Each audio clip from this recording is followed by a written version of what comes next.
Prologue. The waves of another world. Plow! The interdimensional Ganesha shadow roared, and swung a weapon that looked like oversized Buddhist prayer beads at me. Huh! I blocked the attack with my shield, then grabbed his prayer beads out of the air, his weapon immobilized. The monster raged and roared even louder than before. That was awesome. I guess that's why they call you the shield hero. Hey, kiddo. Lark grunted next to me while he fought another Ganesha. Awesome? I'm the shield hero. If I couldn't block an attack like that, what good would I be? I didn't feel like I had to explain myself to him, but it was true. Since I came to that new world, my main role in battle was to use my high defense rating to block the attacks of enemies. I guess I was sort of an exception. I should mention that I was currently in yet another world, one that lay on the other side of the dimensional rifts that accompanied the waves of destruction. Don't let your guard down. Pay attention, will you, boy? Hey, kiddo, you better stop calling me boy.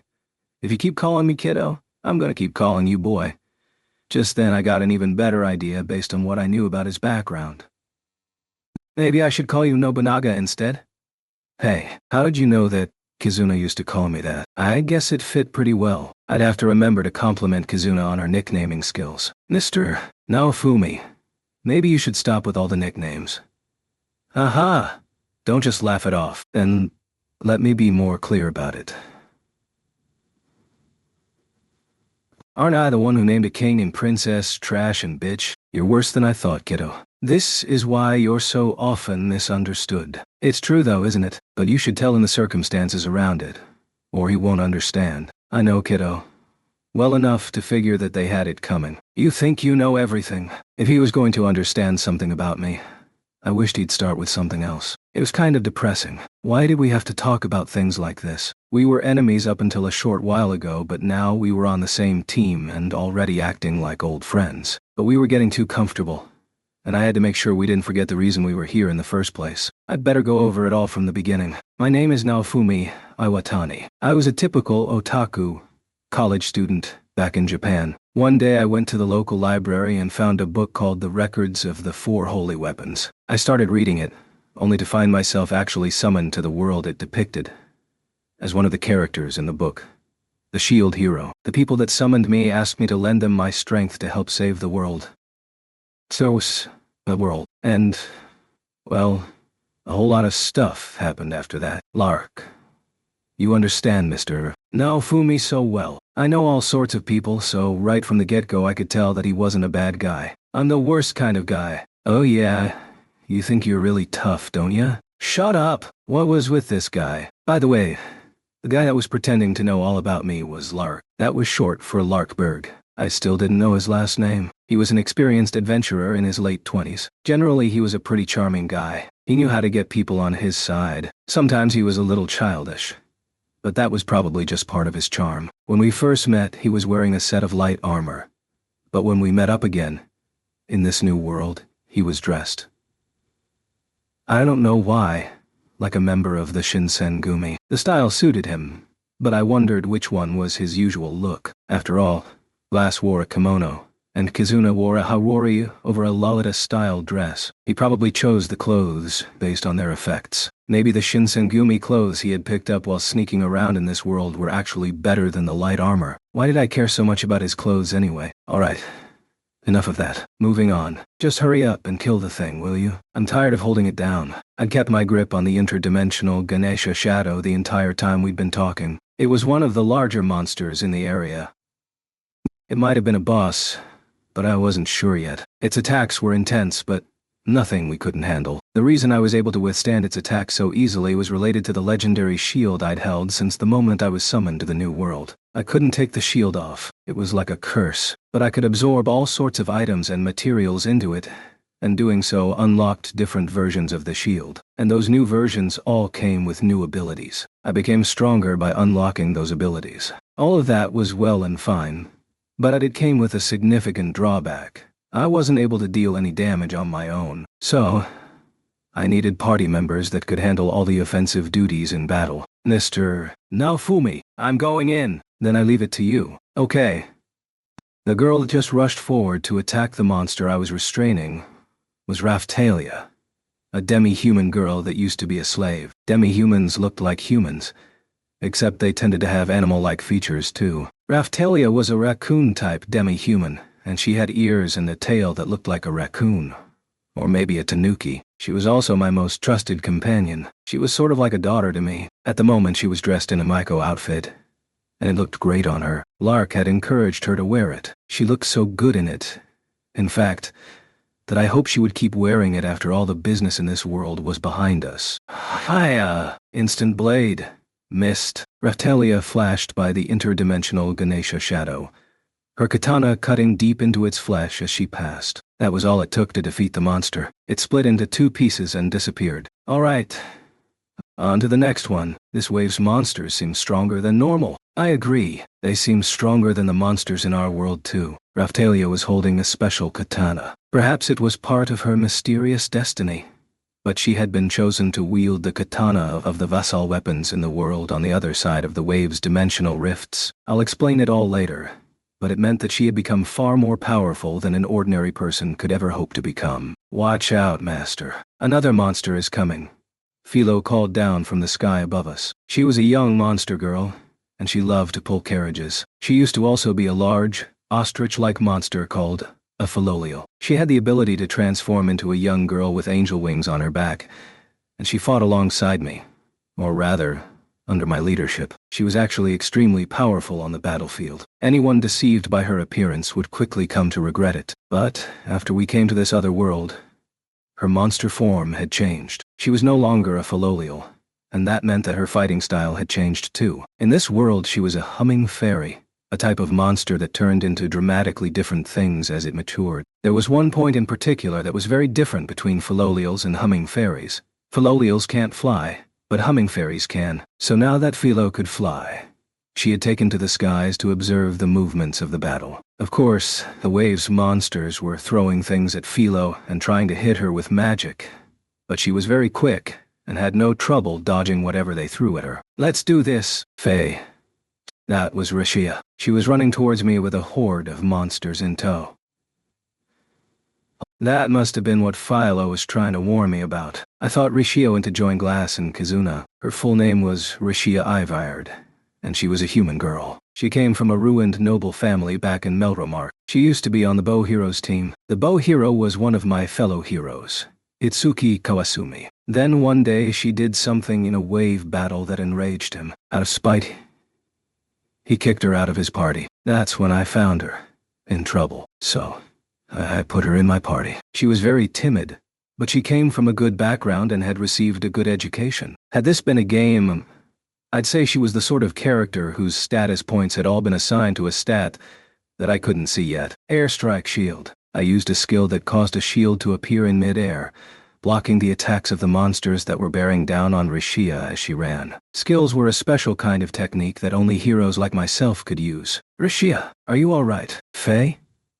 Why, yes. I thought you were with Kizuna. What happened? Kizuna and Glass are on the verge of being overrun by monsters, so they asked me to come get you. Oh. Well, they are on the front lines, so I guess they need some help. I had sent Risha to fight with them because I thought it would be good experience for her. I guess she'd been in a little over her head. As for what I'd been up to, my team had been focused on evacuating anyone caught in the monster's path. The wave had arrived close to a village, so we were very busy trying to save as many people as we could. Come to think of it, the waves always seem to occur near villages. But then again, I'd only fought in 3 waves so far. That probably wasn't enough to start drawing conclusions. Anyway, the other group of teammates on the front lines, at the moment, was led by Kizuna Kazayama, who was one of the 4 holy heroes of this world. Another world separate from the one that had summoned me. She was called the Hunting Hero, which wasn't one of the 4 heroes back in the world that had summoned me. She fought with a wide variety of tools and weapons, all of which were loosely related to hunting or fishing in some way. She could use a wide variety of weapons, but she was also subject to a strict limitation. She was only able to fight against monsters and animals. She was useless in a battle against other people. Like myself, she probably also had some way to deal damage to people when she really had to, but it wouldn't be easy. It wasn't something she could just make happen whenever she wanted. She appeared to be a young girl who wore her hair pinned up on the side, and she wore a haori, over a gothic, Lolita-style dress, but she said that she was 18 years old. I met her just after we came to this new world. We chased our enemy, Kyo, through a dimensional rift, only to fall into his trap and find ourselves imprisoned in a never-ending labyrinth. With Kizuna's cooperation, we were eventually able to escape. After getting out of the labyrinth, we also found a way to sneak out of the enemy country that had imprisoned both of us in the labyrinth to begin with. Lots of things happened along the way. It turned out that soul-healing water, a medicine that replenishes spent SP, didn't exist in this world. So, we made some and sold it for a high price. We used the money to buy earth crystals, which were an ore that actually gave experience points to people from the world that summoned me. Finally, we ended up fighting and defeating an obnoxious guy that was trying to kill Raphtalia. He was trying to kill her because he didn't like that the katana of the vassal weapons had chosen her over him. Something about that guy had really reminded me of Kyo. He acted a lot like him. I guess this new world was full of jerks like that. No matter what world I found myself in, there was always trouble to deal with. Hey Lark. Think Kizuna is having trouble? Is she asking for help because she can't attack? Good question. To be honest, I don't really know. The enemy had the word shadow attached to their names, which made me think that they would still be considered monsters. But who knew if Kizuna's weapons would agree with my judgment? As for myself, it didn't matter if I was attacking a person or a monster, because none of my attacks did any damage to begin with. I thought that I might be able to get around the issue by using a tool. So I once tried throwing a bomb at an enemy. It just bounced off of them and rolled harmlessly to the ground. And yet, I was able to use Weed Killer to kill a plant-type monster once, so the rules were sometimes confusing. Kizuna had a similar problem. Her ability to deal damage to an enemy depended on whether or not it was considered a person or a monster, and sometimes that line was hard to distinguish. Let's go then, quickly Lark. Right, I'm worried about Kizuna too. Therese, let's finish this. That was Therese Alexanderite who was fighting side by side with Lark. She was a crystal person, a jewel. Jewels were a type of human that only existed in this new world on the other side of the wave's dimensional rifts, which I'm going to start calling Kizuna's world for the sake of brevity. Jewels were a race of people that were born with a gemstone that served as a kind of magical core. They were skilled with magic and were known for their dexterity. They were also known for being very sensitive, and based on the way that Therese had reacted to the bangle I made her, I agreed. She'd been hiding out with Lark, so she was wearing Hakama too. Great power in these stones. Hear my plea and show yourself. My name is Therese Alexanderite, and I am your friend. Give me the strength to annihilate them. Shining stones, ruby flame, fusion technique, ruby disc. A spinning wheel of ruby flame shot from Lark's scythe and slammed into the monsters that were chasing Rishia.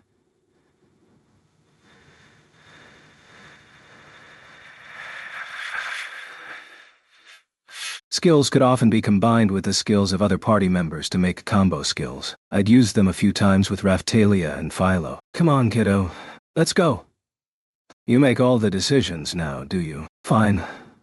Let's go. Although if Kizuna and Glass are fighting together, I'm pretty sure they'll be just fine. I should tell you about Glass next.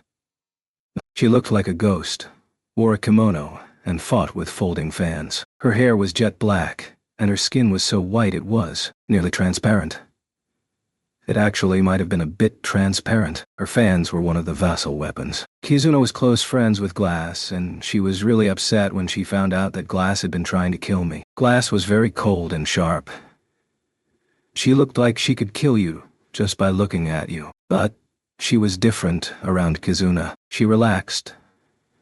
She smiled. Because of Kizuna's mediation, Glass and I now fought together. Lark and I ran to help Kizuna and Glass. Monsters poured from the dimensional rifts in the wave. This time they looked like monsters straight out of Indian mythology. Wasn't Ganesha basically an elephant-human hybrid? There were also interdimensional Ifrits, which looked like fire spirits. I saw some other monsters called interdimensional Nagaraja. There were a lot of human-like monsters, too. They didn't seem to understand language, so I figured they were probably monsters, not people.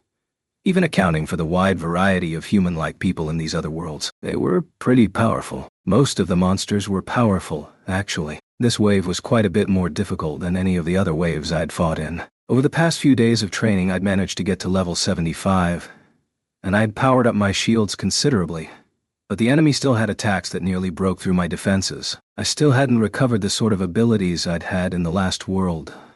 The world that had summoned me. It was a bit like playing an away game. Lark had said the same thing. You don't think someone with a vassal weapon came with this wave, do you? Like Glass did? That's not funny, kiddo. I wasn't joking. We went on yelling back and forth as we held off the monsters. Eventually, the dimensional rifts closed. High in the sky above our heads, an enormous ship hovered and was engaged in battle with flying monsters that looked like Garudas. The battle was fierce. A lot of people had joined us in our fight against the wave. Looks like it's pretty much over. There were tons of monsters this time. I guess it just took some time to get rid of them all. Kiddo, you really had me worried there for a minute. Well, it's what you were doing. Don't forget that. I haven't forgotten. But it isn't something to make light of. He'd crossed over to another world to kill its heroes. But now he was afraid to even think of the same thing happening to him. Hey! Kizuna shouted, running over to us. Glass was right behind her. You asked for help, but it doesn't look like you needed it. Yeah. Well, I asked Rashia to get you, and a bunch of the monsters followed her when she left. We ended up handling the leftovers ourselves. I was impressed that Risha had done as well as she had, especially considering how weak she was. Her stats never seemed to match her level, but at least she'd managed to stay alive this whole time. We were going to help her, but we had too many monsters to deal with ourselves. Besides, Rishia took off screaming and running. Yeah, I could picture it easily enough. What monster wouldn't be drawn to that pathetic of hers? Rafu, hey. The little creature sitting on Rishia's shoulder was Rafchan. Rafchan was a Shikami. We made her out of Raftalia's hair. She was cute.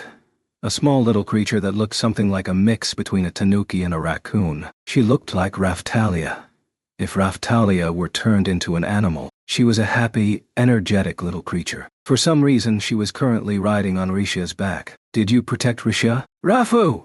She barked and nodded. Rafchan was able to use the same illusion magic as Raftalia. When Rafchan cast illusion magic on monsters, they weren't able to land any attacks on Rishia. Good work, Rafchan. Rafu! Pen! Chirped Chris. Chris was a penguin, and was Kizuna and Glass's Shikiyami. It really looked exactly like a penguin. Chris has been around for longer than Rafchan. You too, Chris. Thanks for protecting Rishia, said Kizuna. You did an excellent job, added Glass. Rafchan was the one who had really helped, though. I made a point of rubbing her head in a way that everyone could see. Mr. No, Fumi. What are you acting so competitive for? We have more important things to discuss, Raftalia said, grabbing my shoulder. Raftalia didn't seem to be very fond of Rafchan. Kizuna, were you able to fight most of those monsters? Most of them. I was a little concerned about the ones named after gods, but as it turns out, they were all just normal monsters. Ganesha, Ifrits, the snake-like Nagas, the half-snake, half-human Nagarajas. There were plenty of different monsters. What was the boss monster like? It was an interdimensional Jirimikala, but there was a mode change halfway through, and it became an Aravata. The boss was an elephant? How boring. I only knew what it was because I was such an otaku. Let's absorb as many materials as we can, then head back to the castle. Kizuna called to Ethnobolt, who was waiting in the sky above us. He was from Kizuna's world, and used the ship of the vassal weapons. When he came to battle, he usually hung back and offered support from a distance. Apparently, he didn't like fighting. He was a young boy that dressed like a wizard. Or, at least that's how he appeared at first glance. His true form was a monster, like Philo. I knew that he was some kind of rabbit, but I didn't know any more than that. He was a skilled fortune teller, and he was the one that created Rafchan for me. Judging from how useful Rafchan had proven in the hunt for Raptalia, Ethnobolt's abilities were the real deal. But seriously, why do I have to come all the way to this world and fight in your waves? You're asking that now? Hey, I didn't come here because I wanted to fight in more waves. I'm just helping out on the side while I've got the time. Yeah, I know. And thank you for fighting on behalf of our world. Yeah, let's head back and get ready for the next step. What did people in this world think the waves were? They happened all over the world, so it was hard to come up with one explanation that fit everything. Waves. Back in the last world, the one that summoned me, I'd thought of them as a natural disaster. Now I knew that wasn't quite right. I'd finally learned what they really were, and I'd never have known if I hadn't crossed over to Kizuna's world. The waves were, supposedly, a phenomenon that happened when worlds fused together. I say supposedly because this was all just something I'd heard. I didn't have proof one way or the other. In Kizuna's world, there were records of fusions that had happened in the distant past. If the worlds fused any more than they already had, they would be destroyed. Or so they said. According to the legend, the way to save your world from destruction was to cross over to another world during a wave event and kill the 4 holy heroes, the people who hold the holy weapons of the other world. If you did that, then their world would be destroyed, and the life of your own world would be extended. That was why Glass had crossed over into our world and tried to kill me. Or so she said. When Kizuna learned what had happened, she was livid. She resolved to find another way to save her world. Furthermore, back in the other world, there was a monster called the Spirit Tortoise, and it sacrificed people and used their souls to produce a magic barrier that would prevent waves from happening. As you might have guessed, there were monsters in Kizuna's world that could do the same thing. Some of them had already been dealt with, like the White Tiger, but there were 4 holy beasts here. I'd also heard them called the 4 Symbols. There was a so-called genius scientist here, who I like to call Trash Hash 2, and he had found a way to make replicas of the defeated White Tiger, turning those copies into weapons of war. We can't spend all our time thinking about the waves. There's a limit to how much time we can stay here. I know that. I'm doing all I can to help you, Kizuna said. We had our own mission to accomplish. We had to punish Kyo for what he'd done to our world, for what he'd done to Ost. We had to bring the Spirit Tortoise's energy back to our world. There was no time to waste. Chapter 1. Otherworldly Techniques. Alright then, I went back to what I had been doing before the wave came. Lark was a king, or boy, and had a castle. I worked in a small workshop in the surrounding town for a few days. The culture there was interesting, a kind of a reflection of Lark himself. It was a near-perfect mix of East and West. People wore Japanese-style kimonos, but with Western sets of armor over them. No one thought it was strange. The neighboring countries were very Japan-like, and I'd heard that the Eastern influence came in over the borders. I was borrowing Romina the blacksmith's workshop to craft some accessories. Romina had made everyone's equipment. It was a good place to work. I could quickly respond to questions or requests that Romina had, and I could get to the castle easily if anything important came up. Going to Kizuna's house every night was a little annoying because of the trek to the next town, so I was pretty content to borrow the workshop for a few days. Raftalia, Ratia, and Philo were all at the castle, training with Lark. Rafchan and Therese were both fascinated by my accessory crafting, so they stayed behind to watch me work. They were always interrupting me with stupid questions, so I did all that I could to ignore them. I couldn't help but feel like we were getting a bit too comfortable, but it was all we could do at the moment. So let's make a plan, Kizuna said, walking in with Glass. She leaned on the counter and showed Romina the materials she'd gotten from the wave monsters, then asked for new equipment to be made. They looked like they wanted to talk to me about strategy when they finished placing their equipment orders. Hey, there's something I wanted to ask you about. What? If the waves occur so frequently, how do you deal with them all? You should ask Glass about that. Indeed, we are very careful about such things. So? What do you do? Romina, do you have one of those things here? Yes, I get a lot of orders for them, Romina said, producing a necklace from behind the counter. There was a large gemstone hanging from it. There were a number of different designs from what I could tell, but they all incorporated a large gemstone. Was it a crystal? The stone shone with a faint light. This is a special tool that instantly transports its user to the site of a wave occurrence. Hey, that's pretty impressive. The people in Kizuna's world had apparently done quite a bit of research into the different functions of the hero's weapons. They invented ways to mimic the drop item functionality of them, which was impossible in the world that I came from. It required a special machine and the use of the dragon hourglass, but the technology was still very impressive. Yeah, the jewels were the first people to make them. Huh. And? So our friends all have these, and they are posted around the world to battle the waves whenever and wherever they occur. You certainly seem to know a lot of good people. Kizuna had been summoned to this world before the waves started coming, and after going on a number of adventures, she ended up being thrown into an inescapable labyrinth. Before that, she had met quite a lot of people. The ones I know of are on sale in the marketplace. They sell them to normal adventurers who want to battle in the waves. Just for the good of the world? There are so many noble people around here. Too bad there wasn't anyone like that in the world that I'd come from. Some adventurers had actually volunteered to help during the wave on the Kalmyra Islands. But we never would have won that battle had it not been for the heroes. A lot of people show up to battle in the waves. Turns out they are mostly after the rare materials they can get from the monsters.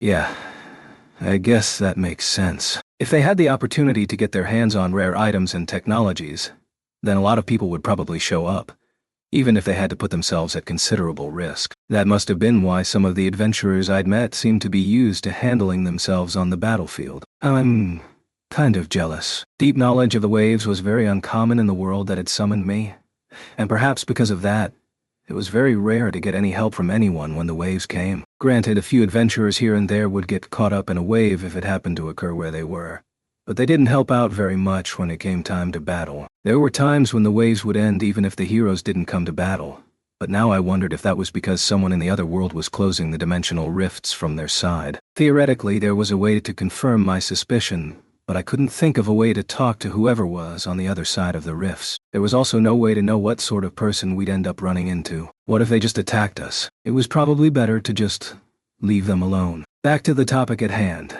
If there was an item that would automatically allow its user to participate in a wave battle, I wanted to get my hands on it. I figured it would prove useful once we finished up in this world and went back to the one that had summoned me. Not only would it make my job as a hero easier, but I could probably make money if I found a way to mass produce it. I'd really like one of those. Kizuna and Romina nodded as if they understood exactly what I was thinking. Now Fumi, you love that kind of thing, don't you? Alto makes that same face. They had figured that I wanted to sell the necklaces back in the previous world. I must have really gotten a reputation as a penny pincher. I'm just not sure that anyone back in my world is serious about fighting the waves. Not even the 7-star heroes or the 4 holy heroes. The other heroes, aside from myself, showed up in that world already knowing how things worked there. They used it to get ahead, but then they accused me of cheating when they realized my leveling and strength had outpaced them. They acted like everything was a game. Even the waves, they weren't serious about anything at all. Besides, when the second wave came, they were barely able to survive the fight with the boss. Any wave that came now would be much more powerful than that. So I wasn't sure how much I could count on them. A lot of the waves were left to Fatoria, the legendary Faloial, to deal with. She was apparently very busy running around the world taking care of waves wherever they popped up. I wonder how they were holding up without me. I'd heard there were other heroes called the 7-star heroes, but I'd never even met them. I didn't know who they were, but it was best to prepare for the worst. If these necklaces would help me do that, then I wanted them. Oh, I almost forgot. I figured something out after speaking with Glass. What? She says that since I participated in the wave battle this time, the next wave will take longer to come to this area. Oh yeah? Kizuna mentioned something about that before. She'd said that there was a reason the 4 holy heroes needed to battle against the waves. There was a legend in her world that said the lifespan of the world itself could be extended if the 4 holy heroes of another world were killed. But even though Kizuna was a holy hero, she wasn't able to do any damage to human opponents, which meant that she had practically nothing to gain from participating in the wave battles. She could either change the way she was registered in the party, or, at the very worst, she could avoid the waves by making sure she was in an inescapable labyrinth when they came. At least one of these inconsistencies was cleared up now. If the 4 holy heroes helped battle the waves, it would increase the time until the next wave came. At least according to Glass. That was certainly a good hypothesis. We'd just have to try it a few more times to confirm that it was true. If there are a lot of adventurers helping battle the waves when they come, are they pretty easy to deal with in this world? Just then a person ducked into the workshop and blurted out, "Not exactly." I turned to see who it was, and found myself looking at a person with blonde hair. A man, I think. His hair was pulled into a ponytail that hung over one of his shoulders. He reminded me a bit of Motoyasu Kitamura, only he didn't look Japanese and seemed a lot more relaxed. Nicer. Maybe he was some kind of new and improved spear hero of this world? Motoyasu only thought of women. They were all he talked about. This guy didn't seem to have that obnoxious tendency. Was he an acquaintance of Kizuna? Kizuna was pretty attractive herself, but apparently so were all of her friends. Judging from the way he dressed, I guessed he might be a merchant of some kind. His clothes were plain, but high quality. Alto, Kizuna said, rushing over to hug the man. So, his name was Alto. I wasn't sure if that was his real name or if it was a nickname. I heard from the guild that you were back. I walked away from a negotiation to come see you. It's been so long. How have you been? There's no point in asking that of a merchant. He was vague. That was how merchants were. They never let on to how much they were making, I guess. If they did, it was like a get-rich scheme or something. But I always held that if you were doing well, just show people. And that's how you attract more customers. Well, I heard a rumor that a holy hero from another world was here and also a savvy businessman. Guess it was true after all. He looked over at me, and I met his gaze. Sparks were flying. I suddenly realized that I could trust him as a businessman, but I probably couldn't trust him as a person. He looked like the kind of person that would betray you when the timing suited him. But wherever profit was involved, he could be trusted to act in its best interest. I suddenly realized that I'd heard his name before. His name is Altoriz. We call him Alto for short. He's a friend of mine. We used to run a shop together. I deal in anything there's a market for. Lately, information has been fetching the highest price. I'd been worried that he was going to be like the slave trader back in Melromark, but he seemed like the sort of guy I could at least see eye to eye with. That is, if he was the sort of person that he seemed to be. This is a holy hero of another world. The Shield Hero. His name is Naofumi Iwatani. He seemed a little soft-spoken, actually. That kind of reminded me of Itsuki. I wondered what he was really like, on the inside. If he was the merchant that everyone made him out to be, he probably wouldn't have an obsession with championing justice everywhere he went. If he understood money, then at least we'd have that much in common. Why do you look so relieved? You're the first person to ever look relieved at meeting Alto. Glass and Kizuna were apparently perplexed by my reaction. They cocked their heads in confusion. What was so strange? He seems like an alright guy. He doesn't seem like some of the nasty merchants back where I come from. You really think so?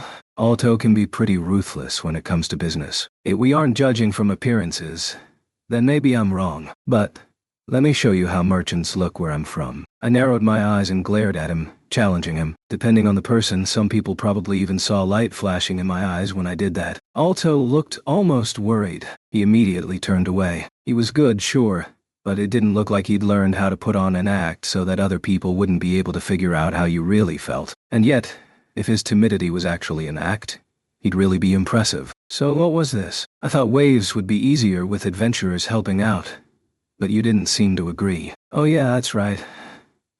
There are a lot of people willing to show you how brave they are, but aren't really strong enough to do anything. Yeah, I figured as much. Adventurers usually can't be as powerful as people with vassal weapons or the legendary heroes. But that's not what I meant. I mean, there's the country. And other people too. What was he talking about? There wasn't enough information to even guess. Even Kizuna looked confused. Luckily, Glass looked like she knew what was going on. I was starting to figure it out too. Glass and Kizuna and the others were serious about fighting the waves. But what about that trash hash? Two guy we recently defeated, Kyo, the holder of the book Vassal Weapon, and others like them. They certainly didn't seem to care about anything but themselves. The Vassal Weapons holders in enemy lands don't care about the waves, do they? Exactly. Good instincts. Actually, most people don't seem to care, aside from the 4 holy heroes and the holders of vassal weapons that have aligned with them. You mean there are holders of holy weapons besides me? Yes, they were summoned quite a while ago. Glass looked more pale than normal. Something must have gone wrong. If there were problems with the other heroes, I had plenty of sympathy. Just the idea of trying to convince the other stupid heroes of all this when I got back to the world I'd come from was exhausting. I've met them just one time, however. What were they like? They weren't very serious about helping fight the wave. They made all kinds of excuses. Something about upping or dates. They probably meant update. It's a word people use for patches to online games. If they're Japanese people, like me, then that's probably what it meant. It all sounds a bit familiar. Do all these worlds work the same way? I was about to ask the same thing, Naofumi. I suddenly felt a great deal of sympathy for Glass. Kizuna was the only hero in this world that had her act together. In a way, I was probably pretty lucky to have met her. What's with you guys? You look like you're agreeing on something. Do you understand that word too, Kizuna? Update? Yeah. It's a very game-like way of thinking, even though this is all a matter of life and death. Yeah, but considering all the stats and power-ups, I can understand why people might think all of this is a game. Oftentimes the world really did seem like a game, but that didn't mean I could treat the battles like one. If I did, the consequences would be dire. If you weren't serious about mastering your skills and stats, then you would lose. The heroes back in my world are the same way. They probably actually thought they were in a game. The way that they went to attack the spirit tortoise without waiting for me made it clear that they didn't take their responsibilities seriously. In the end, they refused to do their duty, claiming they didn't want to be controlled, and ran off to do their own thing. I don't know where they are now. You didn't try to force them? I asked Glass. They were from a country with whom we have poor diplomatic relations. Any attempt to force their hand would have caused a crisis, so there was nothing we could do. I have a good idea where they are, but that doesn't mean I can just head on over and interfere in their business. It wouldn't be wise to get in a fight with the 4 holy heroes. Alto whined, waving his hands. Every world I went to seemed to have the same kind of problems. People came to new worlds and treated them like games. In some ways, the world that had summoned me might have been better. At least the Queen of Melromark was a skilled negotiator and diplomat. Thinking back on what she'd accomplished, I was even more impressed now than I had been then. Not only did she get all of the 4 holy heroes on her side, but she managed to avoid international conflict at the same time. From the way you describe them, Naofumi, it sounds like the heroes in your world need to learn to work together. You can't let them die. Yeah. We all have our problems to deal with. Vittoria was the one who had first explained the gravity of the situation to me. I had since explained it all to Kizuna.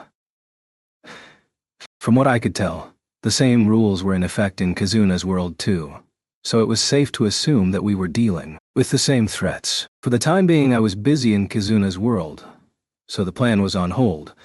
But when I got back to Melromark, I still had to find a way to get the 4 holy heroes to join forces. It would be hard.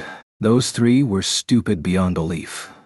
Stupid enough to get captured by Kyo in the first place. The other problem with the vassal weapons holders is that they are always in competition with each other to command the rest of the fighting forces.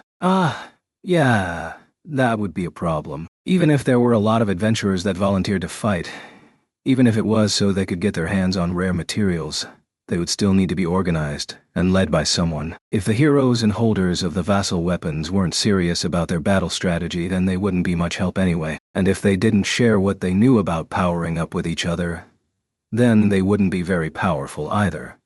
Although Kyo had certainly managed to get strong. Maybe he was just very highly leveled so he could get around the power-up methods, or maybe he powered up in some other way. Whatever he'd done, he was powerful enough that Glass and Lark weren't able to defeat him. For now, Kizuna's friends have gone off to all corners of the world, and they are recruiting and training adventurers there. Other countries think that they are already dealing with the waves sufficiently, and therefore aren't very worried about them. So the leaders of other counties, most of the holders of the vassal weapons, and most of the holy heroes, were treating the waves as if they weren't a significant problem. But the monsters are getting stronger and they are giving more experience when defeated, Kizuna said. The countries just see that as a chance to gain more military power.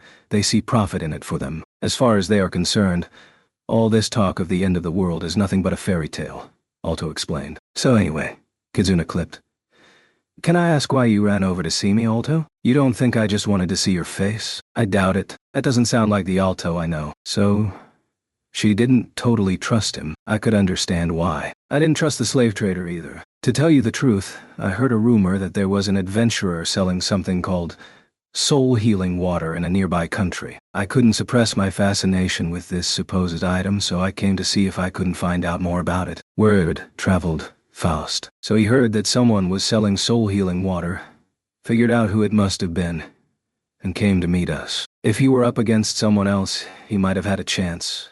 But against me? If he thought he was going to get knowledge, tools, or ingredients from me, he had another thing coming. So is it safe to assume that the person selling this soul-healing water was none other than Naofumi? Yeah, but that doesn't mean I'm going to give you any, or teach you how to make it. I learned how to make it from a book, so I was confident in my methodology. I was sure I could find the necessary tools and ingredients here if I needed them too. Still, I normally had my shield make it for me, so it had been a long time since I'd tried to make any from scratch. I guess I'm on my own then. It's been a while since someone has been so upfront with me. I enjoy negotiation. I'd teach you if you were willing to provide me with something of equal value. Naofumi, you better be careful. Alto would do anything for money. Maybe so, but you two seem to be friendly enough. There's still value in my relationship with Kizuna. It would cost me more to betray her. His response was surprisingly frank. I was most comfortable around guys like him. I wanted to see how much control I could exercise over him. I wanted him in the palm of my hand. Hey, look at that. Alto looked like he had goosebumps. I could tell his intuition was sharp. Besides, if you're the sort of guy that would do anything for money, I'd be doing myself a real disservice by teaching you how to make soul-healing water. Soul-healing water, by the way, was a medicine that had an incredible effect on spirit people like Glass. It rapidly and massively raised all of their stats. A spirit's stats were all tied to their energy level, which was like other humans' levels, except that it always fluctuated. Soul-healing water had a different effect on heroes and holders of vassal weapons.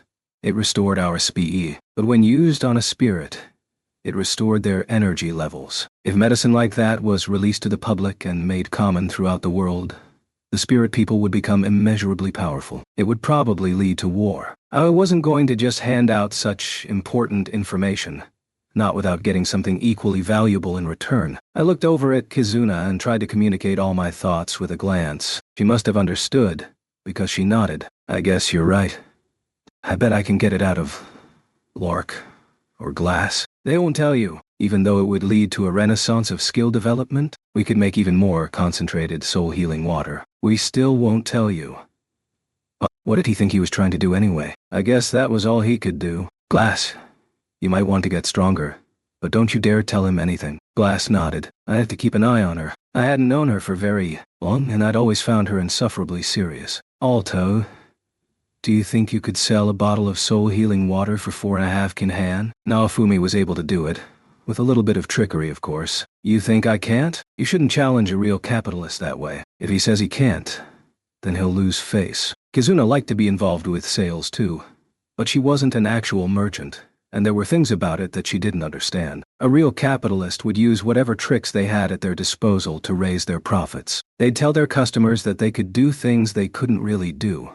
They'd do anything to affect the way that they were perceived. He had no choice but to answer a question like that in the affirmative. If you really want to see who's best, we should get Romina to make us something and then start a price war over it. Don't you dare! This is my workshop, Romina snapped. She was a blacksmith, after all. She probably knew all about how troublesome merchants could be. If I really got into bargaining, I could seriously drop the price of a product. The old guy back at the weapon shop had realized long ago that he'd have to work for very low wages on any projects I requested. Okay. I actually had another reason for coming over. Kizuna, I heard that you stopped the development of tools that could be used to identify heroes from other worlds. Do you really hope to protect the world without such things? Alto asked Kizuna. His tone was slowly growing more reproachful. They were trying to make a tool that could positively identify heroes? If A had actually managed to make it, the other 3 heroes back in my world would have been killed a long time ago. That's right. I think it's terrible. I'm going to find another way around it. I understand why you feel that way. But you're the only hero around that seems to care about anything at all. At this rate, our world is as good as destroyed. How do you plan to save it? I'm not going to complain about how unfair the whole system sounds to me, but at the very least I think it's worth investigating other options. I see. You haven't changed a bit, Kizuna. You look like you've got something to add. And you're as perceptive as ever. I do. It's the reason I came to see you, Alto said, pulling out a number of books and showing them to us. They seemed to contain the same information, as if they'd been copied from one another. I found this in the ancient Labyrinth library. I looked at the book he was indicating. It included occasional illustrations, and many of them appeared to depict the waves. One of them showed 2 worlds intersecting, and the people at the intersection were bathed in the light of the legendary and vassal weapons. There were also strange creatures in the picture, like genies, angels, and a monster that looked like a Filolio. There was a person that seemed to be made of light, too. They were shining so brightly that I couldn't make out their faces, but I could see that their hands were outstretched toward the world. I had no idea what to make of it. It seemed to depict 2 worlds at war, but then, at a certain point, the heroes on either side appeared to be shaking hands instead of fighting. It likely depicted exactly what Kizuna was searching for. The illustration is very old, and it undoubtedly contains coded information that will require time and effort to uncover. I've brought this as a present for you and your friends. Oh, you have some impressive friends, don't you? I just found this book recently. Had Kizuna not returned when she did, I probably would have put it in storage. If we can figure out what it means, it will probably be really useful. I hope so. So? What did you want to do about the war? I'd like to avoid it if possible, but I also don't plan on bowing down. It seems likely now. That's right. We were currently in the middle of preparations to go to war with the country that Kyo belonged to. Kizuna and Lark implored the country to turn him over, but they refused to comply. And it turns out that Kyo's country had also managed to absorb several neighboring lands while my friends and I were split up. I heard they captured the country that Trash Hash 2 was from, and the country of the holder of the Mirror of the Vassal Weapons just at about the time we escaped. Diplomacy had failed, and the current situation was tense. We had no choice but to prepare for war, and so we did. It felt like war might break out at any moment. We thought about us sneaking across the border with a small party to take Kyo out in secret. But the border was very secure, and it was unlikely that we'd get through it. We didn't know exactly where Kyo was either, so even if we did manage to sneak in, we'd have to find him without being found ourselves, which would be difficult. That left us with open war as our best option, so we were preparing for it. If only we knew where Kyo was. We could have ended this so quickly. Naofumi-san. It's rude to give these precious things anything less than your full attention. Rafu? Therese had started to voice her opinions on my accessory making. I wished she wouldn't shout like that. She was scaring Raf-chan. Oh, shut up already. Why don't you go see Lark or something? I can't do that. I simply must observe the way you create these miracles with your hands. That's right. Therese was standing over my shoulder and watching me work. Naofumi, how's the work going? Kizuna asked. They all had a look of unrestrained greed as they looked at the accessories I made. What was with these people? Is that the real reason they wanted to meet and talk? Were they just after my crafting secrets? As long as we are leaving the magic imbuing process up to a specialist, then I'm making good progress. I had intended to make a sheath for Raptalia's katana and a cover for the gemstone in my shield. No one had any problems asking me to make things for them. Kizuna wanted a lure. Glass wanted decorations for her fans, and Lark wanted a plume. Who did they think I was? Their servant. I did what I could with the gemstones we had, and I'd managed to produce some attractive pieces, though I wasn't sure what kind of effects to expect from them. You see, they say that if an accessory is fitted to a hero's weapon, that it will cause special effects. Kizuna and I powered up our weapons in different ways, but we both seemed to have this in common. Conceptually, it was similar to wearing armor that granted the user special effects. It wasn't the same as the power-up methods we used to actually change the stats and abilities of our weapons. The plan for the moment was that I would attempt to make the accessories, but they'd be passed on to an imbuing specialist for imbuing. Then we would see what kind of effects the accessories granted when they came back from the specialist. I just finished making Raftalia's. I wonder if Rishia would be able to read that book? I'm done here for now, so maybe I'll take it over to her and see what she can figure out. It was fascinating to see the way you made that sheath, I guess.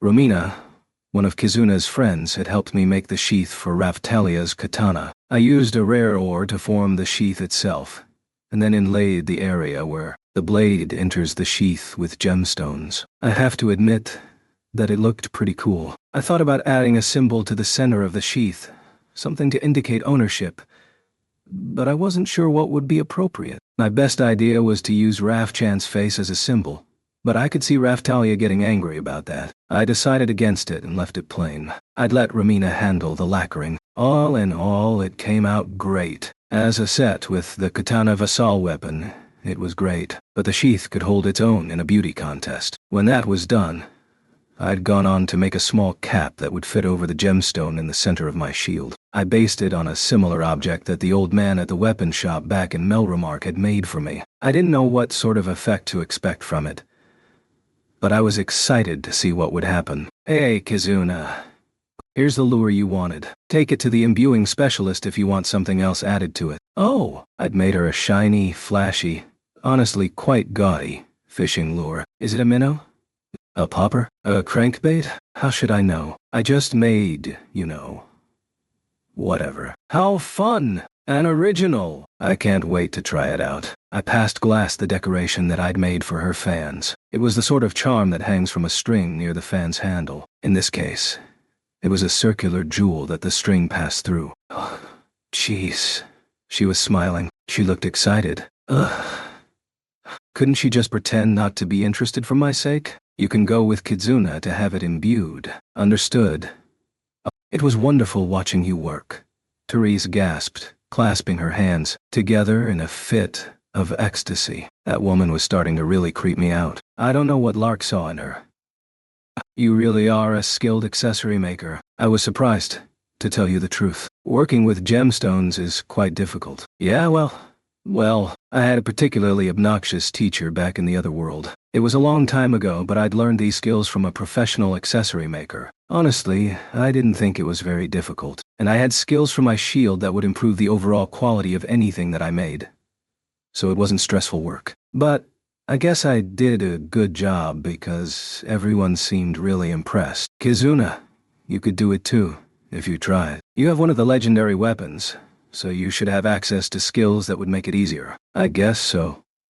But I like having other people make them. It makes it feel more special. Don't go thinking this is a present. You'd better learn to do it yourself. Where are you going to get your accessories once I go back to the world I came from? Kizuna, please try to make Naofumi something that he would find useful, Therese said. Why did she think I needed her support? When Kizuna noticed how intensely Therese was staring at her, she turned her eyes away and let out a deep breath. She'd been a bit excited too, but seeing Therese's excessive passion must have snapped her back to reality. You all seem to be having so much fun. It's a joy just to watch.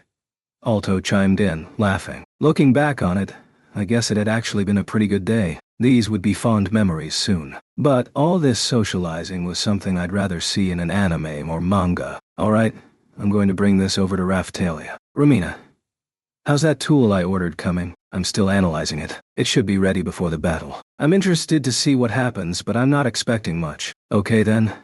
I'm heading over to the castle. I took the sheath in hand and left for the castle where Raphtalia and the others were busy training. Chapter 2. Quick draw. A little while later, Alto said that he had something he wanted to discuss with Lark, so he left us and went off on his own. How's progress? We went to the castle courtyard where... Okay. So they were doing the same thing that we'd done back in Melromark. Training. We were in a completely new world, but we were still training as hard as ever. There was no time to rest. When Risha had the time, she joined Raphtalia and the others. It's been going very well, I think. Sounds like you're pretty confident. I am. After Raphtalia was chosen by the katana of the Vassal weapons, she was forced to flee from her pursuers with Lark and Glass. They had seen to her training during that time. During that same period, I spent all of my time making money and raising my levels. I hadn't done any real training to speak of. I hope she hadn't gotten good enough to embarrass me. I was just showing Rashia all that I've learned about how to control energy. Yeah, I was pretty sure she'd pulled ahead of me. I just want to make sure we're on the same page. You're talking about the same thing that the old Hengen Muso lady was talking about, right? Yes. Should I have avoided the topic? That's not what I meant. Anyway, Rashia and Philo were... Faye? When I turned and looked at Rashia, she jumped as if I had startled her. Her eyes darted anxiously around the courtyard. Had I said anything that deserved a reaction like that? Maybe she was just afraid of me. Whatever the reason, I don't think I'd ever seen her calm and relaxed. How's Philo? Excellent question, mister. Naofumi. Philo seems to have completely mastered energy control. What do you mean? I asked. Raphtalia glanced over at Philo. Philo, Mayat? Show us how you control that power that Victoria taught you about. I don't wanna. I'm tired. Philo seemed to have lost a good deal of her previously impressive stamina when we crossed over to this new world. Now, she tired very quickly. She lost some stamina, but now she could fly. It wasn't a bad trade, but she focused mainly on magic during battle nowadays. Just show us a little. Mr. Naofumi will be really impressed. Okay. Philo snapped to attention and started to focus her power. I wanted to see it, but I never agreed to be impressed or say anything nice. Oh well. After Vittoria taught Philo how to fight, she became very quick on her feet. Her attacks were sharper too. You. I'm too tired, so I have to get some power first. She started gathering magic power around herself. It looked like the technique she'd used during our battle with the spirit tortoise's heart. Glass also knew of a technique that uses energy in a similar way, so we shared our ideas with each other. Raphtalia explained. Yes, the technique reminded me of my training in prana, a technique we use to gather, increase, and store our energy. The techniques sounded similar, but I wasn't sure to what extent the technique would line up with the energy theory the old lady had taught us. I guess we would find out. And yet, I have never seen such things performed so effectively. Therefore, I also have much to learn on this topic. And so, I have been training with Ms. Raphtalia for the last few days, Glass informed me. If that meant that Glass was going to get even more powerful than she already was, I almost felt like I didn't want to teach her anything. She even said that after training with Raphtalia, she had developed the ability to actually see energy. She was a force to be reckoned with. She watched Philo and analyzed her technique. This young girl has incredible potential. So, she's using the same kind of energy? I'd had Philo assist Risha with her training for a while now, but now that I think back on it, I'd never had Philo train with the old lady. Actually, I think the old lady had said that Philo didn't need training. I was starting to understand why she'd said that. It's likely that we use the same kind of energy, though there may be some differences. With more training, I believe we can all improve. Sounds good to me. Hear that, Philo? Yup. I shot another glance at Rishia and said, Raphtalia, Glass, how's Risha doing? Not all that well, honestly. I should have assumed as much. From what I could tell, she was making a concerted effort. But the training didn't seem to be having much effect. The old lady says that she has potential, that a great strength slumbers within her. I've seen her. I turned to Rishia. I've seen glimpses of it myself. I'm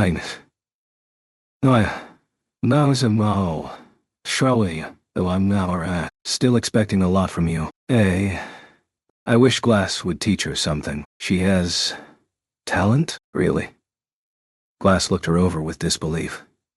She can use energy. To my eyes, she seems to have less prana than normal. So you're saying she has no ability? Mr. Naofumi, can't you phrase that a bit more kindly? Rishia had plenty of use outside of battle, and besides, I'd seen her fight as if her abilities were suddenly awakened. I wasn't ready to give up on her just yet. That's not what I mean. It's just difficult to explain. As far as ability or potential is concerned, I think you're correct that she may have a propensity. I'm getting confused. Me too, Kizuna said. What do you mean? Glass scratched her chin and tried to explain.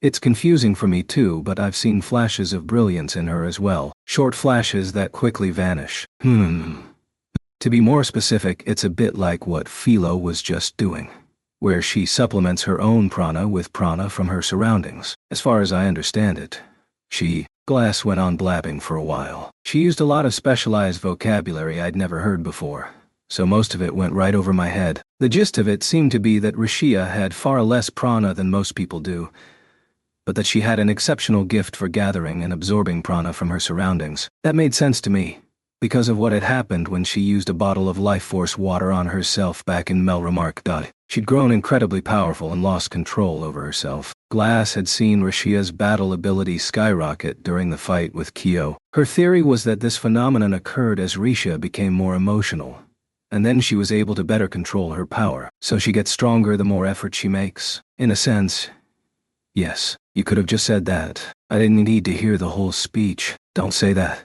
Kizuna said.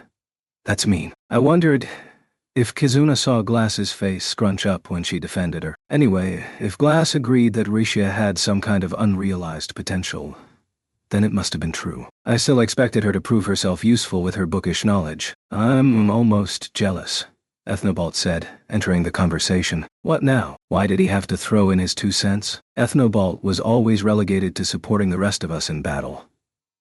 Even though he possessed a vassal weapon, he didn't seem to be all that powerful.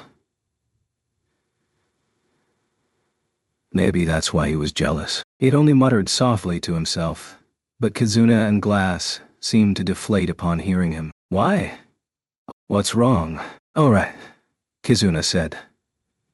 You don't know why Ethnobalt has to avoid the front lines, do you, Naofumi? No, When I thought about it, I realized he did always support the group from a distance, and he hadn't come with us when we went searching for Glass and the others. I just assumed that he was the intellectual magic-using type, and that he used the ship vassal weapon to get around.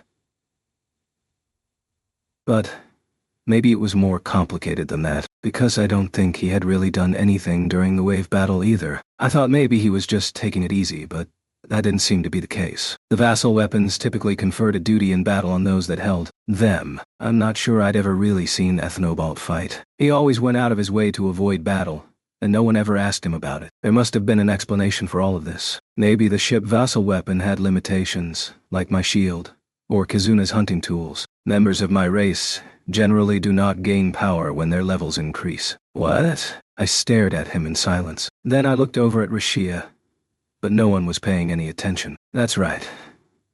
Back when I first got here, Ethnobalt used to go on adventures with me just like anyone else. He gained plenty of levels too, but I was shocked by how quickly Kizuna's stats outpaced my own. It didn't matter how many levels I gained, my stats only grew by insignificant amounts. The power difference between us grew and grew. Can you make up for it by powering up your weapon? A little bit, but it isn't enough.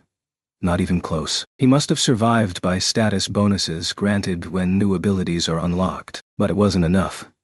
He wasn't strong enough to battle in this world. Admittedly, the monsters, people, and waves in this world were powerful by Melromark standards. Little status bonuses could only take him so far. I have learned a large variety of magic spells, but my power didn't grow with my knowledge, and it got to the point where I was clearly holding everyone back. He was saying that he wasn't even good at supporting others in battle. No doubt about it, he reminded me of Rishia. Everyone tried to protect me.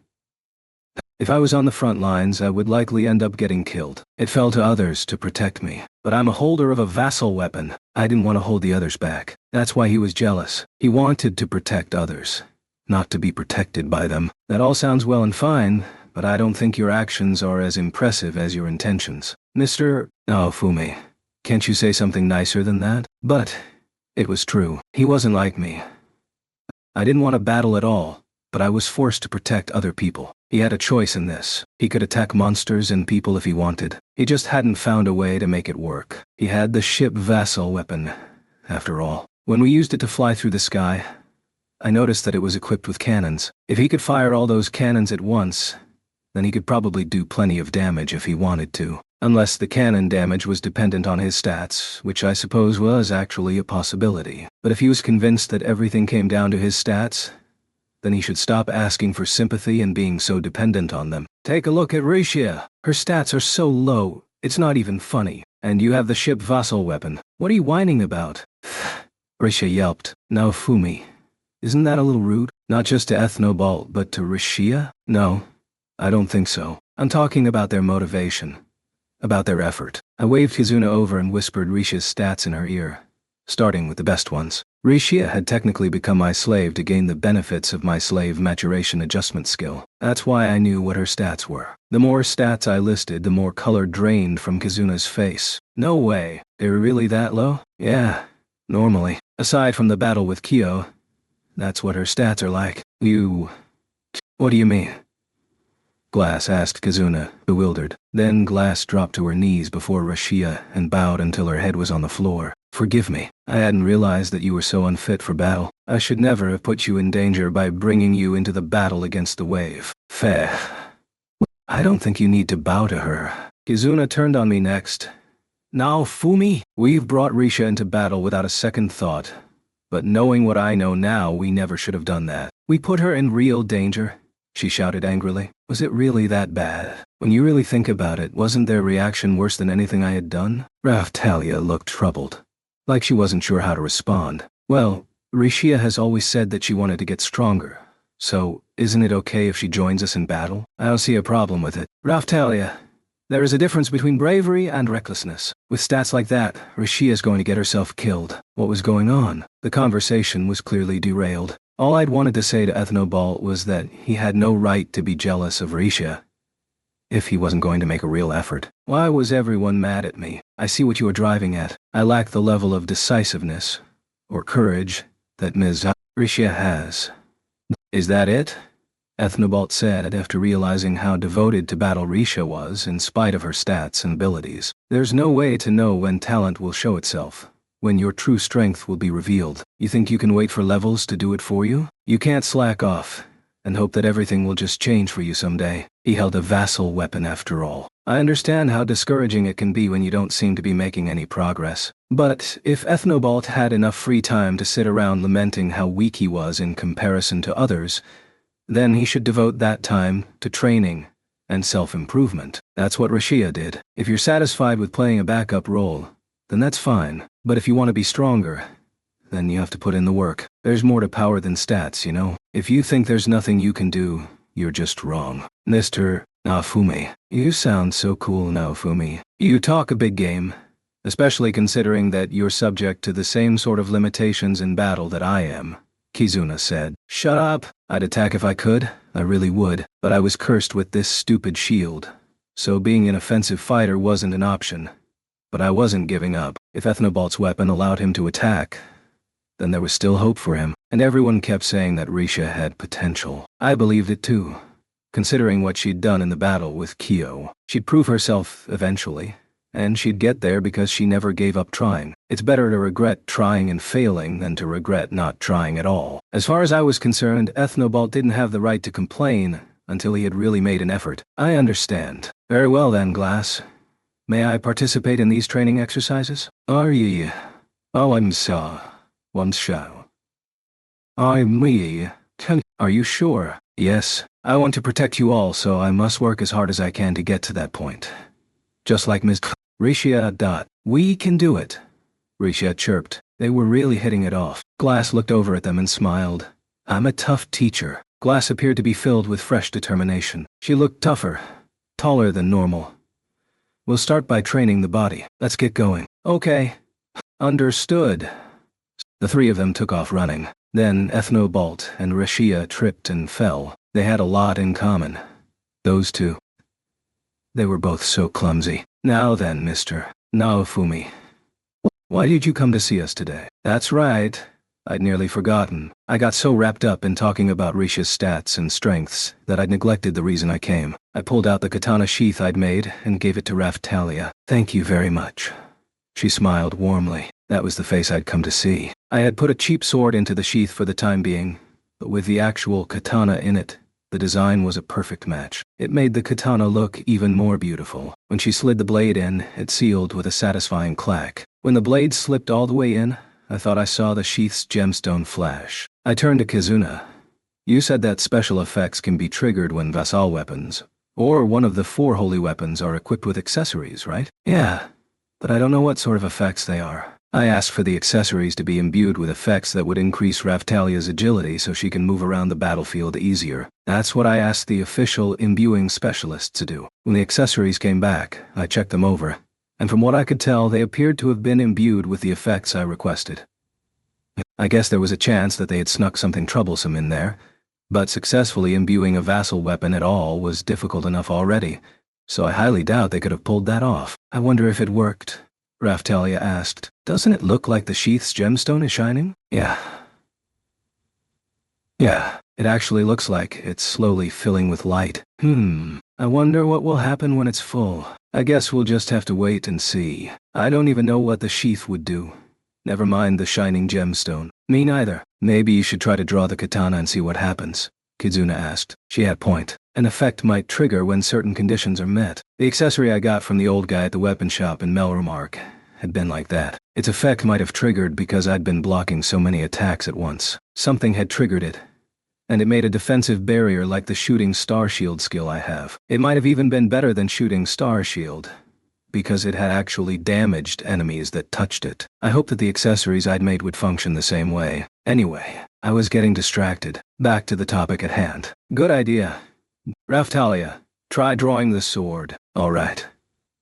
She slid the blade out of the sheath, and the light drained out of the gemstone. The light went out. Maybe you can't draw the sword until the light is fully charged? That might be it, Raftalia said, reinserting the sword. We waited until the gemstone was filled with light. Maybe you have to fight with the sword still in the sheath? Should I pull the blade out some? Then what's the point of the sheath?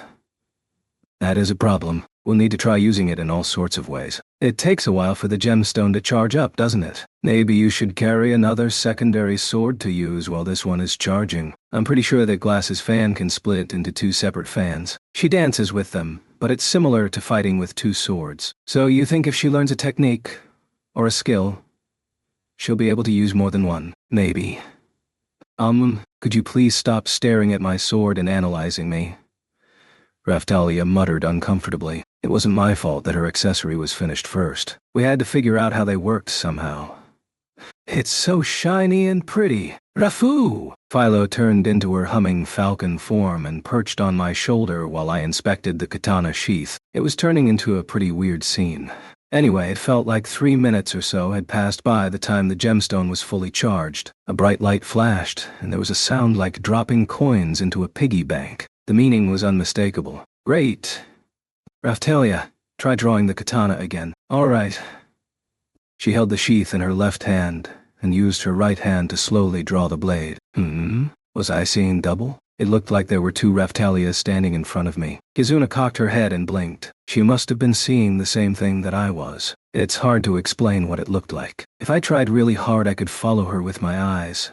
But it was like she was moving faster than her body could keep up with. It looked just like Philo's Haikuiku attack, actually. Like she was moving so fast, she was a flickering blur. I was impressed that Kizuna and I were able to keep track of her.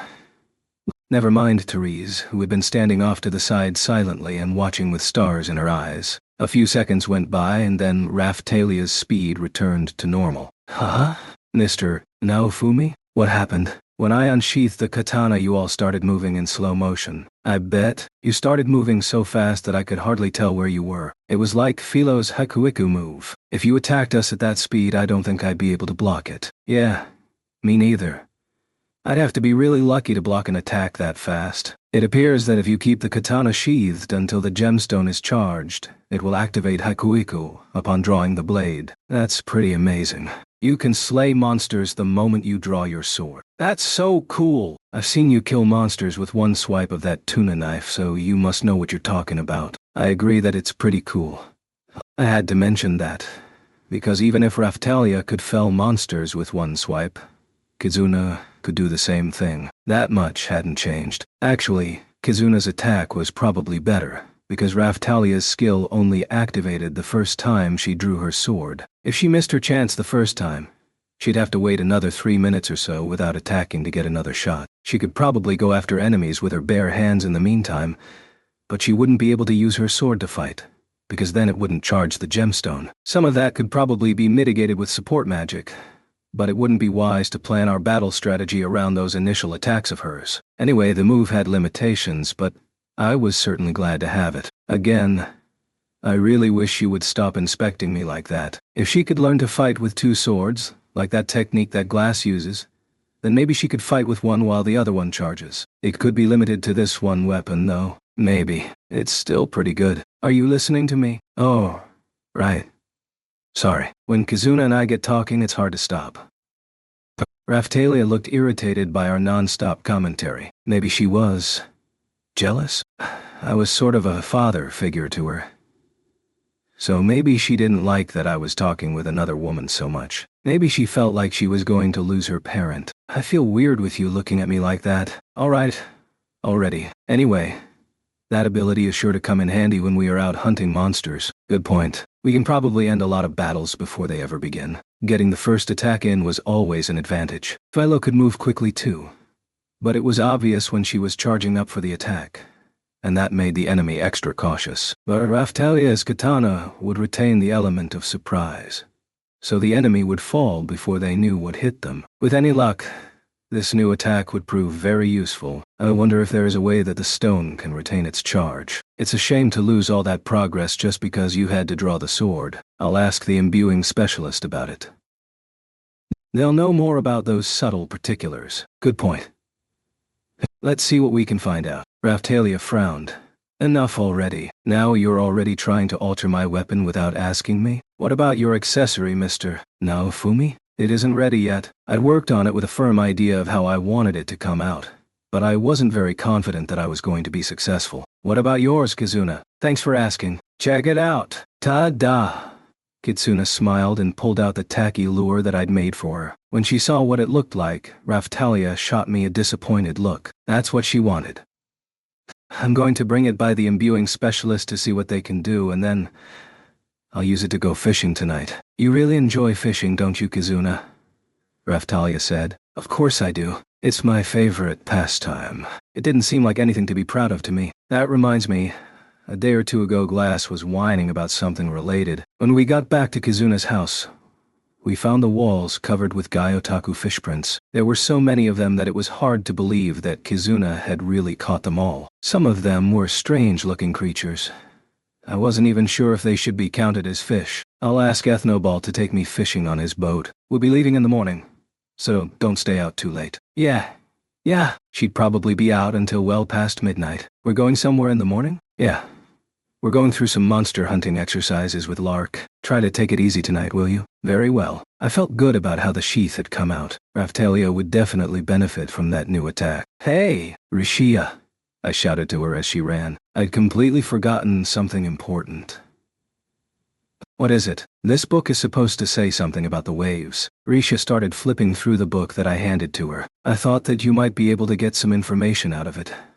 Since you're so good with languages, would you take a look at it for me? Why me? Because you're good with books and studying. I like to read, but I don't know if I'll be able to understand it all. Humility was a good thing, but Risha was starting to get on my nerves. She was naturally gifted when it came to books and studying, so it was kind of sad that she wanted to be an athletic warrior. Take it as an order, and do your best to see what you can get out of it. The more we figure out, the more weight we can take off of Itsuki's shoulders. The book might detail the wave's secrets. Risha wasn't usually much help at all, but this could be a great opportunity for her to contribute. I'll see what I can do. Risha stuffed the book into her bag and ran off. Now, Fumi, what shall we do about today's magic practice?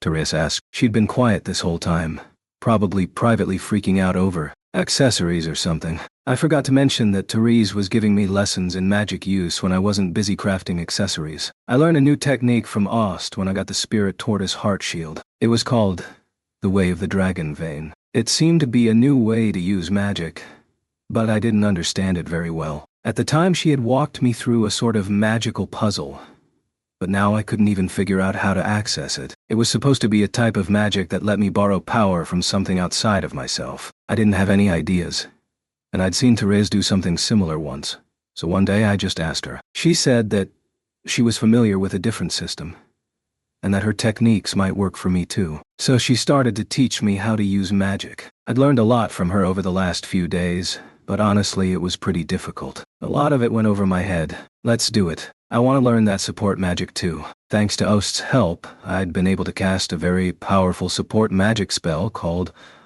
All Liberation Aura.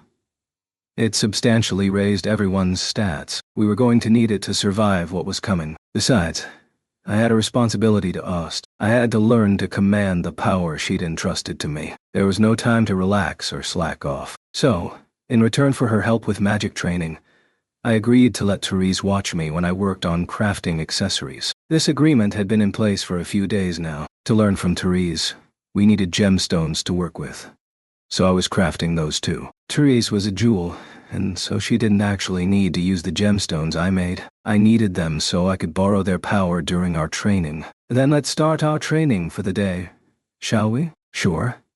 I stood in the castle courtyard with a gemstone in one hand, and our training session began. Do your best, Mr. Naofumi. I'll be training with Glass, Raphtalia shouted. Thanks. Good luck, Raphtalia. I want to learn how to use energy too, so I'll join your training session later. I had to focus on magic first. I needed to find a way to fight against enemies that were able to use a terrible technique called defense rating attacks. But more than anything else, I wanted to learn how to use the power that Ost had given me. Chapter 3. Lore. The next morning, right when we were about to leave to meet up with Lark, Kizuna showed up with heavy bags under her eyes. I was so annoyed I couldn't think of anything to say. The night before, she had gone out to the ocean with the new lure I'd made for her. She must have stayed out really late with it. This lure is amazing. I just attached it to my fishing line and threw it in, and the fish lined up to bite it. I catch something every time I cast it. I love it. Can we put off this trip until tomorrow? Was she insane? Her pupils were wide and dilated, and she looked like she was about to run off and go fishing again. She looked like something out of a horror movie. Glass looked like she understood what was going on, so she tried to calm Kizuna down a bit. Kizuna, you're a little worn out, aren't you? Why don't we take a little break? I don't want to. If I take this lure to another place, I can catch even bigger fish. Don't you want to eat something good, don't you? If you do, you better let me go. Kizuna! That's enough. Enough. Please calm down. You need to rest. But she was stuck between her duty and her love of fishing, and the scales seemed to hang evenly. I didn't see what she was so obsessed with. Her eyes were freaking me out. I wished she'd stop looking at me. Fine. Alright. Alright, but you have to let me go fishing when we get back. Very well, Glass said, and Kizuna sat down with a humph. She was already worn out by all the battles and training. Then she went fishing all night on top of that. She must have been exhausted. How much fun can fishing really be? That lure must be cursed. You're the one that made it. Are you trying to kill our Kizuna? This is my fault now? Kizuna was the one that was obsessed with the lure. It wasn't my fault. Hey Alto, are you coming too? Yeah, just to see what sort of materials I can get my hands on. I don't enjoy fighting very much. He was a merchant, after all. He was competitive on a different battlefield. I assumed that he was coming along to see if he could find any interesting drop items. I'm coming along for the drops. I'm trying to buy some special powders, the sort that have ability names. What's that? You know, like strength powder and magic powder. I'd never heard of anything like that, but the concept was intriguing. I felt the itch to start collecting and categorizing. They mostly used to make various medicines. Medicines made with those powders fetch a good price, because they have fantastic ability-enhancing properties. I'd run into the concept before in older RPGs. Heroes like myself didn't need to depend on such things, because every material we found unlocked more weapons and abilities. A trickle of water becomes a river. As insignificant as they may seem, adventurers that had reached their level cap would probably chase after materials like that, as they'd be the only way to continue raising their stats. That explains something that had been bothering me. There were a lot of adventurers in this world that were very powerful, even without holding a legendary or vassal weapon. These powders must have had something to do with it. I'd rather use them than sell them. They become less effective the more you use them, so most people sell them once the efficiency starts to drop off. I could understand that. That would explain how Trash Hash 2's friends had been able to break through my shooting star shield barrier. They looked like weak underlings, so I'd been surprised by how powerful they actually were. Ethnobalt spoke next, directing us toward his ship. Then, shall we get going? Perhaps Kizuna could use our travel time to get some rest. I hadn't realized that we were going to be traveling by his strange ship. I guess it made sense. Ease of travel was probably the best part of having the ship vassal weapon. The ship was like a knockoff of my portal skills, and it worked by traveling over these things called dragon veins, which were currents of some kind. We'd used it once before, and it had been very fast. We were moving very fast now, fast enough to ignore them.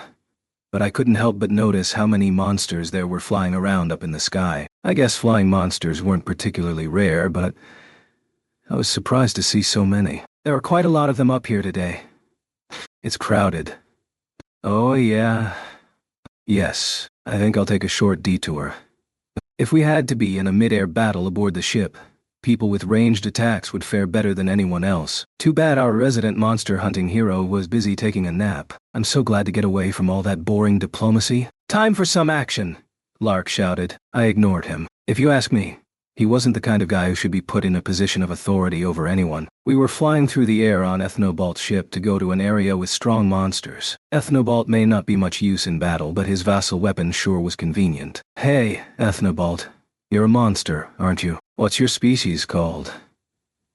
Was he a demi-human like Raftalia? He was a giant, talking rabbit after all. In Lark's country we are known as library rabbits. There's only one place they live naturally, and that's in the labyrinth libraries.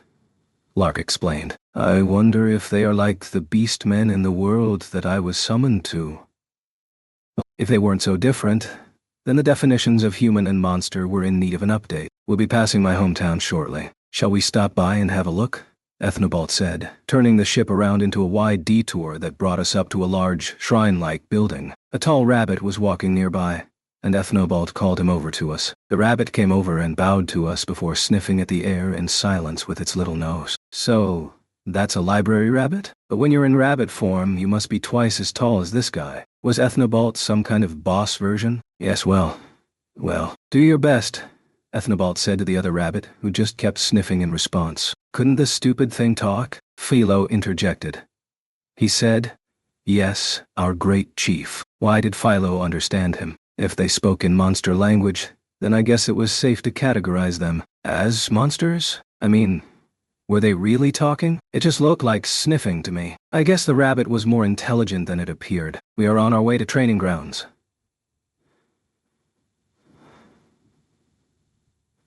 I wish to become strong enough to help protect the world. Many more rabbits came hopping over and they started clapping, though their paws didn't make very much noise. It was a surreal sight to behold. Ethnobalt is the leader of this tribe. His people are fond of him, which is a sign of a good leader, Lark said. He was a king himself, but I'd keep calling him boy. Kizuna had managed to surround herself with people in positions of authority. Had I managed the same thing back in Melromark? The only friend I had in a position of power was Melty. She was the princess, so if the queen were to die, then she would become monarch of Melromark, just like Lark.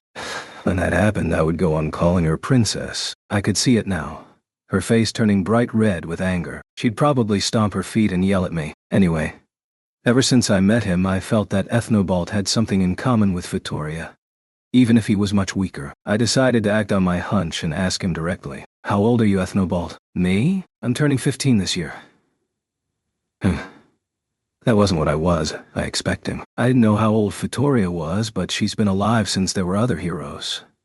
So probably generations old. So how could Ethnobalt be so young? Wasn't he supposed to be the monster version of a hero? What are library rabbits like? How do they live? Why do you care? It's not important. But I'm wondering if they're anything like these Philolials back in the world I came from. Philo here is one of them, and I explained all I explained. Knew about the Philolials to Glass, and Lark poured. Ah! Do you mean the giant monster that appeared to assist us during the battle with the spirit tortoise? That thing was the same type of monster as Philo? Yes. Apparently they gain unique abilities when they're raised by heroes. That's why Philo is such a strong fighter. But I don't know if that's how things work in this world. Ethnobalt pulled out a book and began flipping through it. There are tales of a legendary library rabbit. Yes, here.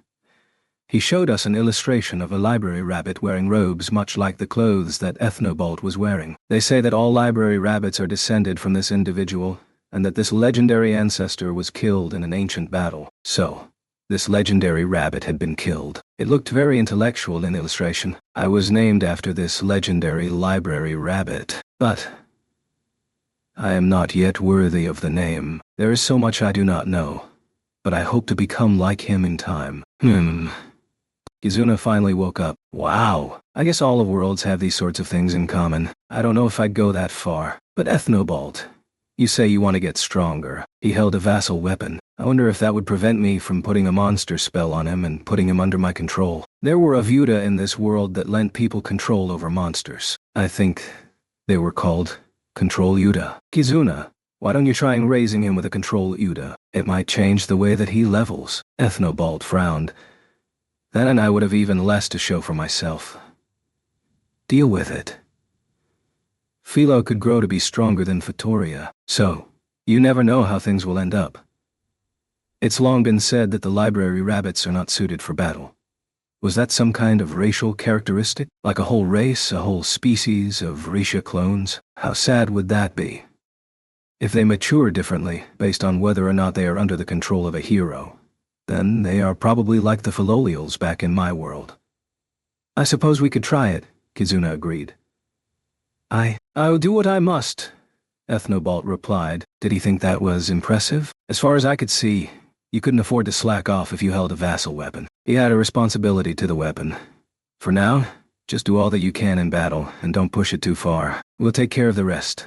All right. We finished talking and took off again. When we arrived at our destination, we found ourselves surrounded by angry monsters. They bared their fangs and attacked. Whoa!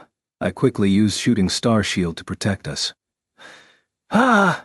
Raftalia drew her sword from the fully charged sheath and flew through the crowd of monsters, faster than the eye could see. A few monsters fell to the ground defeated, but then even more appeared, drawn by all the sudden commotion. Hiya! Glass shouted, slapping open her fan and swiping at an approaching monster. A bolt of light shot from it and slammed into the charging beast. What was? Glass muttered, looking at me and then at the fan in her hand. Was that a skill? Something like that, but I didn't do anything to make it happen. And it didn't use any of my energy reserves. I wonder if it's an effect from the accessory that Naofumi made for your fan. It must be. I've never seen an accessory with such an unnoticeable effect. The craftsmanship must be truly excellent, Glass said, smiling. It was always exciting to get your hands on a new weapon. She continued swiping left and right with her fan, sending out shockwaves through the waves of approaching monsters. Now it's my turn to show off, Lark shouted, swinging his scythe. The blade glowed with energy and sliced a nearby monster in two.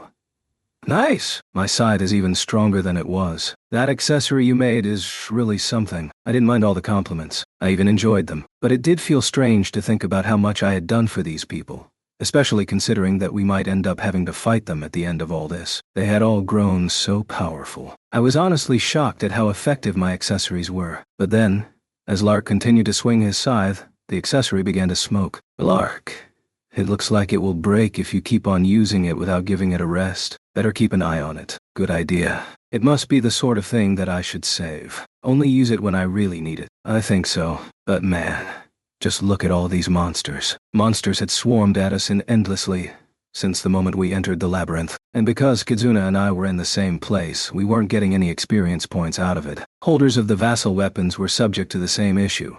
So Glass and the others weren't gaining experience either. Only Rishia, Philo, and Therese were actually leveling in these battles. It's quite strange, Ethnobalt said, covering Rishia and the others from the back line. I've been here before, and even I think it's weird, I shouted. Lark looked at the approaching hordes of monsters with confusion. He didn't understand what was going on either. The monsters weren't so powerful that we couldn't handle them, but their numbers were unbelievable. We'd eventually get worn down by the sheer number of them, if we didn't come up with a plan. Otherwise, we'd have to find a way to escape. Ha! Kizuna switched between fighting with her knife for close battles and her fishing rod for ranged attacks. She had access to other tools besides those two things, so I don't know why she didn't use them more. The lure I'd made for her hung from her weapon, no matter what form it took. I remembered her freaking out about the lure. What had she said? This lure is amazing. I just attached it to my fishing line and threw it in, and the fish lined up to bite it. I catch something every time I cast it. I love it. Can we put off this trip until tomorrow? Kizuna, try removing that lure for a minute. Huh? Okay, she said, taking the lure off of her weapon. The moment she did, the waves of monsters stopped coming. I thought so. What does it mean? I think that lure is attracting the monsters. I had a skill that did the same thing. It was called Hate Reaction. It looked like Kizuna's lure did that as long as she had it attached to her weapon. Looks like that thing I made had a really negative effect. I'll get rid of it for you later. No, you won't, Kizuna barked, clutching the lure like a string of pearls. Do you have any idea how many fish I can catch with this thing? Who cares if it attracts monsters too? Well, I guess as long as you choose when to use it, there's no problem. Yes, there is. Kizuna, give me that lure, Glass shouted, holding out her hand expectantly. Kizuna simply shook her head. I understood why Glass felt the way she did, but she was overreacting a bit. Maybe there was something I didn't know about. Kizuna, listen to us. Give the accessory to Glass, Lark said calmly. Everyone, including Therese and Ethnobalt, reacted the same way. They must have been aware of a risk that I wasn't. Rafu? What's all this about? Raphtalia and Rafu both looked as confused as I was. I looked around and saw that Philo and Rishia were confused too. Kiddo, Kizuna's a great girl, but she's got some issues when it comes to fishing. She even tried to fish off of the ghost ship we were on that day. Lark sighed heavily. Of course we stopped her. You mean she thinks about fishing even in the middle of battle? Absolutely. I do not, Kizuna shouted. Then, will you give me that lure? Certainly. And, let her have it. We'll just keep an eye on her. You can't. You'll see. She'll try fishing for mice the second she gets a break. Fishing for mice? Would she really do that? Even if she knew it would attract other monsters? Kizuna had never seemed like a careless person to me. Ethnobalt nodded, as if he'd suddenly realized something. That was why. There were so many flying monsters today. We almost collided with some in the air. I remembered that he had mentioned there were more monsters than usual. Good point. Maybe you should hand it over to Glass. When you want to use it, Glass will let you, I told her. But then I might miss my chance to catch the big one. What if Glass isn't around when I need it? What do I care? Get over it already. I'm sure you can work this out amongst yourselves. Mr. What? Naofumi. Don't give up so easily. We have to convince her. I have a dream. I want to catch a fish bigger than anyone has ever seen. Then go catch a whale. I regretted saying that. I didn't want her leaving a wave battle to go fishing. Kiddo, you get her from the right. I'll take her from the left. Glass and Raphtalia, you two make sure she doesn't get away. Fine. Everyone sprang to it immediately, and soon we had Kizuna surrounded. What are you doing? Leave me alone. She could resist if she wanted. But we were going to get that lure from her if we had to kill her to do it. She could play with her lure after we defeated Kyo and went back to our world. No! You stole it from me. My favorite accessory. Kizuna whined. Her childish screams echoed in our ears. She finally sounded her age. All right then. I turned to survey the area, ignoring Kizuna's pouting and begging. The monsters were tough, but nothing that we couldn't handle. We'd come out to this place to check the effects of the new accessories. All of them were more impressive than I had expected, and we weren't having any trouble with the monsters. That wasn't surprising, considering that most of our party was made up of people with Vassal weapons, and the others were holy heroes from an assortment of worlds. There are monsters coming. Let's do this. Yes, right on. Let's get some nice materials from them and see what Naofumi can make for us next. Ask Lark or Romina to do it. I snapped at Kizuna. As for the battle itself, it wasn't even worth describing. We won easily. We pressed on, and the monsters we encountered slowly grew stronger. We hadn't yet met any that were strong enough to break through my defenses, though we had met a few that could get through the shooting star shield. Kizuna, Lark, and Glass were starting to get tired. Let's take a break, I said, and everyone agreed. It'll be dark soon. Should we build a fire? We'll take turns keeping watch. Sounds good, then Kizuna started. No fishing.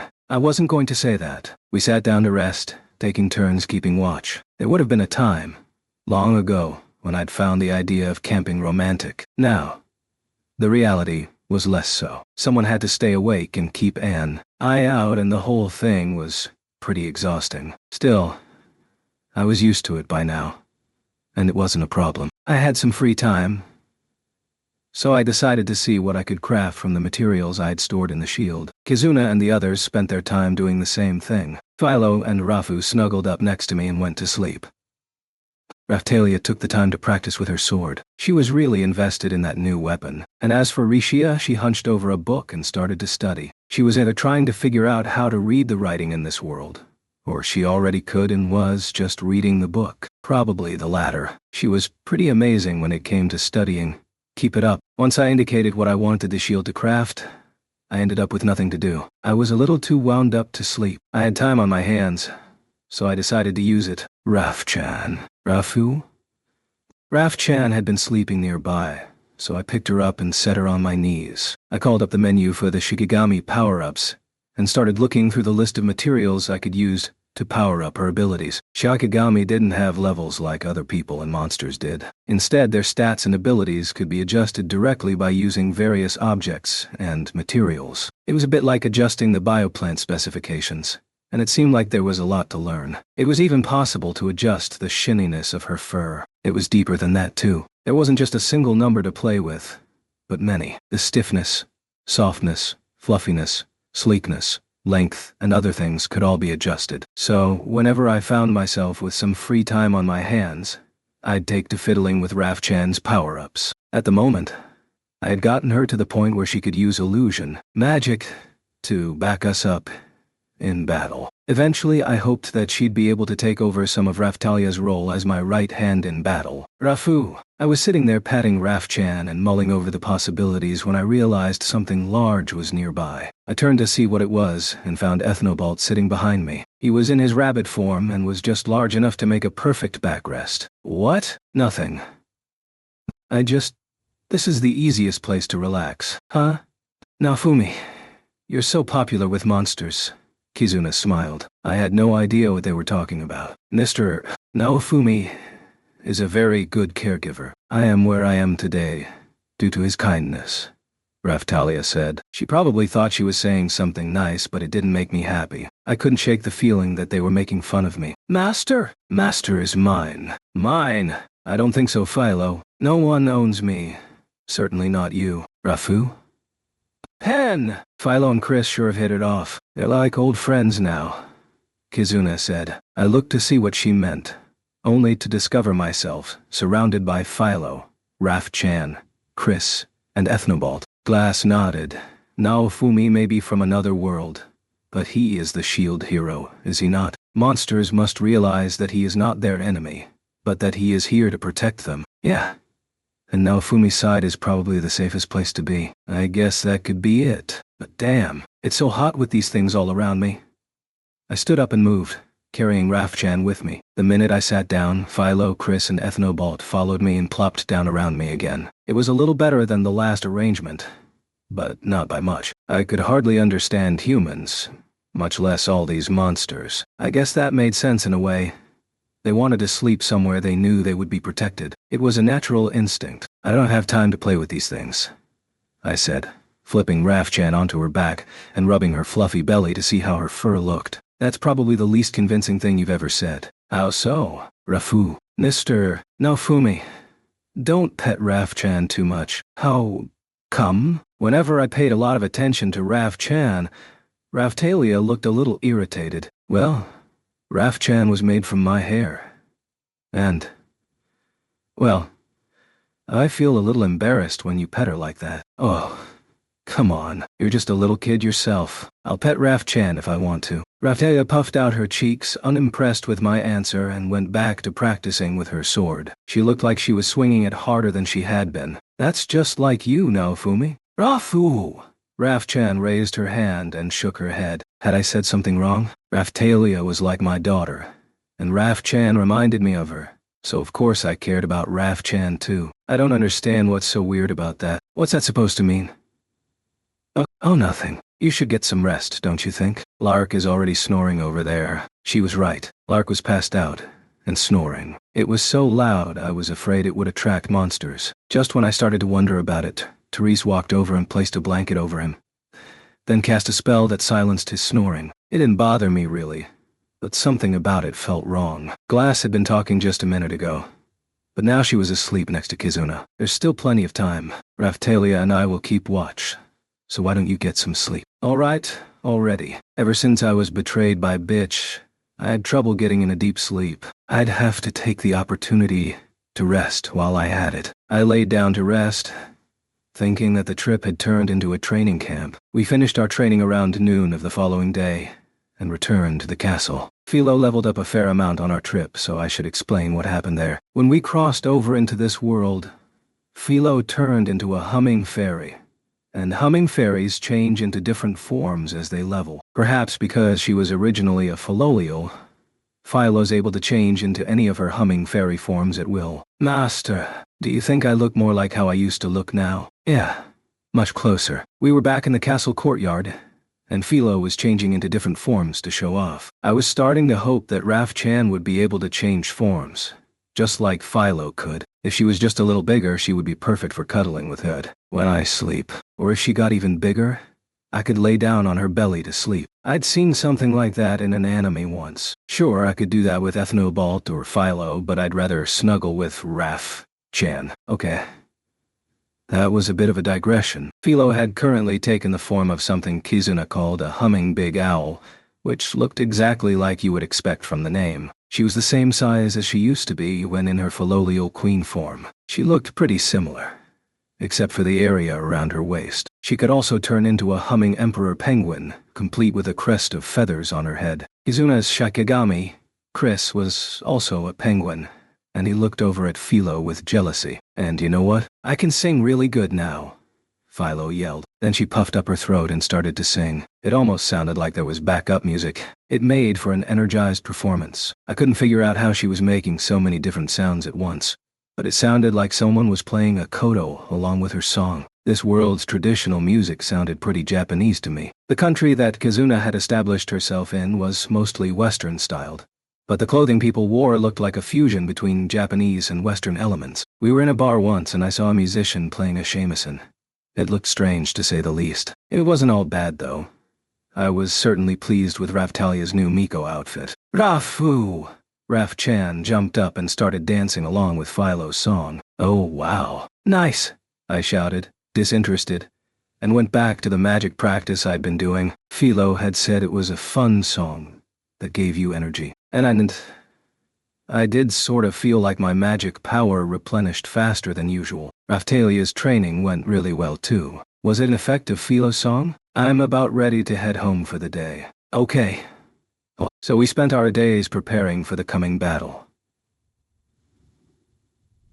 But then, that night, when we were all asleep, something happened. Thinking back on it now, I'm surprised that we hadn't been more on guard, especially considering how long it had been since Kyo had tried anything. We paid for our lack of caution. Chapter 4. Like a charging wild boar, I woke up suddenly to the sound of explosions. The ground was shaking. What is that? Rafu. What's going on? Master Itsuki. We were sleeping at Kizuna's house in the neighboring town. We jumped out of bed and tried to get our bearings. I ran to the window to look outside. We were on the 3rd floor, and there was a rush of noise coming from downstairs. I don't know what's happening, but it doesn't sound good. Be careful. Everyone nodded. We left the room and made for the 1st floor, where we found Kizuna, Glass, and Chris. Their weapons were drawn, and they were facing the entrance. Aside from those 3, we were the only ones in the house. Lark and Therese were at the castle, and Ethnobalt was working at the library. I was currently using a shield I'd received after the battle with Trash Hash 2, the White Tiger clone shield. I had finally reached a level that unlocked it, but I was surprised by how weak it was. The Spirit Tortoise Heart Shield had a higher defense rating, but I hadn't been able to unlock that shield since crossing over to this world. White Tiger Clone Shield, awakened. Abilities locked. Equip, bonus, skill, Chain Shield, equip effect. Agility up, medium, impact absorption, low, parry, low. The abilities and effects were not very exciting. I suppose that's all I could expect, since the enemy had only been a clone of the original White Tiger. Agility boost would be useful, but there was an issue with impact absorption and parry. If I were to be positive about it, I'd say that they might end up proving useful against defense rating attacks, like the kind that Glass and Lark used. If only I could have gotten my hands on some of the real materials. Things might have been different. But according to Romina, there were hardly any more left in the world, because so many different people and countries had used them. Lark managed the National Storehouse, and there was practically none left. But they had promised to find some for me before the final battle came. Lark figured that my level wouldn't be high enough to access whatever shield the materials unlocked for a while yet, and I couldn't argue with his logic. Anyway, this shield didn't have any counter effects, so I didn't really want to use it. Still, it could cover the gap between shields until I got to a level where I could access the Spirit Tortoise Heart Shield. I hadn't used the Shield of Wrath in a very long time, so I figured I could always switch to that if I needed it. But then again, it had a powerful effect on Philo too.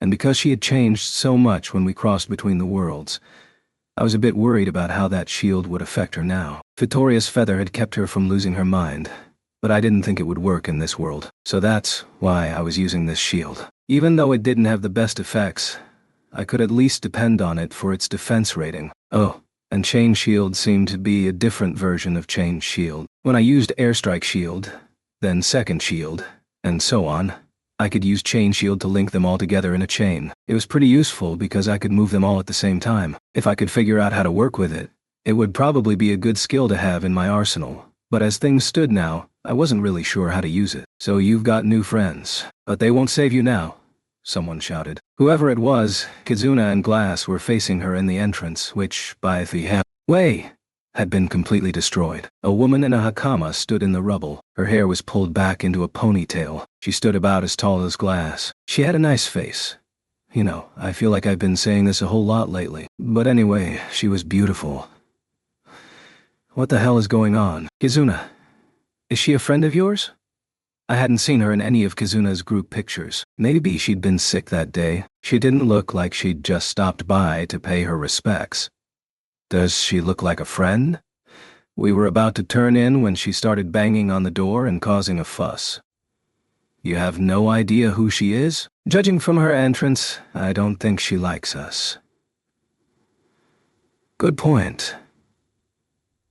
Back in the world I came from, there were a lot of people who hated me.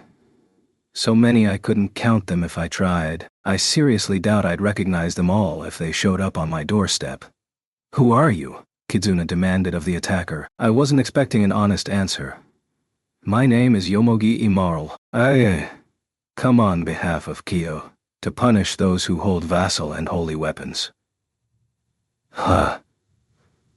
So she just told us the truth. It was all a bit confusing. Kizuna didn't flinch or let her guard down for a second, but she looked annoyed at the foolishness of her opponent. I mean, I'm glad she was so forthcoming with the introduction, but how stupid can you be? Was she really an assassin that Kyo sent? I will defeat you. Come at me, Yomogi shouted, drawing a strange-looking sword and dashing across the room at us. I thought you wanted us to come to you. What the hell? This girl was seriously confusing. Hiya. She was fast though. She was so fast that, had it not been for my recent training and level growth, I probably wouldn't have been able to react in time. I reflexively shot across the room, jumped before Kizuna and Glass, and got my shield up just in time to block her blade, which slammed into the shield. It shook in my hands. She wasn't powerful enough to cut through my defenses, but it took all I had to keep my footing. I wasn't sure if the White Tiger clone shield was going to be enough to make it through this fight. Thunder Sword! A crackling attack of lightning shot from her blade. I don't think so, Raphtalia shouted, drawing her katana from its fully charged sheath. Her speed attack activated, but your footing is all wrong. Yomogi clipped, jumping back a step and parrying Raphtalia's attack with her blade. She'd been able to see where Raphtalia was going, even though she had been in her Haikuiku mode, even though Kizuna and I had trouble seeing it. Raphtalia! Back down! Glass shouted, opening her fan. Circle dance attack formation. Flower wind! Glass spun on her heels and swiped at Yomogi with her fan. A flower made of pure light shot from the fan, and my accessory's effect activated at the same time, sending out 3 of them. She'd used that skill before. We were fighting in Kizuna's house, which sort of made me want to hold back. You didn't want to put years of work into making a house only to bust it up in a battle. Yomogi had rushed to attack Raphtalia, but she had to pivot to dodge Glass's attack. So, you're all going to team up on me, are you? It's just as Kyo said, you're evil. Are you kidding? You broke into our house in the middle of the night. Ha! Yomogi glared at me. She was sweating. That's right. I had to give priority to my mission, so I chose the cowardly way. Was she joking? Was she an idiot? She was genuinely confusing. And yet, she could follow Raphtalia's attack, dodge Glass's attack, move really quickly, and her attacks were powerful. That sword of hers was piquing my interest. Something about it was strange. The design reminded me of my spirit tortoise heart shield. The shape of it was strange too. The gems in the hilt, the shape of the guard. Many things about it reminded me of Ren's sword, and she seemed to be able to use skills too. But even if you team up against me, it won't save you. I don't care how many of you I have to face. I will emerge victorious. You think you stand a chance against all of us together? I laughed, sounding like a cheap pirate. Oh well, Nafumi. That's what people say before they lose. Shut up, Kizuna. You're no good against a human opponent anyway. Back off and leave this one to the adults. How dare you? Kizuna wasn't able to fight against other humans, and I was pretty sure this Yomogi character was a human. She didn't look like a grass person, and she didn't look like a spirit person either. I'll show you, Yomogi barked, rushing at me with her sword. I was the only guy in the group, and I was standing at the front, so it was only natural that she came at me first. Whoa! Air strike shield! The shield appeared in the air, and Yomogi's sword clanged against it. You're up to something, but it's not going to work. She'd rushed at me, but now she had decided to be cautious, and she started to back up. I had seen this kind of thing before. I wonder what Kyo had told her about the shield hero. Second shield. Right before she could jump away, I sent out another shield, and it appeared in midair just behind her knees. Huh? Drita shield. Yomogi could hardly stay on her feet, so just to finish her off, I sent a third shield flying at her, and it appeared in the air by her chest. She had to twist herself into an unnatural position to avoid the shields. She wouldn't be able to hold it for long, unless she was a professional contortionist or something. Her knees were bent back over the shield behind her, and she couldn't stand up to avoid it. Because of the shield in front of her, she was stuck. You coward! She hadn't fallen yet, but it seemed to take all of her energy to avoid collapsing. I'm impressed you're still standing up. Lark told me about when you did that to him. He said it was really hard to fight back. Glass said, "That's the shield hero for you," added Kizuna. I appreciate the commentary, but will you please contribute to the fight now? Here I go. Me too. Faye, should I help too? Raftalia dashed forward to take advantage of Yomogi's instability, while Philo started to chant an incantation. Rishia was fumbling with an Afuda and getting ready to throw it. I was reaching for Yomogi's sword, just to make sure. But I wasn't going to make it in time, so there was only one thing to do. Chain shield. A chain appeared and linked the shields all together. Because of their position, Yomogi found herself entangled in the chain. Then the shields began to spin and rotate around her. It was a good combo. Perfect, really. I'd wrap her up and try to wring information about Kyo out of her.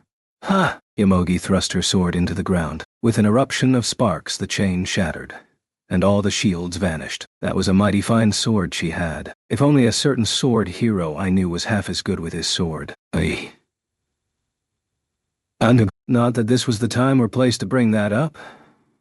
You're pretty good, but I'm not going to lose, Yomogi shouted. But Raftalia was already flying at her. Kizuna used her bait lure attack. It would double the effect of the following attack. Instant blade. Missed. With any luck, this should end the battle. Raftalia, with blinding speed, swung her sword across, right at Yomogi, ending the Take this! Dragon Point technique! Yomogi vanished in a flash, leaving behind an afterimage before appearing on the other side of Raftalia's attack, her sword drawn. What? Their swords clashed and showered the ground with sparks. Not yet. Yomogi parried Raftalia's katana to the side and thrust forward at the side and thrust forward, opening. Not on my watch! Shooting star shield. The barrier appeared instantly. Yomogi's sword clattered against it, protecting Raftalia and repelling Yomogi. Philo rushed to counterattack. Zweite Wind Cutter! Philo flapped her arms and blade after blade of wind shot at Yomogi, who used her sword to defend herself from each one. Wow. Master, this lady is tough. I know. Stay focused. A strange attack indeed. Truly a style from another world. I could say the same thing. Naofumi, don't you think there's something odd about her sword? Kizuna shouted. I took another hard look at it. There was a gemstone set in the handle, but now it looked more like an eyeball. It was swiveling and turning in its socket. What was that thing? More power. Kyo made this weapon, and I am worthy to wield it. The blade flashed red and seemed to sizzle with heat before crescent moons, shot from its tip and flew at me. Ugh.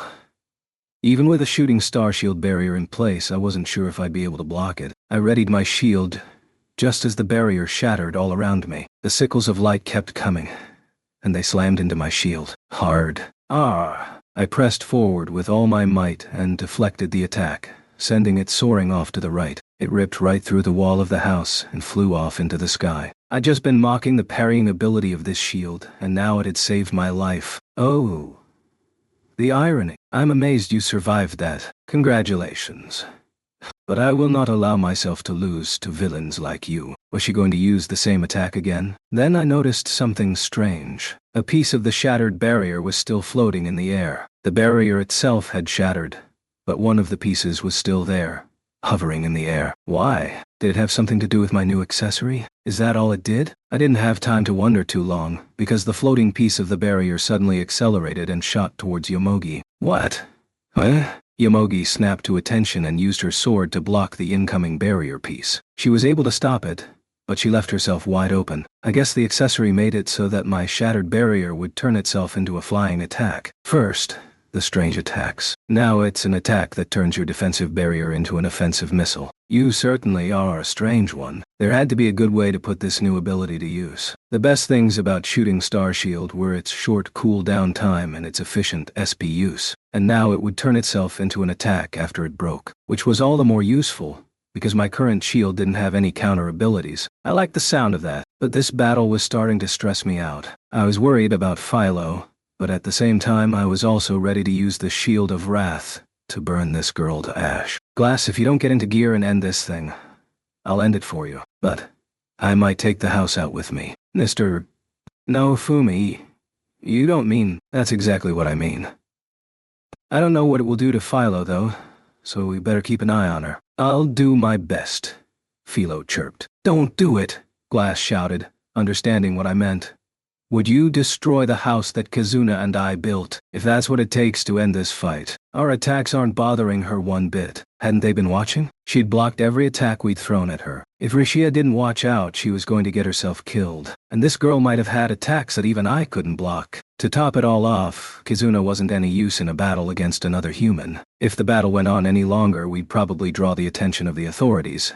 And maybe the castle would send backup. Everyone was in the middle of scaling up for battle anyway. To jump into a situation like this wasn't very smart. Whatever happened, we were going to need an attack powerful enough to get rid of this stupid idiot. Or... Raphtalia? Can you use Illusion Sword? I should be able to, but I'm sure she'll notice. Raphtalia had about as much attack power as Philo had had in the previous world. She'd been using a lot of skills, but none of them had been strong enough to end the match. Had she lost the ability to use those attacks she used to know? What about Yin Yang's sword? Or Directional Blade of Heaven? Can you still use those? Yes, I can. Good. Come on. I'll buy us some time. You slice this girl up. Very well, Raphtalia said, turning her blade horizontal and charging her magic power. An opening! Yomogi yelled, thrusting. That's not an opening. That's charging up for an attack. I'll be taking over until she's ready. Then I'll just have to take care of you first. What's a weakling like you going to do? I said condescendingly, trying to get her riled up. Yomogi's face turned bright red, and she tightened her grip on her sword and said, What did you say? Yes, it was working. As long as she was paying more attention to me than to Raphtalia, my plan would work. I wasn't relying entirely on Raphtalia's attack. Philo and Glass and Kizuna all had attacks too. I just had to make sure that this crazy woman's attacks didn't reach any of my teammates. I'd have to provoke her. I needed all her attention on me. That's when I came up with it. I laughed condescendingly and looked at Yomogi. What's so funny? Huh? Nothing. I was just thinking about how stupid Kyo looked. It made me laugh. That's all. How dare you? How's that gloomy guy? He sure talked himself up. But if he sent you to take us out, he must be too scared to come himself. How did he ask you to come after us? I'm too scared. You please? You bastard. It worked. Her face went red with anger, and she glared at me spitefully. In that moment, she wanted nothing more than to come after me. Now, Fumi, you sure are good at that sort of thing. Yes, Kizuna, but it is also helpful, Raphtalia offered. Yeah, I know. I wanted to yell. Enough with the chit-chat already. But I didn't get a chance to before Yomogi thrust her sword at me and I blocked it with my shield. For a moment, we were locked in place, my shield against her sword, neither of us overpowering the other. I suddenly realized that I had never tried to change my shield in a situation like that. It was as good a time as ever to try it. I decided to switch to a shield with a counter effect, so I chose a shield that I'd unlocked from the boss monster that Kizuna had fought during the last wave battle. The Demon Elephant Shield. Of course, I had already leveled it up. Glass and the others had helped me gather the materials I needed to level it up, so the process had gone quickly. Demon Elephant Shield. C. Abilities locked. Equip bonus. Defense 30. Shadow defense up while mounted. Rickshaw skill up 4. Abilities increase while carrying medium. Special effect. Demon Elephant Tusk. Critical. My Philolial series had an ability adjustment while mounted. High. Effect. So in order not to overlap that shield, this shield offered a defense boost instead. I didn't know anything about the other effects. Was I supposed to pull a rickshaw? I don't think so. It might have meant that anyone I carried would get an ability boost, but I wasn't going to carry anyone. So I guess I'll never find out. Was I supposed to carry Raphtalia on my shoulders in a battle? Huh. I was distracted, imagining the absurdity for a second, but I quickly snapped back to the battle at hand, and I had just changed to a new shield. The new shield appeared instantly in the place of the old one, and as Yomogi's sword clattered against it, the counter-effect Demon Elephant Tusk, critical, activated. What? The elephant tusk relief on the exterior of the shield began to glow. It then fired a sphere of black light at Yomogi. But you haven't got me yet. She'd been too close to dodge the attack, maybe because her sword was locked up against my shield. The effect activated a couple more times. The dark spheres of light slammed into her with satisfying power and sound. Yomogi tried to thrust at me again, but she failed and was forced to jump back to get some distance. She was breathing hard, holding the shoulder that had been hit by the spheres of light. Had I managed to do some real damage? That was some trick. You managed to hurt me. It looked like the Demon Elephant Tusk. Critical. Made critical hits from time to time. Hey, Master, I think I can do something. Rafu! Raf-chan and Philo, in her humming falcon form, hopped up onto my shoulders and started chanting incantations. Ama, do it. Raf-chan, do it with me. Rafu. They chanted so quickly. What were they doing? I didn't have time to wonder. They combined their powers for a new spell. Joint magic. Pinwheel. When Philo and Raf-chan cast their spell, all the lights around us started flashing on and off, and then the room was plunged into darkness. The light was so blinding I had trouble adjusting my eyes. Then 4 blades made of wind, like throwing stars, shot at Yomogi from all directions. Fascinating. I've never heard of such an attack, Yomogi shouted. Was she enjoying herself? Glass, hope you're ready to help us out here. Yes, I am, she shouted, opening her fan and dancing in the darkness, once again triggering circle dance attack formation. Flower wind. Yomogi could hardly keep up. She was forced further back. You think you've got me, is that it? Yomogi yelled, thrusting her blade into the ground. Was she going to use that attack again? No. She had other plans. The eyeball-like decoration on the hilt of her sword opened its eyelid and shot a beam of light at us. I rushed forward to block the beam before it could hit anyone. Ready? Yes, I'm ready, Raphtalia shouted, jumping out from the shadows and slashing horizontally with her katana. She looked really cool when she did it, appearing from the darkness behind Yomogi and brandishing her sword like that. Directional blade of heaven. Yin-yang patterned circles appeared around her. The swirling black and white pattern grew increasingly intricate and complex. Then the spheres split in two. I hadn't realized there were so many intricate details before.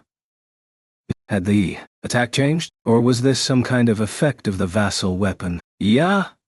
Did she miss? No. Yomogi used her sword to block the attack, filling the air around her with showers of sparks. I'm not giving up so easily. If I give up now, I'll never be able to face Kyo again. Ew. Why would you even want to? I'll not have you insult Kyo. Mr. Naofumi. Yomogi had been about to go after Raphtalia in retaliation, but my new insult had upset her so much that she turned to me instead, slicing at me with her sword. Of course, I blocked it with my shield, but something about her attacks felt different than last time. Hey, that sword of yours. The eyeball-like gemstone looked different than before. The eye was wide open. It looked wicked. I'm not saying that I had the abilities of a master craftsman, but something was definitely wrong. I felt like something terrible was coming, that we'd all be in serious trouble if we didn't get rid of that sword as soon as possible. Your sword is going crazy. Get rid of it. What? You suggest there are faults with Kyo's masterful creation? I felt it when the blade was locked against my shield. It felt like a heartbeat. Was I imagining it? What was worse was it seemed to be speeding up, faster and faster. It was like it was counting down to an explosion. I'm telling you, let that sword go. I didn't care what happened to Yomogi.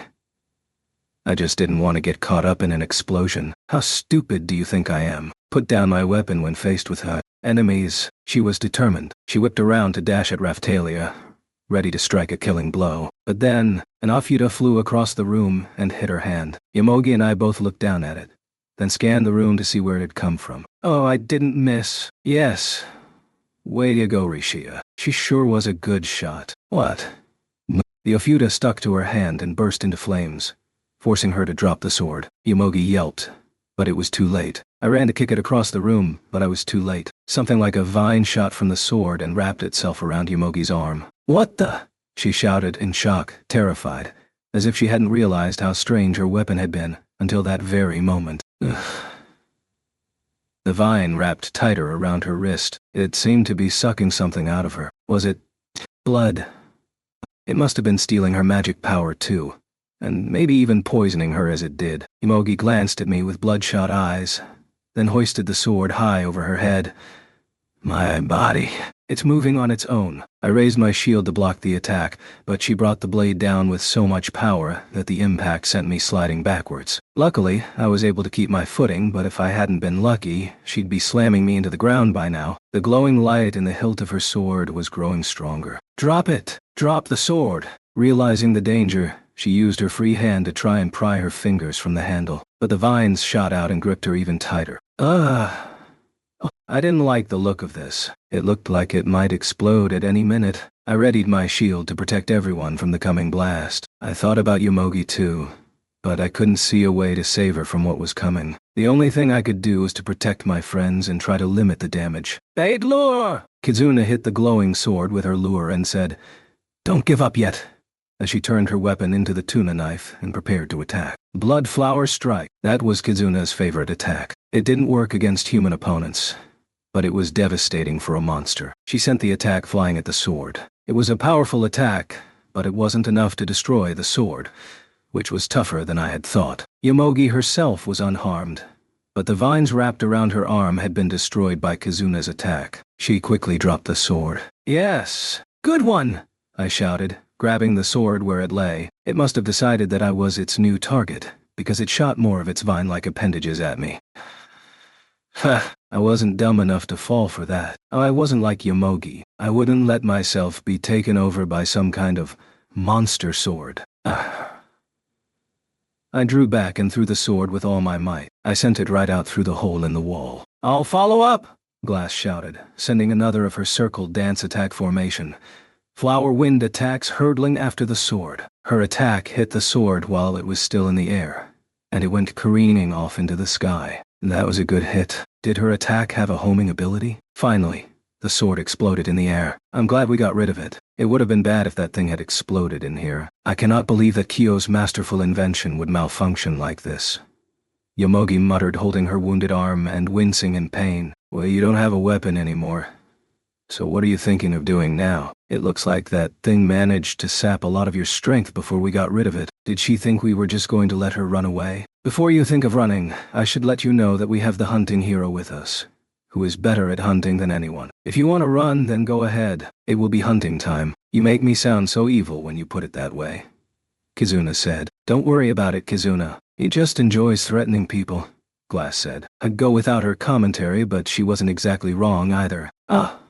Well, let's leave that up to Mr. Naofumi, shall we? Rafu. That was some explosion. Oh, look! The light is coming back to Master. The light from the explosions fell like snow, slowly falling back toward me. What did it mean? So, what's next? We better start by punishing this crazy person who came to kill us in the middle of the night. We could tie her up and torture her for information. She looked like she would just tell us the truth regardless, though. Kill me! Yomogi shouted, raising her hands in the air. Fine. We'll let that greasy old man take care of you. Raphtalia. Wasn't there a monster that looked like a pig demi-human around here? I think his name was Oak. I'll survive whatever torture you can think of, she barked. Don't go thinking that you'll come out of this in one piece. How do you ever think of these things? Naofumi, you get all this from your otaku days, don't you? Particularly from the adult stuff. Kizuna gave me the side eye. But wasn't that obvious? Besides, it actually sounded like something Eclair would have said. Like something she'd say to a prisoner. Anyway, your name is Yomogi, right? Well, Yomogi, we're gonna tie you up now. And so we succeeded in capturing Kyo's midnight assassin alive. Chapter 5. Together, with conditions. Let's head to the castle for now. Let's lock her up so we have guards watching her. I had a feeling her stats were high enough to break out of a jail cell if she wasn't watched. In the last world, they would reset your level when you were thrown in jail. From what I could tell, that wasn't the case in this world. We can torture her for information after we get to the castle. You're really stuck on that, aren't you? But I guess you're right. Well, we have a war to win here, don't we? This girl came after us wielding an invention created by the very enemy we are trying to defeat. This is our best chance to find out what we are up against, isn't it? I'll bite my own tongue off before I say anything to you, Yomogi shouted, and tried to bite through her tongue. Swight heel! I immediately touched her face and healed her. You prevent me from hurting myself? You bastard! Can we gag her for now? But I stuffed a ball of cloth into her mouth to keep her from trying to bite her tongue again. Then I realized it had been a dirty dust cloth. The torture was starting early. Oh well. Yomogi squirmed uncomfortably. Good thing we have healing spells, Kizuna said. She hadn't noticed that I used a dirty cloth. Raphtalia and Glass noticed though, and they both were just about to mention it. All right. Just then, reinforcements from the castle arrived. Nizba, Kizuna. Nizfra, Glass, the hero from another world. Master Lark has sent us to request your assistance. What happened? Advance enemy troops are attacking the castle, and they are surprisingly strong. Lark is unable to hold them off on his own. They must have been assassins Kyo sent. He was coming after all of us. He planned all these attacks out in advance. He must have been serious about trying to kill us. I looked over at Yomogi. She looked shocked. Ha! She came charging after us like a wild boar. Hadn't she known that Kyo had other plans in the works? Kyo had been right to keep it from her. She seemed like the sort of person to run her mouth. He was like a Yakuza boss, probably treating his assassins as disposable. We better hurry. Yeah. But something about this bothers me. Glass nodded along with me. I know what you mean. We had best proceed with caution. Something tells me that Kyo has other plans we don't know about. Kyo was smart. He would have thought long and hard about a plan to kill us. Think. What sort of attack would he expect to be effective against us? If I were Kyo, I'd try to use the technology available to me in the country that I had taken control over. This is the same man that invented things that took control of the spirit tortoise. His ambition was a force to be reckoned with. No doubt his actual plans would outstrip whatever I came up with. I was just guessing, but I thought he'd try to do something to disrupt us, to keep us distracted and confused. If there was one thing I'd learned since coming to this world, it was that the people here were always coming up with inventions to overcome their limitations. We're going to the castle no matter what, right? Yeah. And we'd normally use Portal Shield or Kizuna's return transcript skill, right? Yeah. I tried to use Portal Shield to teleport to the castle, only to find that something was interfering with it. The skill failed. Something is messing with my Portal Shield skill. Better assume that Kyo has a deeper plan than it seems. How are we going to get there in time? We need to hurry, Kizuna said, flustered. Glass tried to calm her down. Relax. How can we be sure that this isn't part of his plan? We can't. But we can't dilly-dally either. Kizuna.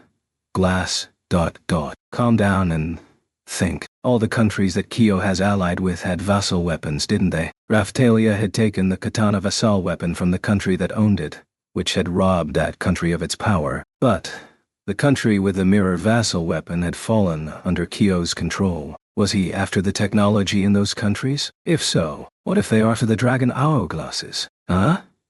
Kizuna, I know you remember what we saw. That guy that was after Raphtalia.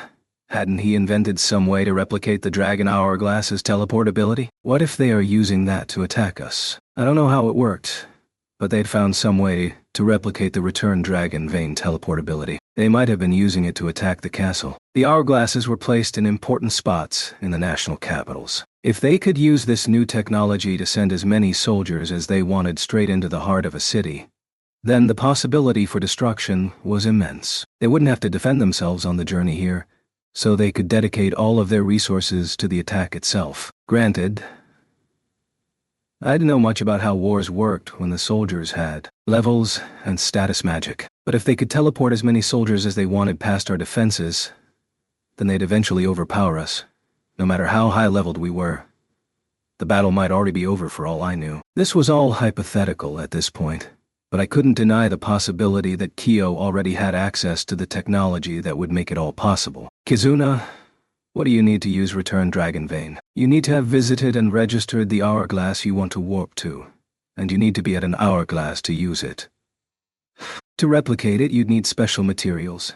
and you'd need a certain amount of power to make it work. We thought of that. The security has been strengthened on that account. Of course, Glass had thought of that. She wasn't stupid. The hourglasses in other countries were all closed to the public. Guards would only allow holy heroes or vassal weapon holders to approach. If they've broken through the defenses and managed to register the hourglass, we're in serious trouble.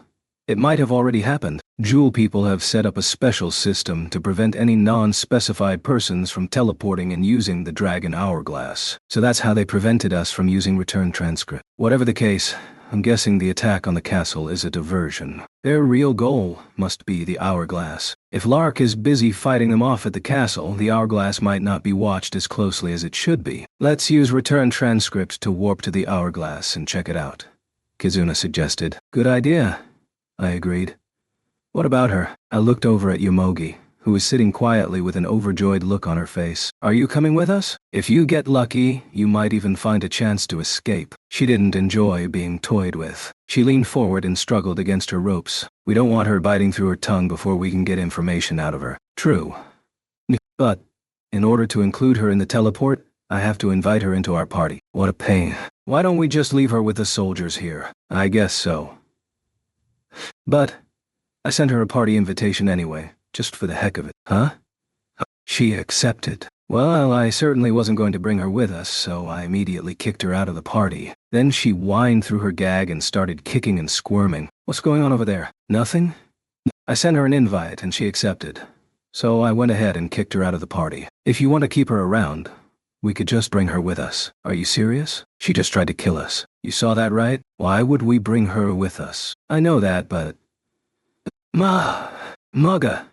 I wonder what she's trying to say. What should we do? I guess it was worth hearing her out. She couldn't speak through that dirty old rag. If she tried to bite through her tongue, or to cast a spell, I could always just jam it back in. I pulled out the rag, and immediately she stuck her tongue out at me and glared with spite. What?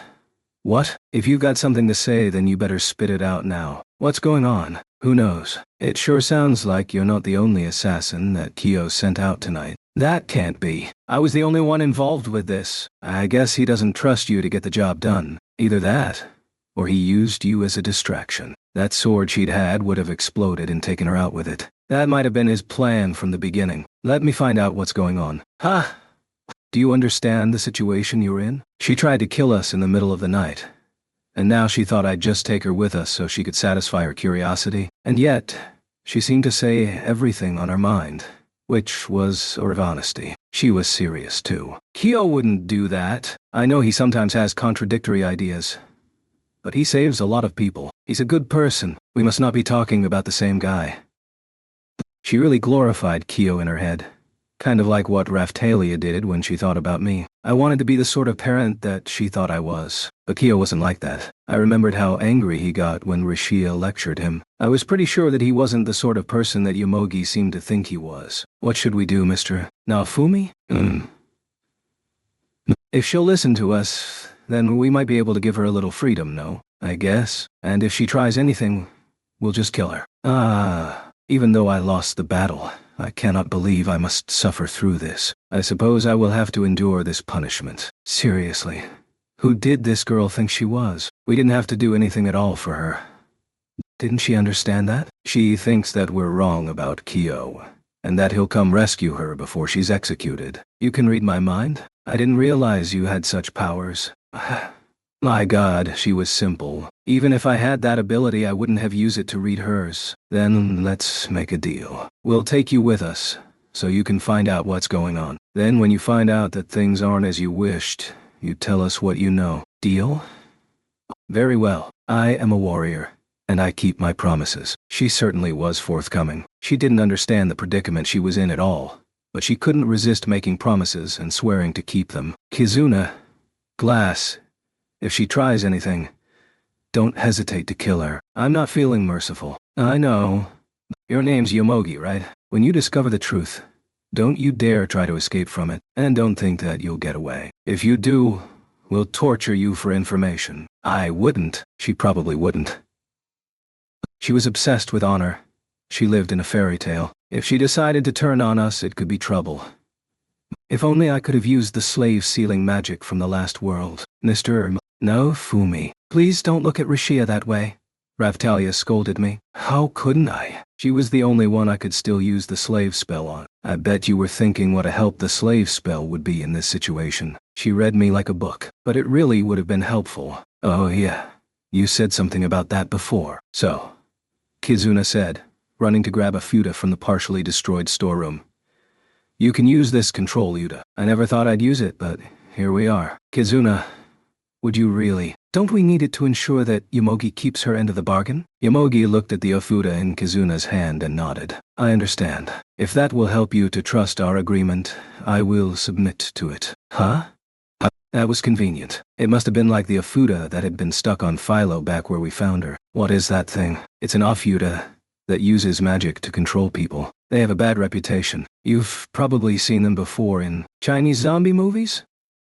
Ah, those zombies with the Ofuda hanging down off of their face or hat. Right. The Ofuda lends you control over their subconscious. If you're good, you can even make it so that they can only move when commanded to. Sounds pretty dangerous. What if someone used them to take control of us? It's possible to resist the Ofuda's power, and luckily, they don't work on holy heroes or holders of the vassal weapons. But they can be very dangerous in the hands of a powerful user, though. These Ofuda things might be better than the slave spell I was used to. What happens when someone tries to resist it? They have to use all their energy to try and get it off. And while they are occupied, you have a chance to kill them.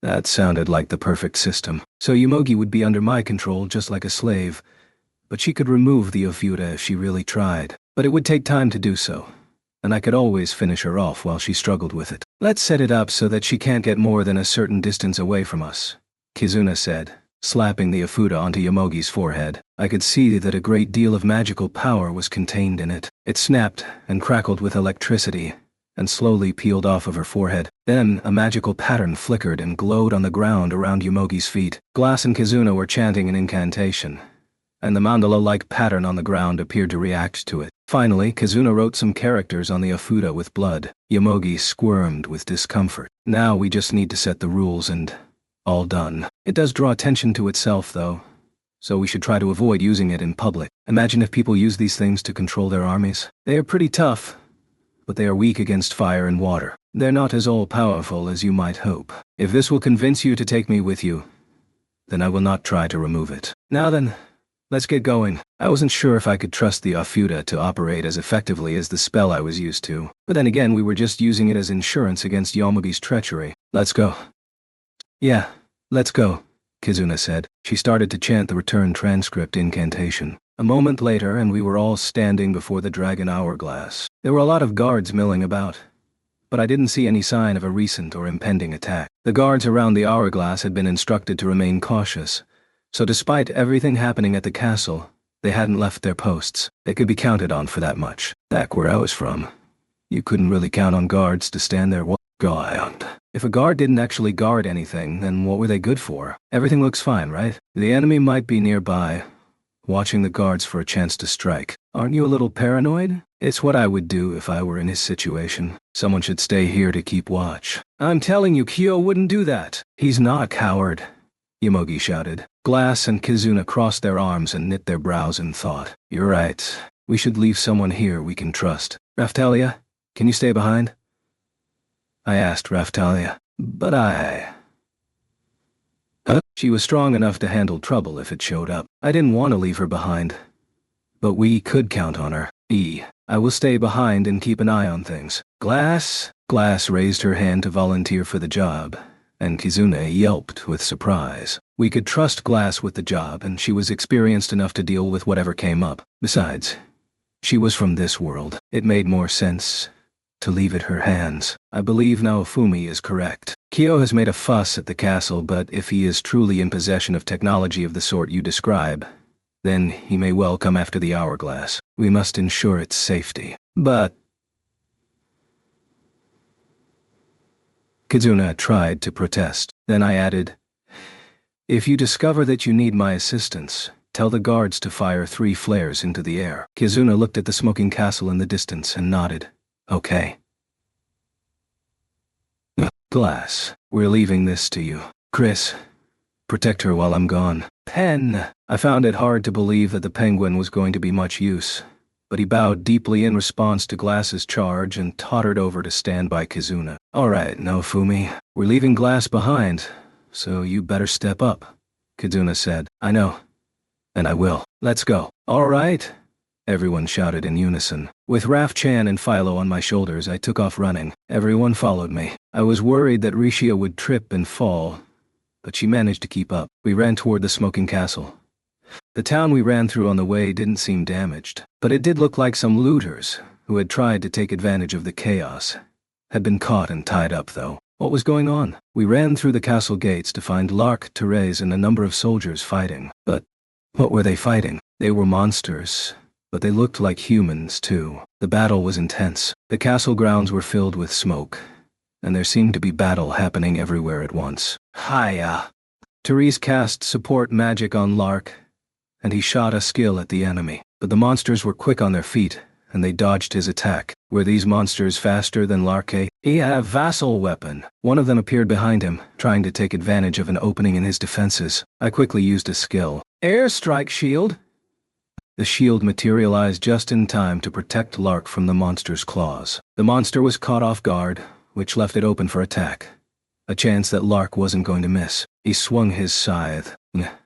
But the monster dodged again. Kiddo, Kizuna, we're so glad you're here. Lark and Therese smiled. They looked relieved. Shooting star shield. The barrier appeared and covered us all, protecting us from the monsters. When the barrier appeared, the enemy stopped attacking and stared straight at me. Hero from another world. How wonderful to see you. Huh?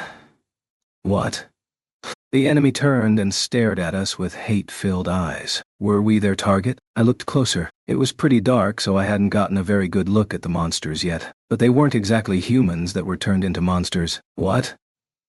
Their faces were strange, half beast, half human. Their bodies also seemed to be split down the center in human and beast halves. It looked like they'd been made of two different things stuck together. They were really ugly, to be honest. The leader of the group looked was half white tiger. The other half was a woman with a ponytail. Her human eye was sharp and angular, and the other eye was a cat eye. She wore light armor, and it was torn in places, probably a result of the battle. The human half of her face was actually pretty attractive. The other enemy troops were similar, but some of them had feathers and bird-like features.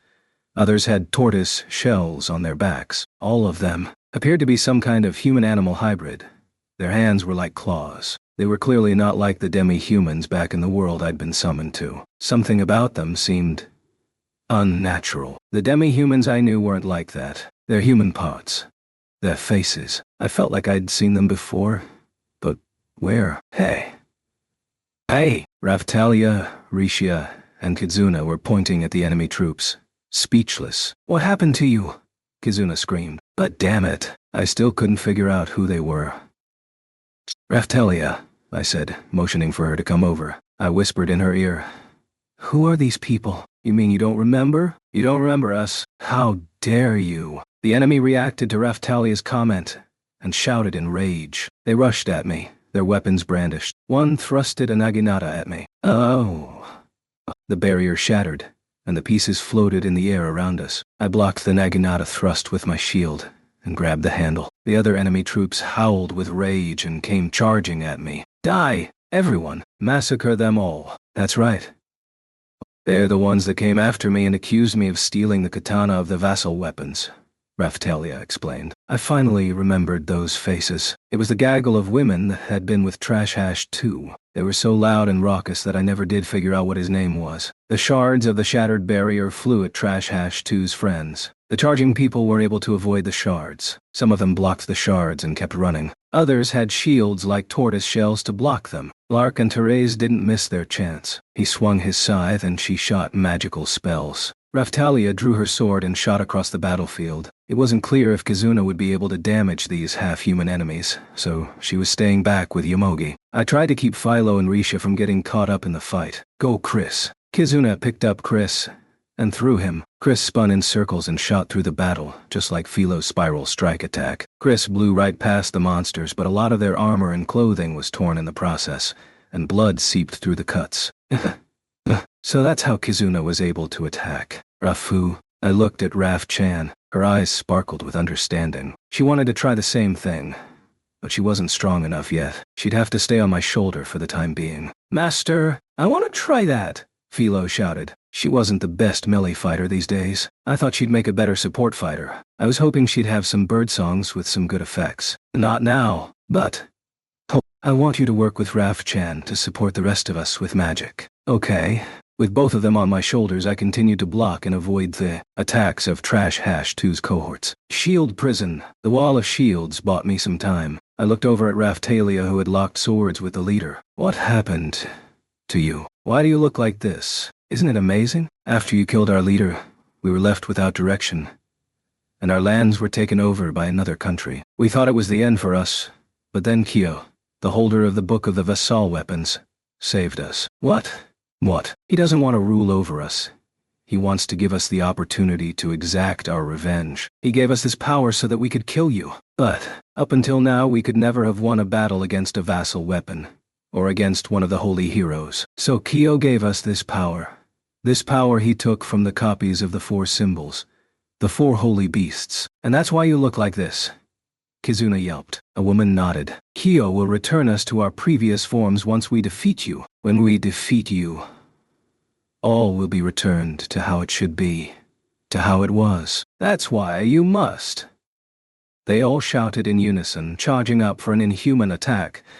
Die! The tiger lady was wrapped in howling winds which flew into her weapon. She charged us. The bird lady's wings burst into flame. She flapped them hard, sending the flames roaring at us. The tortoise lady sent huge boulders to rain down on us from above. The dragon lady didn't seem to be there. Airstrike shield. Second shield. Dritti. I sent out the trio of shields and immediately followed them with shooting star shield, blocking all of their attacks. Then I focused for a minute and cast Wheat Aura on everyone, starting with Raphtalia. No! Kyo would never do something so inhumane. Yomogi shouted behind me. She reached out with her good hand and grabbed Kizuna's shoulder. Hunting hero, I have a request. Please allow me to fight with you. These fools that would speak ill of Kyo must be silenced. She grabbed a sword that had fallen at her feet. If you try to attack us, you'll regret it. I will not do such a thing. Kizuna nodded, and Yomogi took off running. She jumped into battle, slashing at the woman that Raphtalia was fighting. Stay out of this. Ha! You think I can't dodge your bumbling attacks? Yomogi said, jumping back to avoid the woman's attack, and then charging forward again with Raphtalia. How dare you tell such lies about Kyo? He would never do such things. You'd call me a liar? The beast woman shouted. She looked confused by the accusation. We can bring back our leader if we kill you. You sliced him in two. Kyo can bring back Master. He can bring back the dead. Since when did Kyo have that kind of power? That would be amazing, really. Was there a deeper taboo in all of creation? I guess you saw it in old RPGs from time to time. But if he could do that, why not send Trash Hash 2 as his assassin? There was something else. Some other layer to his plan. The Kyo that you speak of is not the Kyo that I know. Yomogi shouted and continued her assault. Raphtalia looked confused. You fool. You have yet to see my true power. The beast side of the woman started to glow, then slowly expand, growing larger and larger. I didn't like the look of it. I was doing all I could to stop the endless string of attacks coming from the other women. There were too many of them, and they were all pretty damn strong. It was like the battle we had in the chamber of the Spirit Tortoise's core. The Neo Guardians had been about this strong. Tsugumi, take this, one of the other women said, and threw a spear to their leader, who was locked in battle with Yomogi and Raphtalia. One look at the spear, and I could hardly believe my eyes. Can it be? The spear looked just like the creepy weapon that Yomogi had been carrying when she tried to attack us back at the house. And now, it was in their leader's hand. Chapter 6. The Reformed. The woman named Tsugumi raised the spear over her head and swung it in a circle. She didn't actually hit anyone with it, but the motion produced a shockwave powerful enough to send Raphtalia and Yomogi flying. Both of them took the brunt of the impact and were bleeding all over. This wasn't good. I'd tried to defend them, but I wasn't fast enough. Judging from the battle we'd had with Yomogi, I assumed that the spear was making her attacks more powerful. Yomogi didn't seem as imposing now, without her special sword. But now Tsugumi was faster and stronger than Raphtalia. Her abilities were on par with Eclair, maybe even better. She was probably as good as Raphtalia had been before she was chosen to wield the katana of the vassal weapons. Yeah, she was pretty strong. Those that held a vassal weapon could improve the growth stats of their party members. I was guessing that these women had gotten a boost from Kyo. They were strong, but that didn't mean that victory was certain. Not yet. Philo had always been my trump card, the backup surprise when things got rough for Raphtalia. Raphtalia had just gotten her hands on the katana recently, and she had already grown so powerful that she was almost as strong as glass. If this woman was able to send her flying with a simple swipe of her spear, she must have been pretty powerful too. Considering how easily she'd parried their attacks, we'd be in trouble if she hit us with a skill, or a technique, or whatever. I'd try to block it, but who knew if I'd be able to. Regardless, there was another problem we had to face first. That weapon. Kyo must have made that. Yomogi muttered, her face pale. Had she finally lost faith in him? Was she just afraid of the weapon? It was hard to say, but she was definitely unnerved. Calm down, Raphtalia said. Yomogi snapped back to reality and shook her head. Where did you get that weapon? Don't you know? Kyo gave it to me as a way to ensure the departure of the holy heroes and your vassal weapon-holding friends. Yomogi shook her head in disbelief. Lies. Even if that's true, you must know how dangerous that weapon is. Kyo must have given it to you without realizing the danger it put you in. Kiddo, what do you know about that weapon? Lark asked, parrying one of the beast woman's attacks. It wasn't the time or place to sit down and give a lecture about the weapon, but if it worked like Yomogi's sword, we were all in serious trouble. We had to find a way to get rid of it without setting it off. That thing was probably made with energy he took from the spirit tortoise. It's a monster. It will give you unbelievable power when you wield it, but it has a mind of its own, and pretty soon it will go on a rampage and explode. Whether the rampage and explosion were part of the design or a result of an experiment was hard to say, but I was sure of one thing.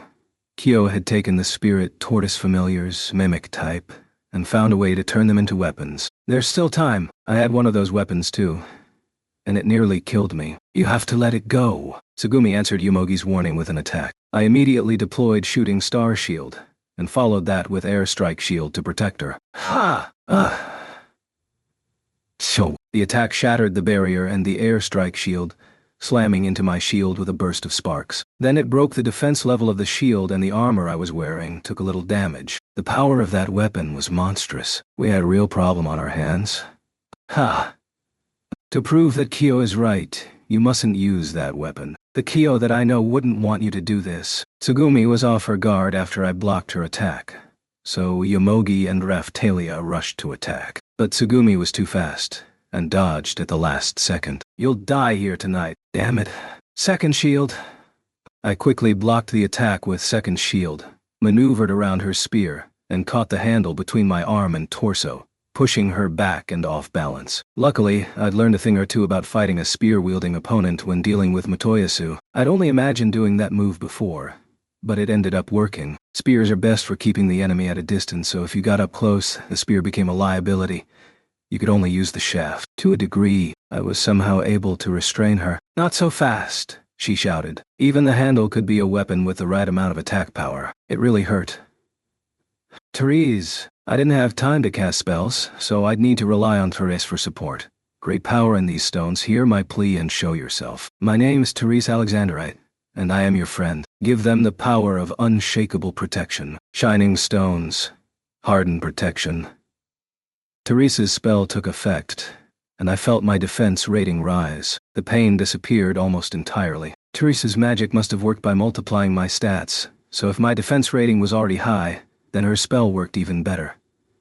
Ah, so you're tougher now. You otherworldly hero. Kyo said that you were useless aside from defense, but you sure are annoying. I guess they'd been gossiping about me. I hope they'd heard about my counter effects. Too bad she didn't just drop the spear and run away. I really would have preferred that. Master! Rafu! Philo and Rafchan jumped at Tsugumi. Hey, what are you? How irritating! Tsugumi shouted, swiping at them with her beast hand. Yikes! Rafu. Before Tsugumi could slice at them with her claws, they both disappeared in a puff of smoke. Where did they go? That was close. Philo reappeared a short distance away, carrying Rafchan. Rafufu! I guess they used Rafchan's illusion magic to escape just in time. Be careful, you two. You're not strong enough for this yet. We're okay, Master. We can dodge that lady's attacks. I guess Philo could use Hakuiku if she needed to. She'd have to charge up her magic power. But she could also fight in that energy-conserving mode that Vittoria taught her. But this wasn't the time. The enemy was too dangerous. Charge up. Both of them jumped onto my shoulders. We can get stronger if we ride on your shoulders for a bit. Ah, right. That must be what abilities increase while carrying. Medium did. Hopefully, it would come in handy. Tsugumi, the group of women all focused on me now, deciding I was the leader of the group. Better watch out, kiddo. Looks like they've got it out for you. I guess so. I won't make it easy on them. Indeed, we cannot afford the possibility of your loss, Naofumi. I have many gemstones that require your skilled attention, Therese exclaimed. What are you talking about? I barked. I wasn't sure I liked the way Therese was thinking. Lark better rein her in. Anyway, back to business. Feh. Rishia whimpered, tossing an Ofuda. Wow. What? It fluttered helplessly from her hands and hit one of the beast women, prompting a yelp of surprise. It might actually come in handy. It looked really weak and pathetic, so they would probably ignore it. Only for it come back and bite them later. Anyway, I still had a hold on Tsugumi's spear. But I didn't know how long I could keep it. With my boosted defense, I was hoping to twist her to the ground, but I didn't have much hope that it would work. Come to think of it, I don't think I had pulled it off since the Kalmira Islands. Regardless, I was thinking it over when Tsugumi tightened her grip on the spear, and its point started to flash behind me. The point of the spear snapped and cracked behind me, and it started to feel like it was burning me. I'd been through this before. When I was fighting the High Priest, he'd held a replica of the holy weapons. His attacks had burned just like this. There was only one thing to do. Philo, get out of here and prepare yourself. Okay. Rafu! Philo knew what I meant. She grabbed Raf-chan and flew off. Mr. Naofumi, kiddo, are you doing what I think you're doing? Everyone get away? What? What's happening? Kizuna shouted as Lark pulled her away with him. Mr. Naofumi, it'll be okay. Raftalia, help protect Yomogi and Philo. I hadn't done this in a long time, but I didn't have any other way to survive this beast woman's attacks. As for unlocking the spirit tortoise heart shield, I may have finally been able to do it in this world. But the shield of wrath was still stronger. I knew it was risky, but I had to protect everyone from the attack this lady was about to unleash, and I didn't have any other ideas. I had to do it. I readied my shield and prepared to use the most forbidden power I had, the Shield of Wrath. I'm forced to turn to you again. I didn't want to do this. Whoa. What? What's the otherworldly hero up to now? Yomogi shouted as Lark pulled her and Raftalia out of harm's way. Kiddo just switched to a weapon that will hurt him, but it's strong enough to stop their attacks. Hurt him? But has Kyo used it? The women regrouped and came rushing at us, seeing Kizuna and Raftalia fleeing as an opportunity. They attacked in wave after wave. Ah! Take that! Piercing shot. I had my grip on the shaft of the spear, but the spear point pushed against my shield, unleashing a deadly skill. A burst of energy shot out of the spear, but I was able to hold it off. Like trying to stick your finger in a faucet to stop the water. The energy beams burst out anyway. The light shot through the castle walls, and there was a crater left on the ground around us afterward. But that was the end of it. Ah! Tsugumi roared, getting ready to blast me away. I had to fill her with despair. I had to make her think she had no hope for victory. The spear started to glow, and the eyeball set in the handle opened and looked around in short, erratic jerks. Everyone! Focus your attack on him. Right! They all shouted together. Come at me then. If they attacked me, they weren't going to like what happened next. I pulled on the spear and spun it around, grazing the rushing attackers. It had barely touched them, but they took plenty of damage. Luckily for them, half of their bodies had been reformed with monster parts, so they were a bit singed, but they were fine. A little healing magic would heal them. You're damn persistent. All I have is a shield. I have to do what I can. Locked neck and neck with her, I was still able to continue to hold off Tsugumi's energy attacks. But finally, the skill seemed to run out of steam. There was a deflating hiss, and smoke streamed from the tip of her spear. Give up already. I had to get this fight over with. No thanks. Then you'll pay for it. I'd pay them back for all the pain they've caused, and more. Therese, get a defense spell on us. Philo, you help. Get everyone you can on this. Protect everyone. All right, Therese shouted. She called some other soldiers over, and they all began to summon a protective barrier. The flames might have been so powerful they would have turned everything to ash. But I'd tried my best during the battle with Glass, and she had survived, so I just wanted to make sure I didn't do any unnecessary damage. I used Airstrike Shield just in case. The shield was starting to take over my mind. A deep hatred burned in my head, telling me to kill everyone. But there were people I had to protect. Wanted to protect. Not only Raptalia and Philo. After the battle with the High Priest, so many things had happened. There were more people on my side now.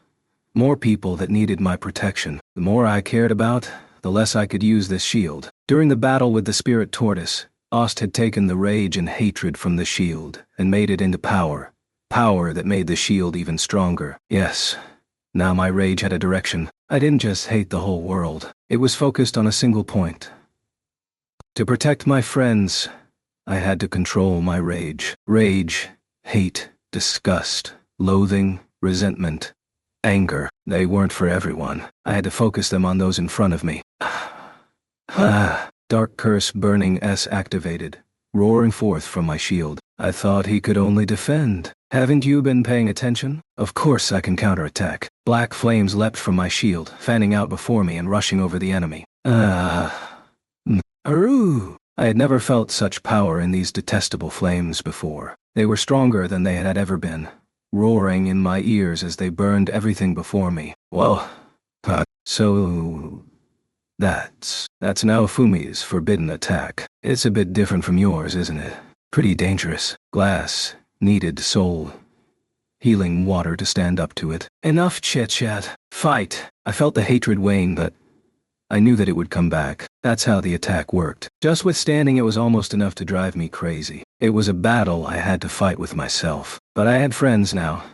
Raptalia, Philo, and the others. I had to protect them. It might sound a little cheesy, but if I wanted to protect my friends, I couldn't allow myself to be swallowed by the hate. Damn it. We're not giving up. Even after being hit with an attack like that, she still refused to drop the spear. How was I supposed to stop someone so obsessed? Trash Hash, too, was a real creep, from what I knew about him. But if there were all these people that still felt strongly for him, I guess he must have done some good things in his life, too. I guess if everything had gone how he wanted it to, his inventions might never have been used, and all these women wouldn't have ended up the way they did. Besides, Glass did warn him at the end. Don't move, she said. He's the one who ignored the warning, and that's why he died. Why did they insist on making all of this our fault? The Shield of Wrath was taking over my mind again. I had to stay on my toes. I couldn't afford to get lost in the hate. More power. More. Enough to destroy these fools. The burned enemies slowly rose to their feet, as if to regenerate what they lost to the flames. The beast side of their bodies grew and spread. Damn it. How much did I have to burn them to get them to stay down? Not good. Just like what had happened with Yomogi. The spear was glowing with heat, and tentacle-like vines whipped out and wrapped around Tsugumi's arm. But Tsugumi didn't seem to mind. Maybe it was because of her beast half. What was I supposed to do? Kizuna cut the vines last time, but Blood Flower Strike. Kizuna was on her in a flash. She sliced through the vines and fell back to safety. But the vines grew back almost immediately and wrapped around Tsugumi's arm again. Did she really not notice or care what was happening? The power she emitted steadily grew stronger. I can't hold it off much longer. This is the end. The tip of her spear suddenly shot. Yes, shot stars. There was no doubt in my mind. This weapon of hers was a copy of Motoyasu's spear. This attack was probably shooting Star Spear. That should end it. Die! She wrenched the spear free from my grip and pointed it at me, ready to shoot a beam, when there was an awful sound, like the tearing of flesh. Gaya! The smile disappeared from her face as Tsugumi fell to the floor. She wriggled and writhed. Tsugumi. What's happening? What? The other women ran over to Tsugumi where she lay on the ground. Adge. She twitched violently as her eyes rolled back into her head. Was it the spear that was doing this? Before I even had the time to wonder, the women that were locked in battle with Raptalia and Lark stopped fighting and began to groan. It was like their medicine had suddenly worn off. What the hell is going on? You think we did this? The cursed flames had the special effect of delaying any restorative effects for a while, but that wouldn't have been enough to cause this. You don't think this has anything to do with those creepy animal bodies of yours? Kizuna asked, but there wasn't any time to waste on that. Kizuna, they aren't our biggest problem right now. You're right. The spear was still wrapped around Tsugumi's arm as she writhed on the ground. It was sucking all of her power, just like it had done with Yomogi. That meant that it was probably just about ready to explode. Damn it. Did we even have time to throw it? I was worried about that crystalline eyeball in the handle. It was shining brighter than Yomogi's sword had, which made me fear that the explosion was going to be bigger than last time. Kizuna! Wait, what? Don't cut the vines yet. It might trigger the explosion. I hadn't known what to look out for during the fight with Yomogi, but looking back on it now, the vines may have caused it. Maybe it won't explode as long as it is sucking energy out of her. Are you saying we should just leave her like this? She had a point. If she was twitching on the ground, then she was probably almost out of energy anyway. If we weren't going to be cruel, we'd have to get them to a safe place before we let the thing explode. Kizuna and Raftalia probably wouldn't like that plan. I wasn't too fond of it either, but we didn't have many options. There wasn't enough time to have a discussion either way. Ah, they all shouted in pain. Then they crawled to their feet like beasts and began to howl and shout. Falling on all fours, they started to walk and stalk around the battlefield like the animals they were based on. Damn, what the hell is going on with these people? Lark shouted as he worked with Raftalia and Yomogi to control the raging beasts. They didn't move with intelligence or with a plan, but they were faster and harder to predict than before. Rafu. Raf-chan puffed up her tail and cast a spell on the marauding beast women. They all turned to an empty area of the battlefield and rushed to attack it. Raf-chan must have fooled them with some kind of illusion magic. Judging from what I knew about games, illusion magic tended to work best against wild enemies. Of course, on the other hand, there were enemies that it didn't work against at all. Stop! Look at what is happening to Tsugumi. Abandon your revenge and do what you can to help her. But they weren't listening. Or, they had lost the ability to listen. You all better calm down. That might happen to you next. Better to save your strength. Then they all seemed to calm down, as if they had lost the will to fight. That's it. The ones that are freaking out the most were the most belligerent ones. Like a sponge being squeezed, Tsugumi shriveled up before our very eyes. Her cheeks sunk in over her bones and she looked like a mummy. It was probably happening because of a combination of two things: the irrational raging that came from her twisted animal side, and that creepy spear thing her hands. Speaking of the spear, I had no doubt that it would explode once it finished sucking the life out of her. I can't use portal. But there's another way I can use portal. The problem was that it only worked with party members, but even if I didn't set it to teleport myself, I could still open a portal to anywhere I'd been before. I had hoped that I could use it to do something about the spear in Tsumugi, but it didn't work if she wasn't already in my party. And there was another problem. The beast half of her body was related to the white tiger, which was having a jamming effect on my ability to use portal too. There was no good way out. But I had another idea. Cast support magic on her. Don't forget to replenish her magic and SP. What are you thinking? We're going to bring her somewhere away from everyone, and then run for it. If we don't, that weapon will kill us all when it explodes. But what about Tsugumi? We'll think of something as we buy ourselves some time. But before I could finish my thought, a creepy laugh echoed over the battlefield. It came from the eyeball in the spear. You think you can get away? The voice cut in and out, but it clearly belonged to Kyo. He didn't have to tell me. I knew we were out of time. Seems failed. Plenty to get rid of you. Still, this is the... There was a deafening clang, and the whole spear began to glow, just like what had happened with Yomogi. Kyo, it can't be. This was your plan all along? Yomogi shouted. But Kyo's voice had already vanished. I guess he had cut it off from his side. The spear was shining much brighter than Yomogi's sword had. It was definitely about to explode. Ha! Kizuna shouted, dashing forward to cut through the vines. I couldn't afford to stand back and watch. I grabbed the spear and tried to throw it as high above our heads as I could. I knew that it was right about to explode. We weren't going to make it. I felt like a soldier trying to throw back a grenade. What should I do? What could I do? Time seemed to slow down. Everyone was going to die. From what I could tell, the monster that took the form of the spear seemed to have died before it could explode. The same thing had happened with Yomogi, back at the house. I felt, and I'm not sure why, like maybe I could absorb it into my shield. Back at the house I had prioritized throwing the sword away, but I knew that there wasn't time for that now. There was only one thing left to try. I let my shield absorb it. There was a little resistance at first, but then, as if the shield understood what was happening, it slid in easily the rest of the way. Mr. Naofumi? What? There's no time. I have no idea if it will work, but I've got to try. It's crazy. What other choice do I have? This shield sucked up the light from the last explosion. So maybe. Right. This spear thing had probably been made from the spirit tortoise's energy. The energy released in the blast was probably returning to the spirit tortoise heart shield. A spear icon blinked in my vision. Was it trying to say that there was a foreign object in the shield? The icon was red and flashing. What if it broke the shield itself? What would happen to me in that case? I had no idea. But if it would lessen the damage to my surroundings, I had to do it. Shield prison. Mr. Naofumi.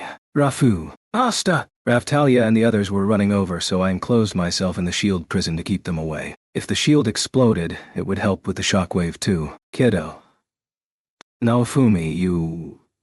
Naofumi. I heard them shouting through the wall of shields. Then I covered myself with my own shield to protect them from the blast. I was still using the Shield of Wrath. It was the strongest shield I had, so hopefully it would be enough to stop the explosion. The red spear icon blinked forebodingly. The spirit tortoise heart shield icon appeared and began to glow with a faint light, as if it were sucking the energy away from the spear. It happened a second later. There was a heavy thud deep within my body, and I felt something tear. The spear must have exploded. A terrible creeping feeling coursed through me, like poison was making its way through my veins. Damn, I thought I might die. It wasn't like me at all, but I really might end up giving my life to save these people. I'd rather not die if I could. Shield prison normally didn't last very long, but it wasn't showing any signs of disappearing yet. What did it mean? Either the skill was lasting longer, or my sense of time was slowing down. If the latter was the case, then it felt like a second had become a minute or more. God damn it,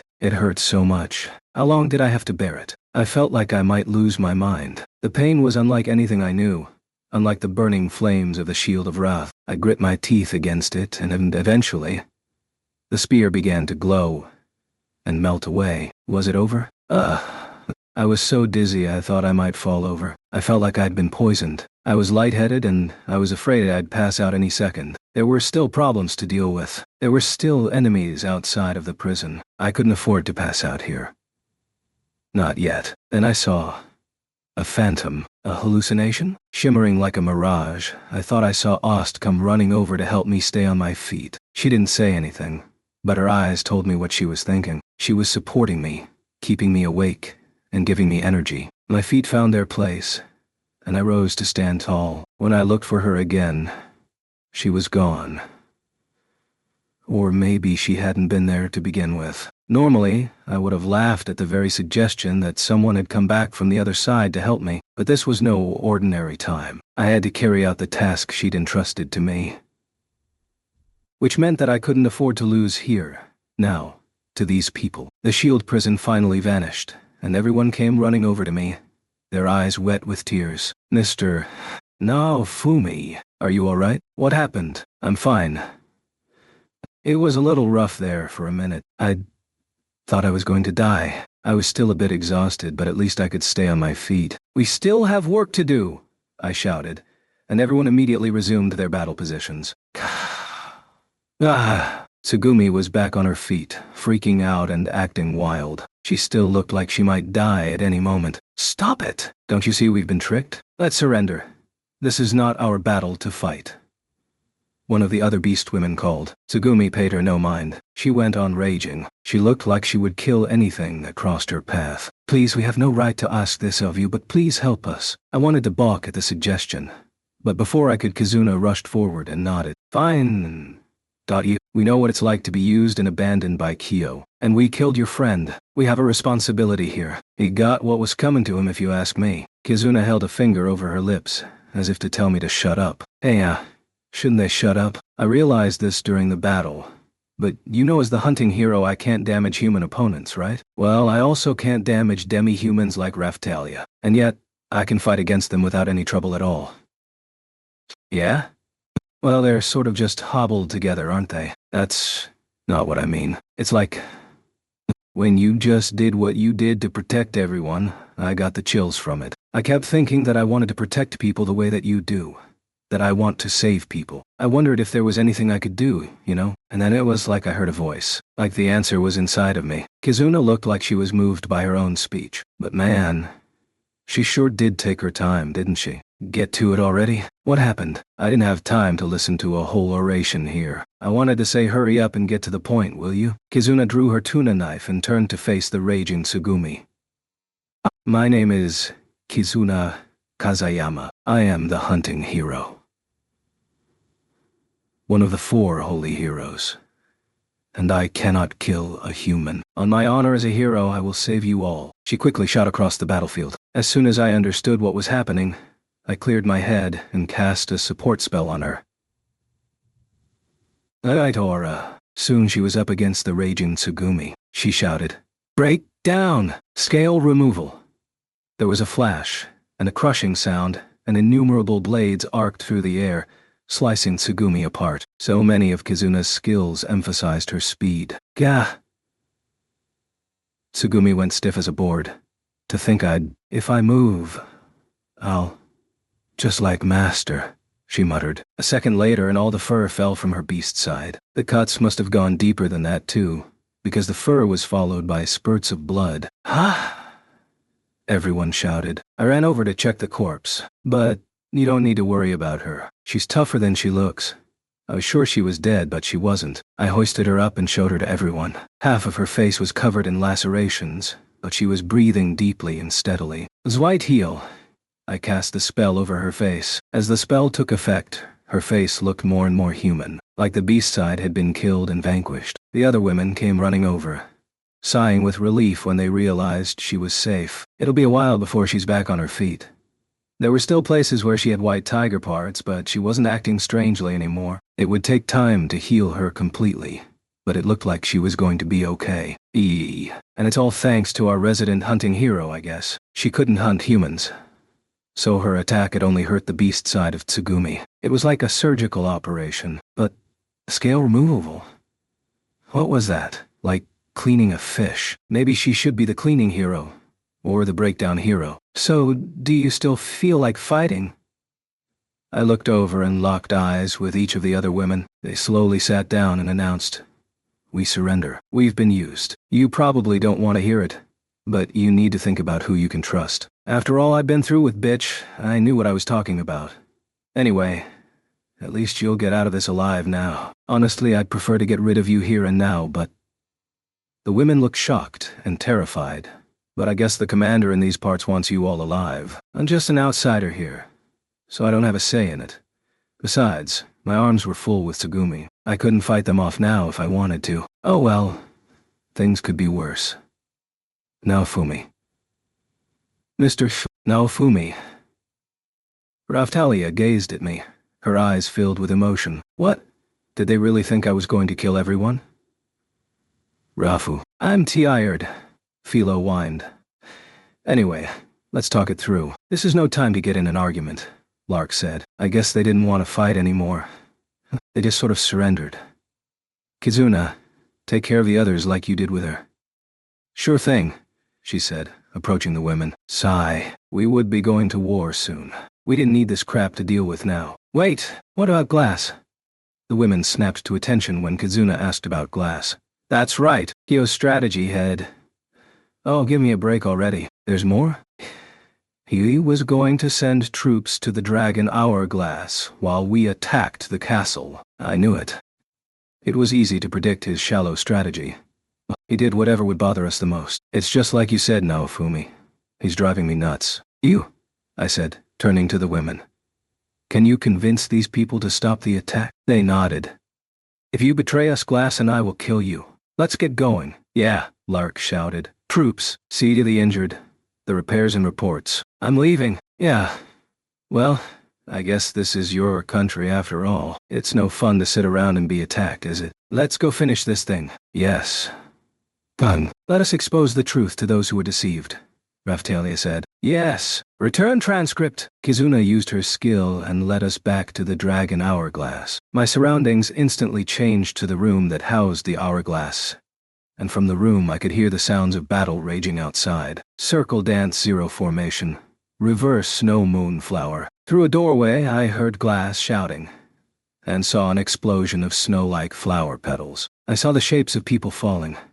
There were people writhing on the ground. The square had become a battlefield. Glass was drinking the bottle of soul-healing water I'd left her, and firing off skill after skill. Kizuna was pretty damn powerful, but Glass could hold her own. Her abilities had grown even sharper after discussing Vassal weapon power up methods with Raphtalia. I was glad that Glass stayed behind. That was the right choice. None of the enemy troops had gotten past her yet. Kyo hadn't sent too many of them. He must not have been expecting us to guard it. Actually, the main attack force at the cast, Trash Hash 2's women, had been pretty sparse too. The enemy seemed to have lost its will to fight upon my arrival. Either that or they knew they were already fighting a losing battle by the time we got there. All of you, calm down. The hunting hero is here to save those of you that have lost yourselves to madness. Stop the fighting now. Kyo is just using us. The women that had been fighting with us at the castle shouted. The other women fighters who were still engaged in battle turned and replied, But what about... I almost heard Trash Hash 2's name, but there was a crash nearby that drowned it out. Was I ever going to get his name? You know what I'm talking about. Someone here is going to lose it. It happened to Tsugumi back at the castle. She had a weapon that nearly exploded and killed us all. We're just pawns in Kyo's game, but if you want to keep fighting, then keep on fighting. Raphtalia, Kitsuna, Lark, Glass, everyone. That's just how they are. We don't have time to entertain them. Take them alive, or don't. Try to keep the damages to a minimum. Roger that. We'll save the chat until we've taken care of these guys. Kizuna shot off like a bullet, slicing through the wild beast half of the women. It was only one attack, but the seemingly immortal women fell to the ground. Those that remained conscious writhed in pain. A few of them remained on their feet, desperate to continue the fight. Raphtalia took care of them in a flash. Strength really does come with numbers, doesn't it? I wanted to get more people on my side. What are you after? What were you going to do to the dragon hourglass? The captured women turned to their leader, who held out a pendant. It looked like the sort of gemstone that adventurers in this world used to check for drop items, he said.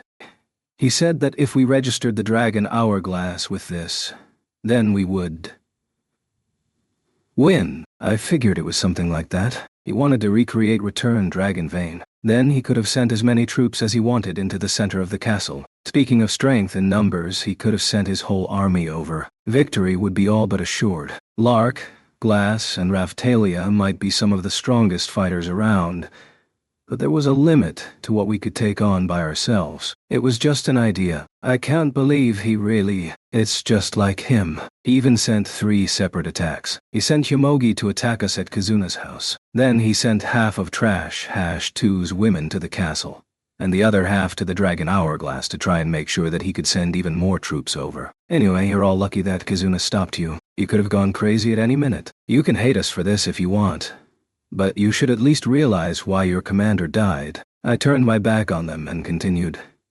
We can probably get you healed with medicine, but I don't know if the people at the castle will want to help you. Maybe I can figure something out. Aren't you a charmer? Naofumi? Kizuna said. That's what's so great about Mr. Naofumi. Rafu. It's one of your best qualities, kiddo. Shut up already. Finally, the night was over. A lot had happened. Too much for my tastes. Chapter 7. Barbaroi Armor. I was stuck the next morning trying to figure out how to cure the women of whatever Kyo had done to them. Tsugumi wasn't looking good. That spear had taken so much out of her. It was a miracle she could even stand up. Kizuna had sliced off her beast side, and we kept a consistent application of medicine to the wounds. The scars of her reformed body were slowly starting to heal. It reminded me of the parasite-like way that the spirit tortoise familiars had infected people back in Melromark. Tsugumi was silent the whole time, apparently ashamed that we had saved her. I don't have to hear you say it. You know the truth, and you're never going to escape it. Mr. Naofumi. I didn't mind if she hated me, but think about this. I know he was your beloved commander, or whatever. But do you really think that he was right about everything he said? Don't you think that sounds like brainwashing? After all, these people chased Raftalia. They tried to kill her. It was hard for me to believe that their relentless pursuit of Raftalia was the only bad thing they'd ever done. We'd only exchanged a few words, but I was sure they had other plans. Shut up. Guess I hit a nerve, huh? If I had died without managing to save Raftalia, would she have ended up like these women? Raftalia. It's not like you just accept everything I say, right? If I ever lose my mind, and I'm clearly in the wrong, and I start running wild, I expect that you'll be the one to stop me.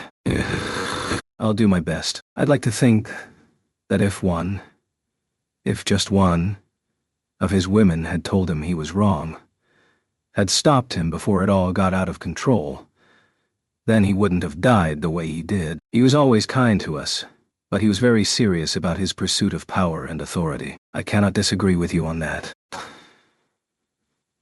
He was a weird one, all right, especially his constant, insatiable need for power. In that respect, he reminded me of the other 3 holy heroes. He was just like them. Whenever he met someone more powerful than he was, he'd call it cheating. When things didn't go his way, he'd throw a fit. Back when I played online games, I'd seen people's jealousy. I had some weapons and items that were limited on the server, and people didn't like that I had them. They'd go on anonymous boards and post things just like Trash Hash 2. Yeah, I'd seen that sort of thing before. People want to be special, want to be chosen, and want to be better than everyone else. I knew how it felt, too. People probably played online games to savor that very feeling. That feeling of being the protagonist. They wanted to be in the center of the action. But Trash Hash, too, wasn't from a modern society like I was. And yet, he seemed so easy to predict. Excuse me, but could you tell me a little more about why he wanted to kill me? Raftalia asked. It was still a mystery. He'd been obsessed with hunting her down. The vassal weapon chose a new master. I'm sure there are plenty of examples in the past of assassination attempts on people that were chosen for important roles. Sure, I knew all about that firsthand. The shield hero had been inconvenient for the religious institutions in Melromark, so they'd tried to dispose of me. But then again, I'm not sure if I've heard of trying to assassinate someone out of simple jealousy. There were still things I didn't understand. The katana of the vassal weapons was like a holy sword. It was stuck in a rock, and only those that could remove it would be able to wield it. I could picture him standing up in a crowd and complaining that King Arthur wasn't supposed to have Excalibur. That was supposed to be his sword. It was a pretty low-class thing to do. The master had already been chosen, but he still insisted that it was supposed to be him? It didn't even make sense. We were open to negotiations, you know. It's not like we want war. Didn't Glass say that she wanted to end this peacefully? But it didn't work out that way, did it? If it was going to end this way, then I wish she never had been chosen to wield the vassal weapon. I guess it went back to that, didn't it? That was the reason their beloved Trash Hash 2 was dead. Why was he so obsessed with it? Don't you know? I don't. I've been with him since I was very young, but often there were times when I couldn't understand what he was thinking. The more I heard about him, the more mysterious Trash Hash 2 became. He seems like the sort of guy that was always chasing women. At least you and your friends made it look that way. All of the women nodded along with me. He was always meddling in our relationships, always trying to help.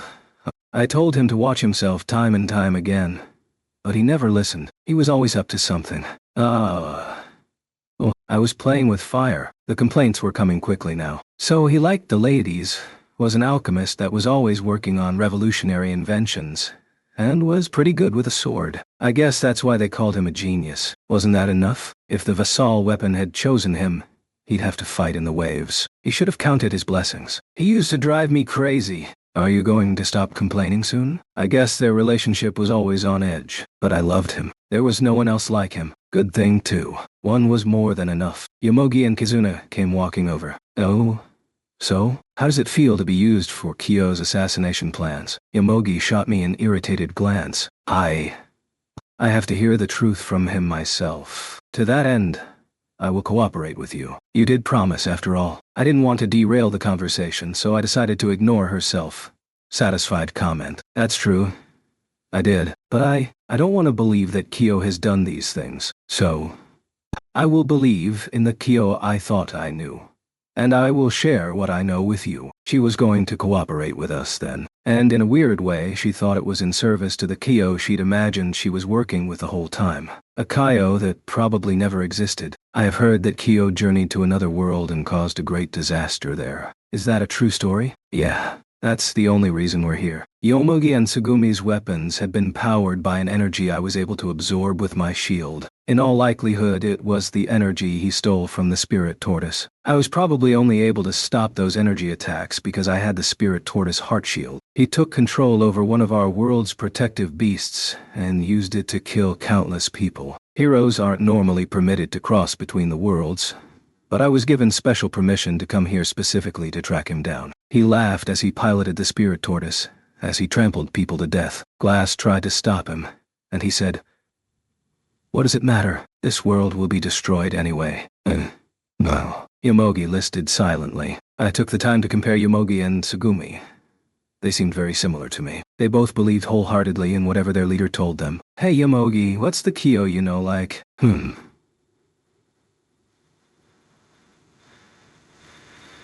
He's very intelligent. He travels around the lands asking people about their troubles and then invents ways to solve their problems. He is also very skilled with magic. He saved me once, which is when I came to trust him with my life. And then Tsugumi listened to Yomogi explain Kyo's qualities and tilted her head to the side in confusion. I felt the same way, really. After all, she might as well have been describing Trash Hash too. "Isn't this great? I think you two will be great friends," I said. "No! Do not compare Kyo to the likes of this other man. Get a grip on yourself." Tsugumi tried to grab Yomogi by the shirt and they started to scuffle. I wished they'd give it a rest already. Their battle wounds weren't even healed yet. And yet, it is strange, isn't it? They seem so similar, Kizuna said to Lark and Glass. "Lark, didn't you say that you were a good judge of character?" I asked. He had said something like that back in the Kalmira Islands. He'd been talking about armor. This guy in Itsuki's party. Lark was saying that armor was going to cause trouble. Still, it had taken him a long time to realize that I was the shield hero. "Yeah. What about it? What did you think when you met Kyo and this other guy?" "I've met a lot of people over the years, and those guys are like two peas in a pod, right?" Lark said he knew, just from talking to me, that I hadn't raped bitch. If he said that these guys were like two peas in a pod, then he was probably right. Their similarities were getting harder to ignore, even for me. Anyway, we'll have to find out if he's really working on something that will raise people from the dead. But at the very least, you should realize by now that you can't trust him.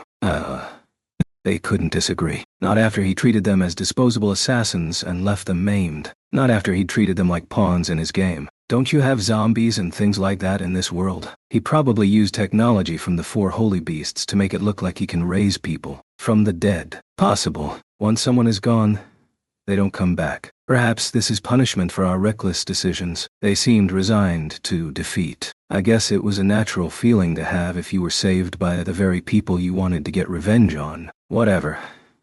We were just trying to get information out of them. Yomogi, how did you end up attacking our house? One day Kyo came home, injured and furious, saying that the girl with the fan of the vassal weapons and her friends attacked him. I said I would never forgive anyone that hurt him, and went to grab the weapon he had been developing. Didn't take you long, did it? He always told me not to use it, but only showed me how to put it away and how to take it out. I could picture it clearly. He understood Yomogi's personality, so he got her interested in the sword and let her watch him take it in and out. He guided her actions indirectly, and he didn't go chasing after her when she left. If I were Kyo and Raphtalia was Yomogi, I would have stopped her. No matter how fast she was, I would have stopped her. And he knew that Yomogi and Trash Hash 2's women had been captured. He had done and said nothing, as if nothing at all had happened. Actually, now that I think about it, the sword was suddenly completed the day that he returned. It hadn't been the same weapon until that day. And when was this? A little over 3 weeks ago.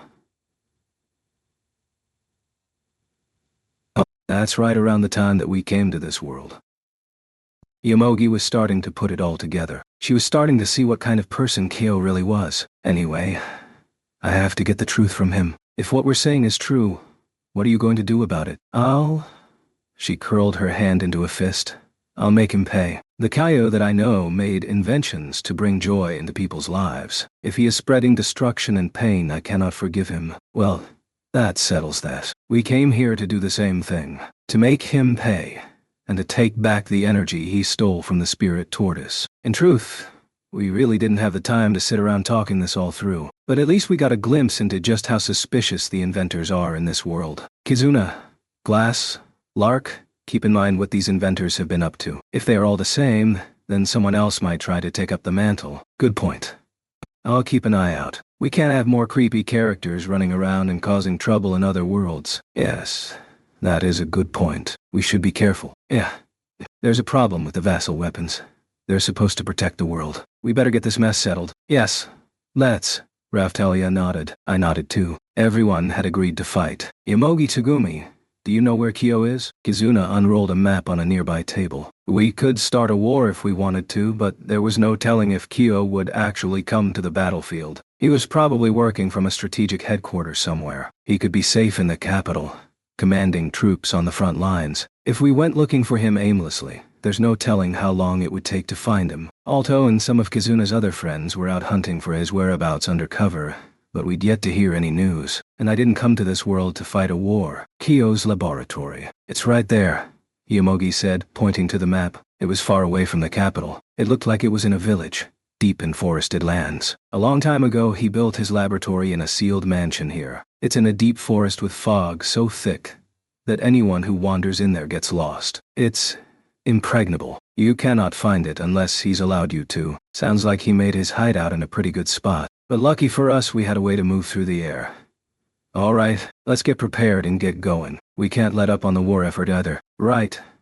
Let's put an end to all this. It's up to us, the vassal weapon holders and the holy heroes too, to punish this creep that abuses a vassal weapon. That was what had to be done. There was going to be war. But if we could sneak over and get rid of Kyo, we might be able to put an end to the war. It all rested on him.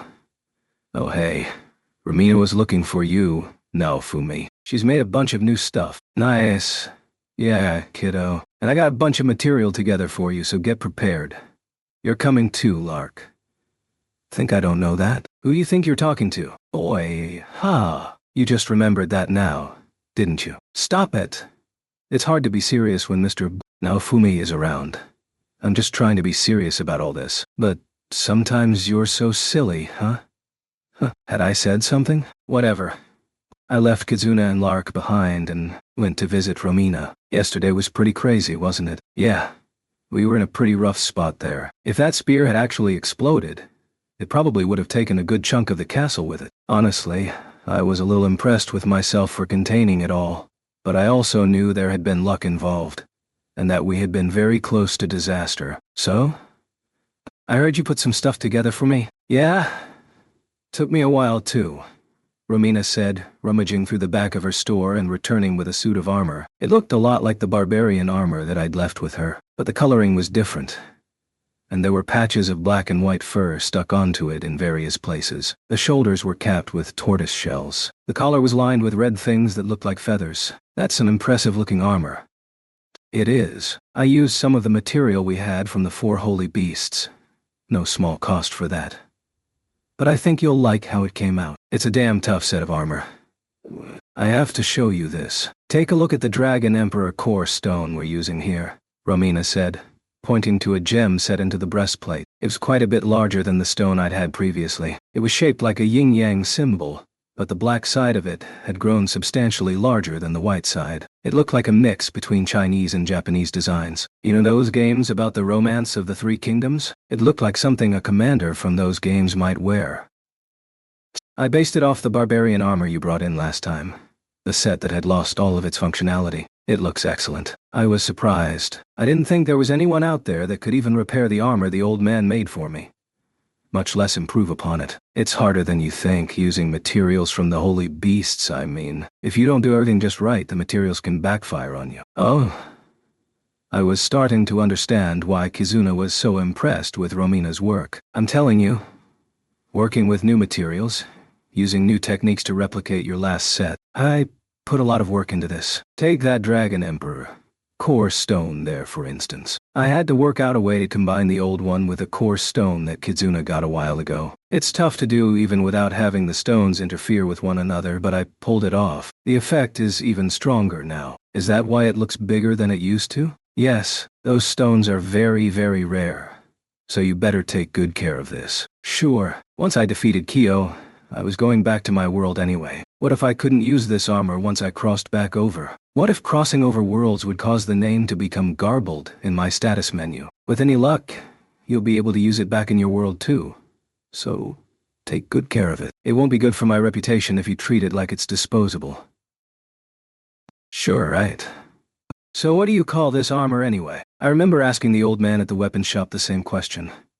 Maybe it hadn't been officially named yet, because it wasn't displaying correctly in my status menu. Maybe I wasn't good at assigning names. Kizuna suggested the name, actually. She said the last set was called Barbarian Armor, so maybe this should be called Barbaroi Armor. The Barbaroi and the Barbarians weren't really the same thing, though. There were differences, but I guess they were related. For a human supremacist nation like Melromark, the god of the demi-humans, the shield hero, might as well have been a barbarian deity. The old man had probably named the armor that way on purpose. It was all a joke to him. In hindsight, it was the perfect set of armor for me. Barbaroi Armor T2. Cursed. Defense up. Impact resistance. Large. Slash resistance. Large. Fire resistance. Large. Wind resistance. Large. Water resistance. Large. HP recovery. Low. Magic recovery. Weak.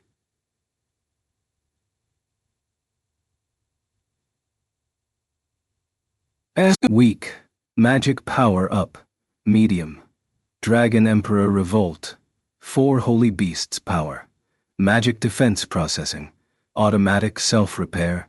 Growth power. There were tons of imbued effects. I'd lost shadow resistance, but I'd gained a ton of new resistances. There were so many that it would take me a while to research them all. What would happen if I equipped it? There was one other thing that bothered me. Why was there cursed after the name? It turned into a really specialized piece of equipment, so I don't know if you'll really be able to make good use of it. But I hope so, because if there are problems, I'll have to remake it. I'm not sure I want to ask, but what do you mean by problems?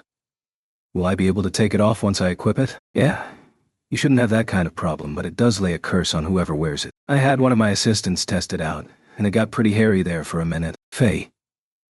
Rishia whimpered in terror. She was afraid of literally everything. Raftalia, on the other hand, looked at the armor with lust in her eyes. Oh.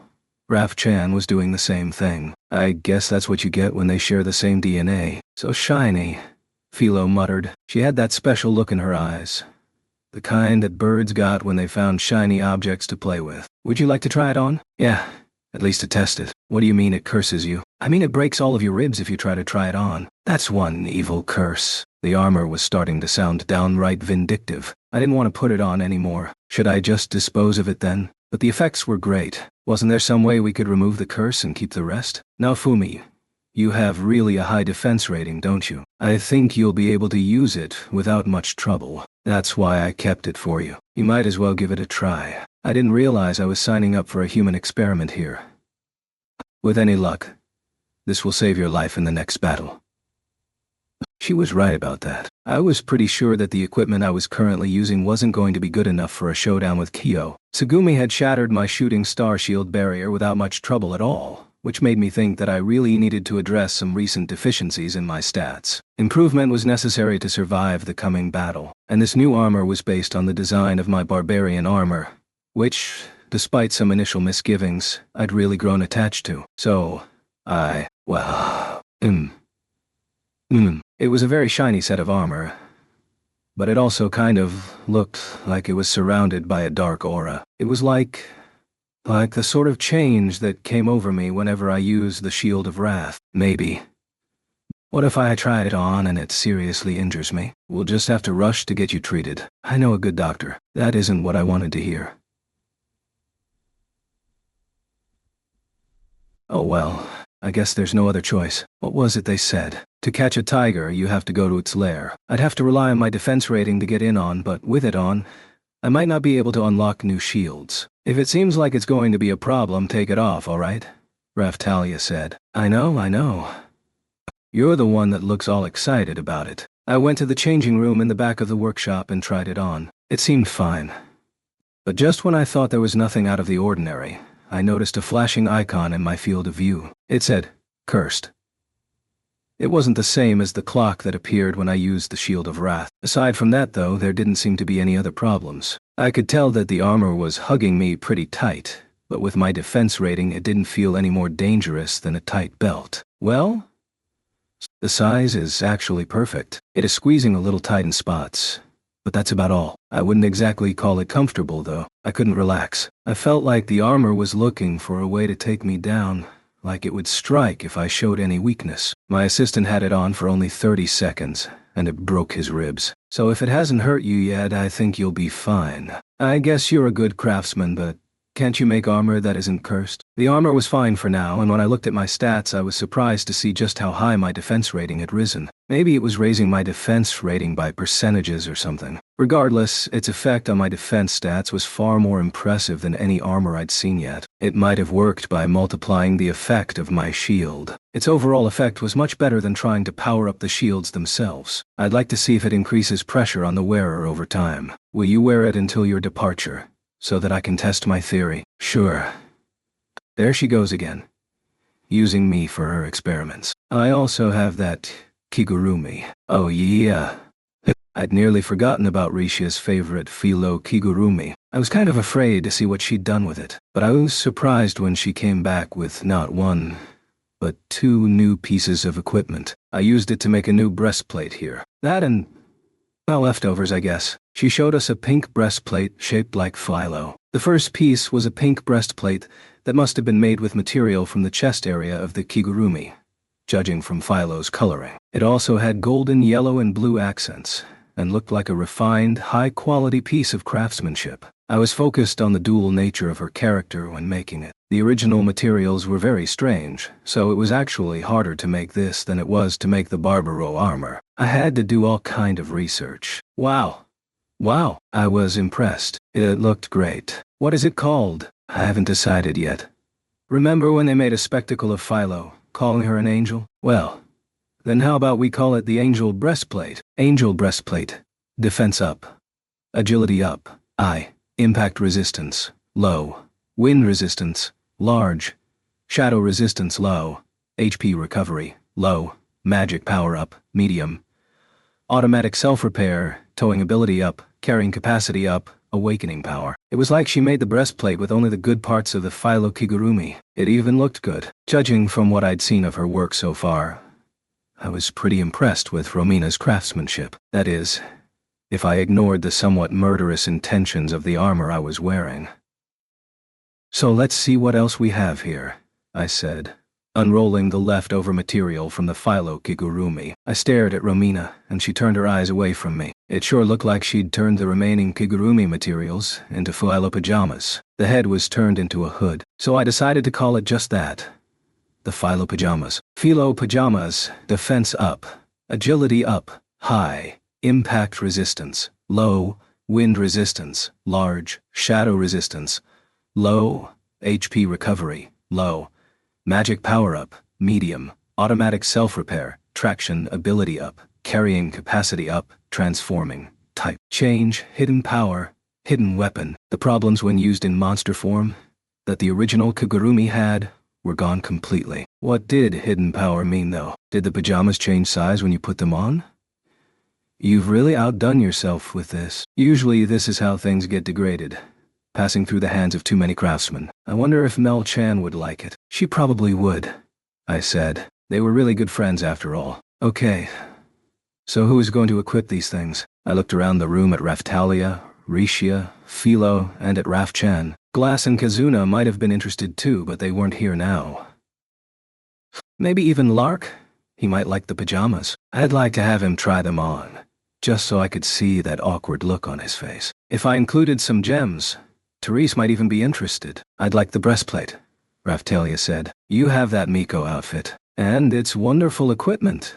But I imagined her wearing the breastplate, and compared it to how she looked in the Miko outfit. There was no question that she would look better in the Miko clothes. Lark must have really used some money on it, as the Miko outfit came with some wonderful equip effects. It didn't have a ton of abilities, but it wasn't so lacking that I thought it was worth changing to something else. She should really stick with the Miko outfit. At the very least, it was good for my eyes. Can't you make some new Miko clothes for Raphtalia with all these same effects? Can you make it in time? Mr. Naofumi, you don't need be so particular. She told me off again. Oh well, I couldn't help it. Lark already requested clothes be made for Ms. Raphtalia here. Romina already had a Miko outfit ready for her. Would the interior be lined with a white tiger skin?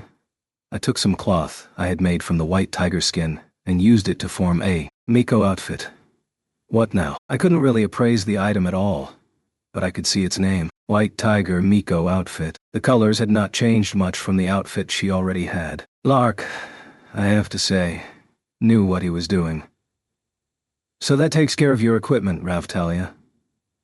Raphtalia sighed. I don't know why you think these clothes are so important, but fine. Rafu. Raphchan leapt across the room and hid inside of the new outfit's sleeve, then poked her cute little face out from the opening. Dot. She was so cute. Rafu. I patted her on the head. So both of these. Raphtalia and I looked over at Rishia and Philo. Actually, Philo didn't need anything. Looks like we had more than enough. What is it? Raphtalia and I started whispering. Which one do you think Risha will pick if I ask her to choose? I would assume she'd want the pajamas, no? She said she liked to hide her face, after all. I nodded. Right. Okay then, Rishia, you. I want to wear one too, Philo said, raising her hand. You hate wearing armor, Philo? Huh? But there are leftovers. She was right about that. The equipment was too big for Raphchan after all. Or actually, maybe Raphchan could wear the hood. It would probably look really good on her too. Or maybe I could get her a little teapot outfit and make her look like Bunbuku Chigama. Oh, I was getting excited just thinking about it. On that same line of thought, maybe I could get a Santa hat for Chris. Then he'd look just like Peckle. Mr. Naofumi, are you paying attention? I am. You're acting a little strange. Why are you staring at Raphchan like that? Oh no, she caught me in the act. She could always tell what I was thinking. Which one do you want to wear, Philo? I had to steer the conversation back on course. Otherwise, Raphtalia would keep trying to read my mind. This one. She pointed to the Philo pajamas. I looked over at Rishia. What do you think, Rishia? You want something you can use to hide your face, right? Philo wants the pajamas, but I can tell her no. But... Are you two arguing? Alto came walking over from behind Romina's counter, so he was here too. I'd totally forgotten about him since he hadn't shown his face yet. I think it will look better on Philo. The breastplate will do more good on this lady anyway. Oh. Yeah? For a merchant, you aren't so good at identifying the real problem. What's that supposed to mean? He shouted. Listen up. Risha is a shy weirdo. She wants the pajamas because she can use the hood to hide her face. We're trying to figure out how to divvy up the equipment. But you have to know that about Risha to understand why it's complicated. He was right in some ways. I mean, if we were going to choose by what looked best, then Rishia should definitely go with the breastplate and Philo should take the pajamas. But considering Rishia's particular needs, it would probably be best to give her the pajamas and ask Philo to make do with the breastplate. How many times did I have to tell her not to scream like that? Can't she make do with the breastplate? I doubt it. Rishia would be so embarrassed that she probably wouldn't be able to focus on the battle at all. Is that so? It sort of looked like you were trying to force the pajamas on Rishia. You know? How dare you? I'm just trying to do what's best for her. Try all you want. Philo's already wearing the pajamas. What? Ta-da! Philo was standing there in human form, proudly wearing the pajamas. She actually sort of looked her age in them. I feel so alive. I hesitantly checked on her stats. What? Philo's stats had suffered so much when we crossed over to the new world that I hadn't been able to depend on her for anything. But all her stats had shot through the roof. What was going on? Then I remembered the list of the Kigurumi's effects. Was this all because of the type change and shield adjustments? I recalled a similar effect when Risha wore the thing. She'd lost all those boosts when we crossed between worlds. so I guess it was safe to assume that we'd gotten those effects back by remaking the Kigurumi here. All the more reason to give it to Rishia. Philo, take that thing off. Rishia needs it more than you do. But Philo shouted, and quickly turned into her humming falcon form. When she did, the pajamas changed along with her and the hood rested on her head as she flew around. You idiot. Damn. If it can transform like that, then I should have given it to Raf-chan. Excuse me, I will take the breastplate if that's all right, Rishia said. Mr. Naofumi, please calm down. I didn't work very hard on the pajamas, but I suppose I'm glad to see you're fighting over them. Romina sighed. Maybe it says something about the quality of my work. It's tough working with customers from other worlds, isn't it? Remember all the trouble you had with Kizuna? Well, she was very particular about her fishing rod. Romina and Alto reminisced absent-mindedly as we bickered in front of them. They finally agreed that Rishi would take the breastplate and Philo would take the pajamas. That stupid bird. Eventually I'd get those pajamas from her and give them to Raf-chan. Philo, you better stay on your guard. Chapter 8. 2 swords. I glared at Philo so she'd know I was serious. Romina and Alto went behind the counter to bring out more weapons. Huh? There's more? Yeah. Lark had a number of requests, so I did what I could. Wow. Alto put a lot of work in too, so you'd better be grateful. I couldn't help but notice that they didn't bother to prepare any shields for me. I suppose it wasn't worth complaining about, though. So, what do you have? Naofumi and Raftalia can just copy what we've made here, right? Yeah. Then try these on for size, Romina said, and brought out 2 katana. They were both stored in ornate sheaths. You could tell with a single glance that they were fantastic swords made by a master craftsman. With the appraisal ability I had, I could only see their names. White Tiger, Katana, Vermilion, Bird Kodachi. These are... I made one of them and sold it a long time ago. We have it back. On loan. For now. You can see that it was made with materials from the 4 holy beasts, which are exceptionally rare. I was lucky to get the chance to work on it. Romina mostly worked on things for Glass, Kizuna, and Lark. So, she probably didn't get to work on swords very often. She really worked hard on it, Alto said. Romina picked up the White Tiger katana and pulled it from its sheath. It slipped out with a sharp sound, and it seemed like something flew out of the blade when it whipped past us. The blade itself was white, polished like a mirror, and the arc of the blade made it appear wider than it really was. It seemed like it was full of light. In fact, I think that it was. I think it's very impressive. But what do you think? I agree. It was the sort of blade that you'd get as special equipment in an RPG.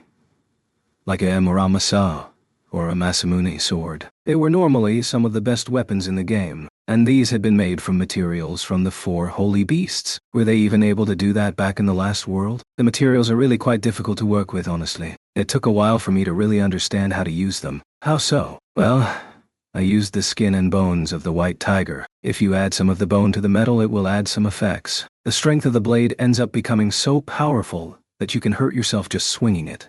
So there were all sorts of problems. Wow. This was the first sword I had managed to craft from it. I still had some materials, so I worked on weapons for Glass and the others too. Did that mean that Glass's weapons were made out of materials from the 4 holy beasts? They hadn't seemed that way to me before, but they're still very difficult to work with. I think that Glass first learned how to use reverse snow moon flower when she equipped the fan made with White Tiger materials. That was why she was so strong. Her equipment had been better than ours. I think she's using the Demon Dragon fan these days. She says it's simpler to use in actual battle situations. Do you have any of those materials? Unfortunately not. I made it from the Dragon Emperor materials that Kizuna got after defeating him. Only certain blacksmiths are even permitted to work with the stuff, Romina said, then pointed at my armor. Kizuna's fishing rod is made out of material 1 level down on the quality scale. That sounded like a pretty convenient material to work with. So far all the equipment she was giving us was the same color, a dark shade of black. I was starting to wonder why, but I guess it's because they were all made out of the same stuff. I used it when I made that armor for you too, Naofumi. The Azure Dragon has yet to appear, and its location is unknown. So I had to make that part out of the Demon Dragon materials, and the Dragon Emperor core stone too. So, you didn't make a shield? I would have made one if I had the time. I didn't have much material to work with either. I wasn't going to complain considering how much time and effort she had put into making all these things for us. I was just grateful that I had such a talented blacksmith working for me at all. I'd have to get a shield some other way. I didn't want to rely on the Shield of Wrath. Of course the katana should go to Raphtalia. Yes, Romina said, sliding the white tiger katana back into its sheath and passing it to Raphtalia. There was a crackle when she touched it, like static electricity shocking her fingertip. But she gripped the sword tightly and nodded to Romina. Then she changed her vassal weapon katana into the white tiger katana. That was how the weapon copy system worked. Instead of building a new weapon from materials you gathered, we could copy weapons we found in shops just by touching them. I could do it with my shield. And now Raphtalia could do it because her katana was a vassal weapon. Oh, this is the white tiger katana. It's remarkable. I am just leveled enough to unlock it, she said as she drew the blade. Her hand was shaking. The blade must have been very heavy. Beads of sweat stood out on her forehead with the effort required to wield it. How is it? I've unlocked the ability to use it, but I don't think I'm strong enough to wield it well. I hadn't really worried about it too much, but I had shields that were like that too. Sometimes the skills you needed to unlock something weren't the same skills you needed to use it well. I had never given too much thought to it. That gap between the ability to equip something and the ability to use it well. Glass had mentioned a similar problem too. It was an issue you ran into more often when you got better weapons. I guess we'll just have to level up a bit on the way. What kind of skills does it have? The abilities, right? It has double sword. That was one of the better abilities. Raphtalia released her grip on the blade, and another blade appeared floating in the air before her. She couldn't hold them both up at the same time, so she held them at her sides, and the tips of the blades sliced easily into the ground. Hey, don't go slicing up my workshop. I'm sorry, but they are very heavy. Can't you switch to a different weapon? At least for now.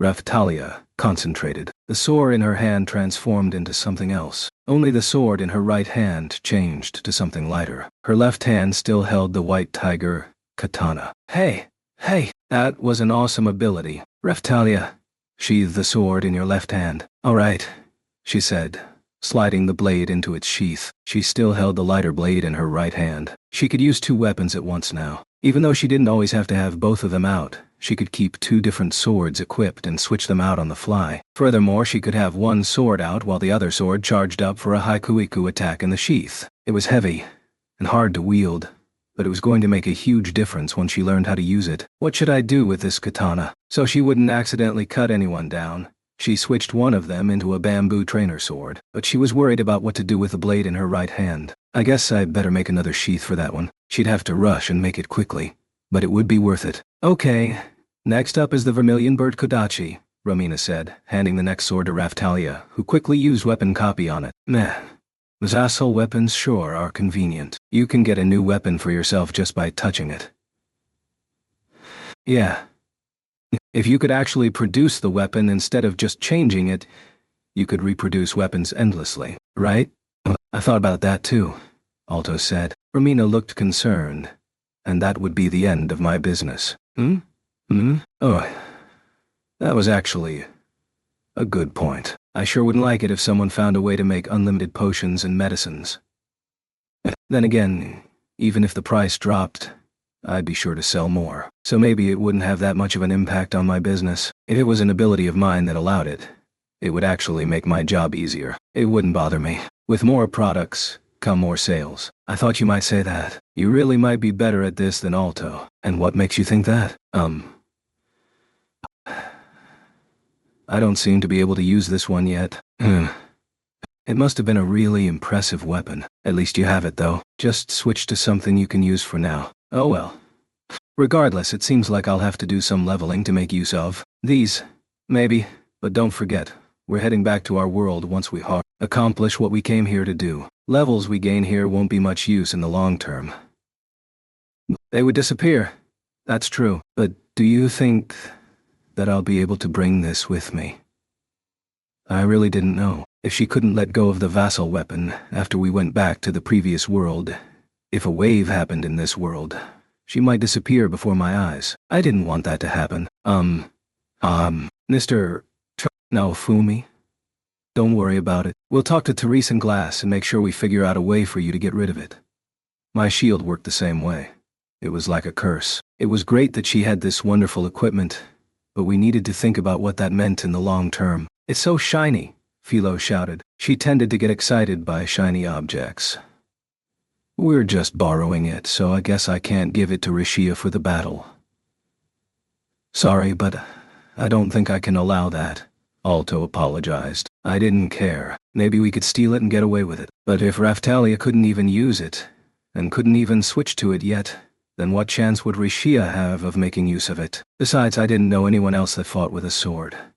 Because we've already chosen who will use it, Alto said. What? Who? A friend of Kizuna's will use it for the coming battle. I guess we couldn't steal it then. Oh well. But would this friend of Kizuna's even be able to use it? It was pretty confusing. If you couldn't power up the way that holders of the vassal weapons did, the weapon wouldn't be as powerful. As for materials, come check these out, Romina said. She took out a collection of materials everyone had collected over time, and I absorbed them into my shield. And it unlocked a few shields, one of which was from the White Tiger material. Collection of materials wasn't complete. So for now, all I had was stuff like the White Tiger pelt shield. If only we had the blood and flesh too. By the way, the stats were excellent. White Tiger pelt shield conditions met. White Tiger fang shield conditions met. White Tiger bone shield conditions met, etc. White Tiger pelt shield. Abilities locked. Equip bonus. Awareness boost, medium. Special effects. Agility up, strong. Impact absorption, medium. Parry, medium. Support nullification, wind pressure. White Tiger fang shield. Abilities locked. Equip bonus SP30. Special effects. Agility up. Strong. Parry. Medium. Support nullification. Wind pressure. White Tiger fang. I didn't like the support nullification effect. It could really affect my role in battle. As for wind pressure, it was an effect that triggered when I changed shields. It formed a wall of wind. If that wall was powerful enough to block magic and attacks, then I might have been a bit more excited.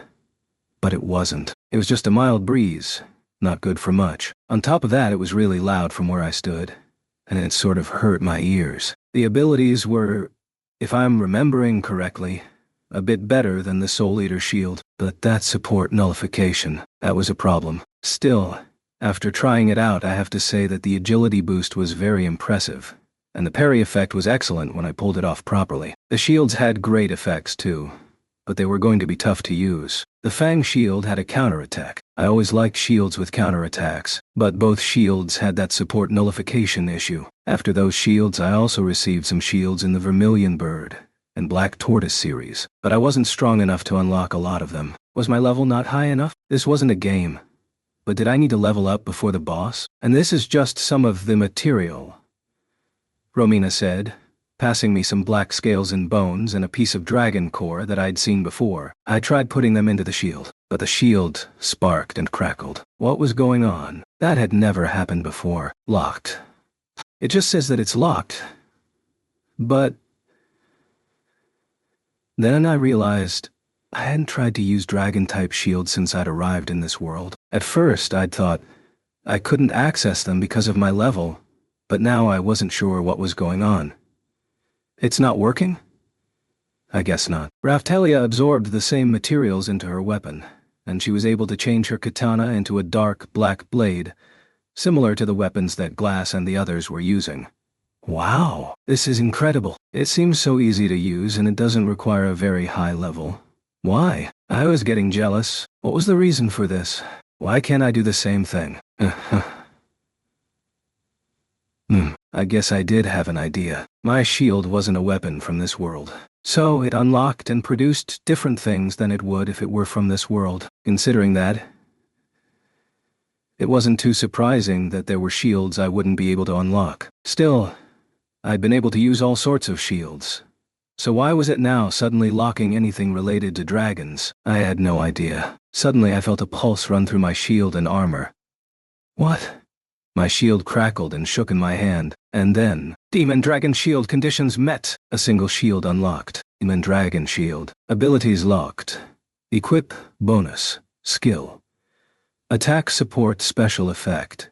Dragon Scale, large, see Demon Bullet. All resistances medium. Magic power consumption reduction. Weak. SP consumption reduction. Weak. The stats were excellent, and it didn't have any weird conditions to deal with. It would be easy to use. And it had these reductions, and increased all resistances too. Taken all together, it was probably the most well-rounded shield yet. I could switch to it whenever I was in trouble, and it didn't require a high level to use either. This shield was awesome.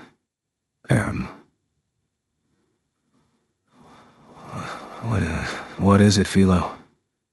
Philo muttered to herself. She was staring at the shield. Raf Chan cocked her head in confusion, not understanding why Philo was acting the way that she was. I don't know, but I feel kind of sick. You probably have heartburn from eating like a pig all this time. I wondered what attack support was. I said, attack support. And a small pointed object appeared in my hand. I held it and looked at it carefully. It looked like a tiny dart. There was a triangular arrowhead at its tip. It looked like might be made for throwing. Then it vanished. Is that what this skill did? Make a small mystery dart that vanished in a few seconds? The cooldown time was a little long, taking about 30 seconds. I had no idea what it was used for, but I'd have to try it out later. Looks like everyone's weapons share a sort of unity. Looks that way. Thank you for putting all this together. Oh, it's fine. Besides, you're out there fighting for me and everyone else. Consider it my thanks for finding and freeing Kizuna, Romina said, smiling. Alto added, if you hadn't found her, Kizuna would probably have been lost forever. Thank you again. I'm sure that Glass and Lark feel more gratitude to you than they can express. Well, it just sort of happened by chance. I had fallen into the enemy's trap and just happened to end up in the same place as Kizuna. I didn't really deserve all this gratitude for it, though I guess I did help get her out of that place. Anyway, aren't you about to head into a really tough battle? Leave the weapons up to me. You get out there and do what you came here to do. That's right. It was nearly time for our battle with Kyo. There was a war going on. We had found Kyo, where he hid in the shadows of the enemy nation, and make him pay for what he'd done. We were finished with our preparations, and it was time to depart. The next day, we were making our way to the castle, and found Kizuna and her friends, Ethnobalt and Yomogi, waiting for us. Tsugumi was supposed to stay behind and rest, but she was there too, standing with crutches. All right, let's get going. Are we taking the boat vassal weapon as far as we can? Yes, let's board. We need to talk strategy. Keep in mind that the vassal weapon holders and the holy heroes are battling together now. Yomogi's hand curled into a fist when she heard that. Considering the circumstances, it was now very clear that Kyo was the true enemy, but a part of her still wanted to believe in him. Kizuna said, after we find Kyo, maybe we can talk to him, get some answers. But then again, that might not work out so well. But if he's defeated, Naofumi will take the protective beast's energy back, then we can put an end to this war. You make it sound so simple. Is that all we need to do? Something bothered me. Kyo was a coward. He was the sort to set a bunch of traps and avoid battle for as long as he could. I'm not saying that I'm like him, but I felt like I could imagine what he would do if I thought about it. I looked over at Glass. I couldn't help but get the feeling that we were missing something. Something we needed to defeat him. I remembered when Risha threw her sword and it had sunk deep into him. That hadn't been enough to finish him off. He was a monster. Even if we used Glass and Lark's best attacks, would that be enough to take care of him? Another thing.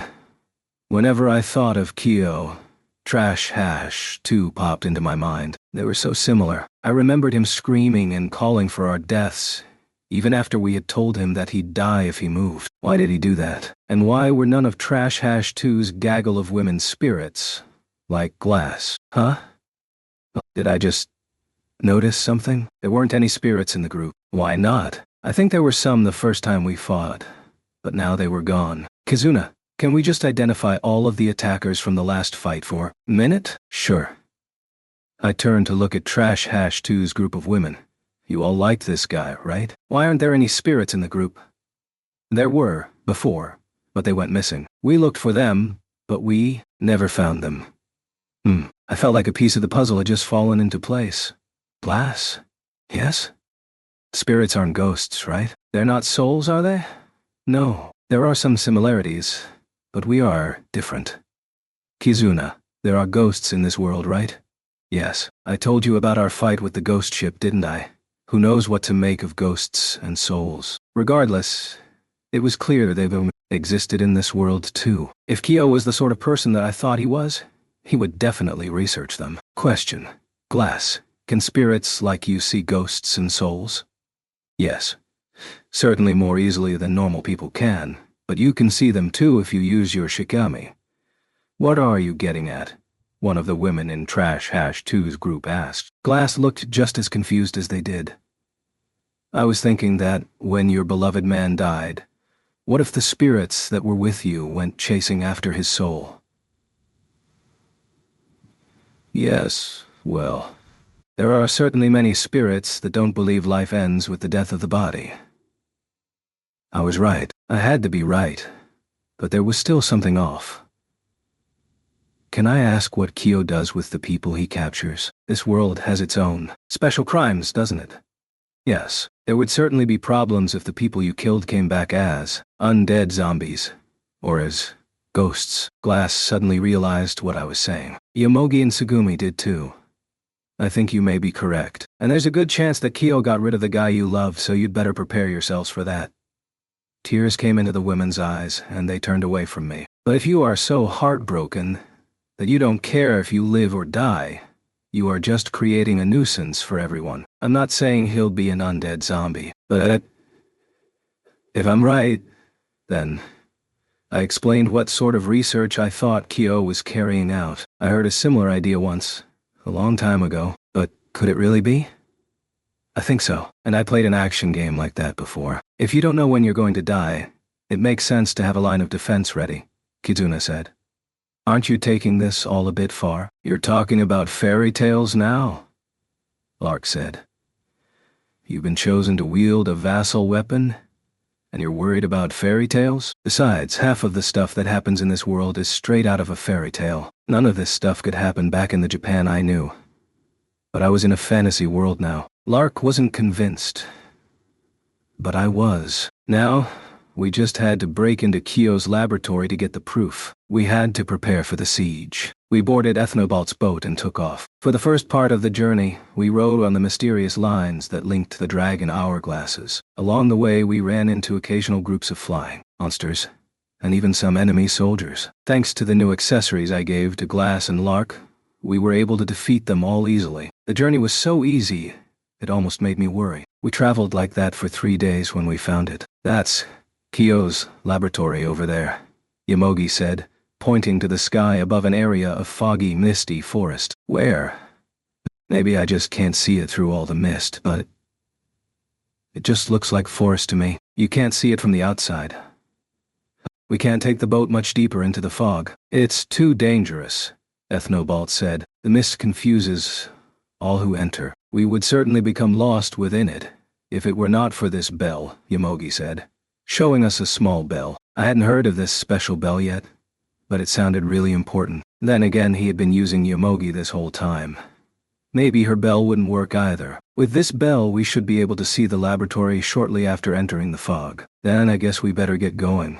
Very well, Ethnobalt said. Yomogi rang the bell. The boat lurched forward into the fog and mist.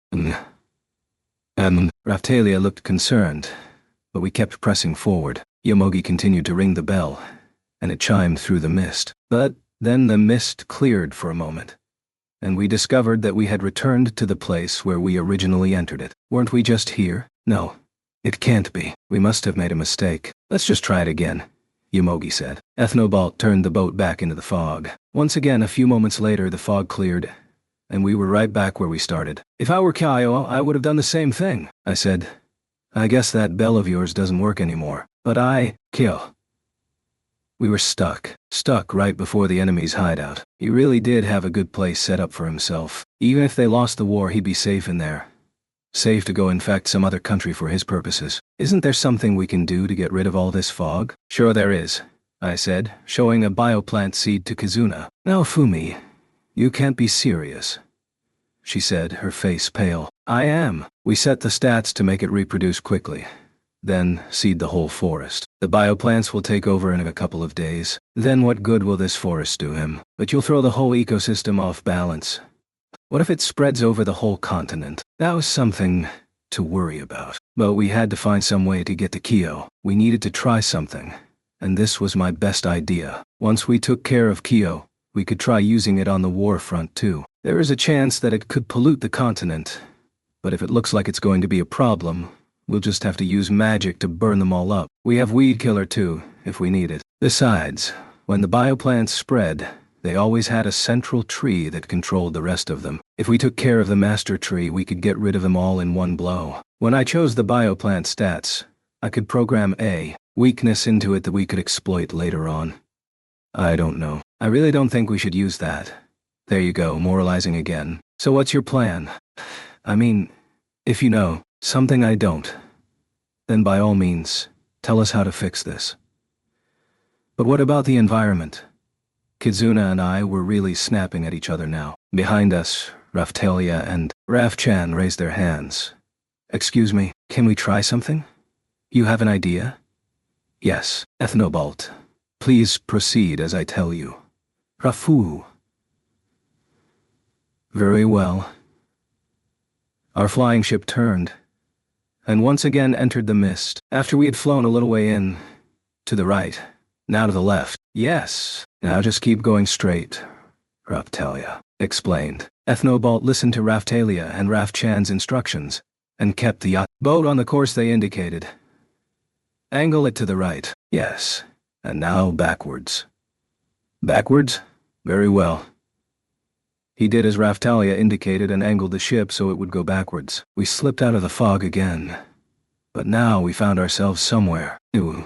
Unsought. The wall of fog stood imposing before us, but there was something new jutting out of it. An imposing building. We'd made it. Whoa! We did it! The mist reminded me of the illusion magic I've been practicing. I suspected there might be a particular path through it, and I was able to find it, Raphtalia told us. So it was a maze. It was sending us back to the start every time we hit one of its invisible walls. Raphtalia and Raf-chan could find a way through because they were good with illusion magic. A Lost Woods gimmick wasn't going to work with them on our side. All right, we found the lab. Thanks to Raphtalia. Let's go finish this. Yeah! Everyone shouted in unison. Ethnobalt piloted the boat into the building's courtyard, and we found ourselves facing the entrance to Kyo's secret laboratory. Chapter 9. Kyo's laboratory. So this is Kyo's laboratory. It looked like an old, very Western-style mansion, which was weird, because this whole country looked Japanese otherwise. From the look of it, I expected to find his hideout down in a hidden basement chamber. This way, Yomogi said, taking the lead. She had spent a lot of time there, but I don't see any of the rest of Trash Hash 2's women. If we run into them, I have a lot of questions I'll want answered. They probably know that we're here. I looked around the courtyard, then agreed. They might have been sent out on a mission too. Or maybe they evacuated. There was another possibility, but I didn't want to think about it. Could he have sacrificed the women for his experiments? No. Those with a taste for blood might have been sent out to the war front, but he didn't bring everyone here to begin with. No? Kyo only brings people he really trusts here. He helps all sorts of people, but he doesn't like it when people go poking around in his business. Of course he doesn't. He has a lot to hide. He was like the best student in school, but lived a double life. So only Kyo's most trusted companions know about this place. At least, that's what I thought, Yomogi said bitterly. She'd thought she was special. So we weren't going to be able to use the women as hostages. They were all in this together. Kyo must have brainwashed them, just like he had Tsugumi and Yomogi. Whatever. As long as Kyo is here, we can carry out our plan. If he isn't, we raid his laboratory for what we can use in the war, then destroy it. After all, he might have run away if he knew we were coming. Grr. Don't you forget, you are helping an enemy nation. You're not operating on your own. You're a soldier for us now. Yomogi curled her hand into a fist. That's cowardly. You don't think it's cowardly to try and take control over another country? There were people like that. People that believed you could do anything, as long as you thought you were right. It was a convenient, opportunistic way to live. It reminded me of Itsuki. Kiddo, give it a rest, will you? We'll know the truth once we get in there and find it. Good point. I barely finished my sentence when the roar of a beast echoed through the courtyard. I quickly turned to the source of the roar, and found myself looking at the same white tiger copies that Trash Hash 2 had been researching. There was also a red bird, which I'm guessing was a vermilion bird, and a black tortoise with a snake for a tail. Gah! Then there were people. People that looked like they had been merged with beasts and were on the verge of insanity. The beast side of their bodies was much larger than the human side, and it had nearly taken them over completely. Their eyes were fierce and wild, and saliva dangled from their gaping mouths. There's the truth for you right there. Kyo isn't trying to hide it. Looks like we are too late for some of them. Kizuna, can you help them? I don't know, but I can try. Yomogi frowned. Kyo, how could you do something like this? She drew the katana that Kizuna had given her. We were going to support her in battle. Let's go. Gah! The beasts roared like a gong initiating battle, and they rushed us. We met them head on, and the battle began in earnest. Damn.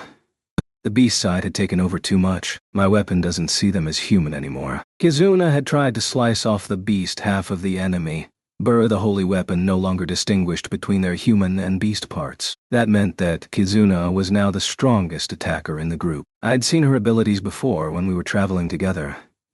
She was so strong that it was like being able to fire off reverse snow moonflower at no cost, and with minimal cooldown at any time. As long as she wasn't fighting other humans, she was a real monster on the battlefield. She flew through the crowd, slicing them down. When they fell, they looked like they were saying something. Kizuna, Glass, and Raphtalia had tears in their eyes. What is it?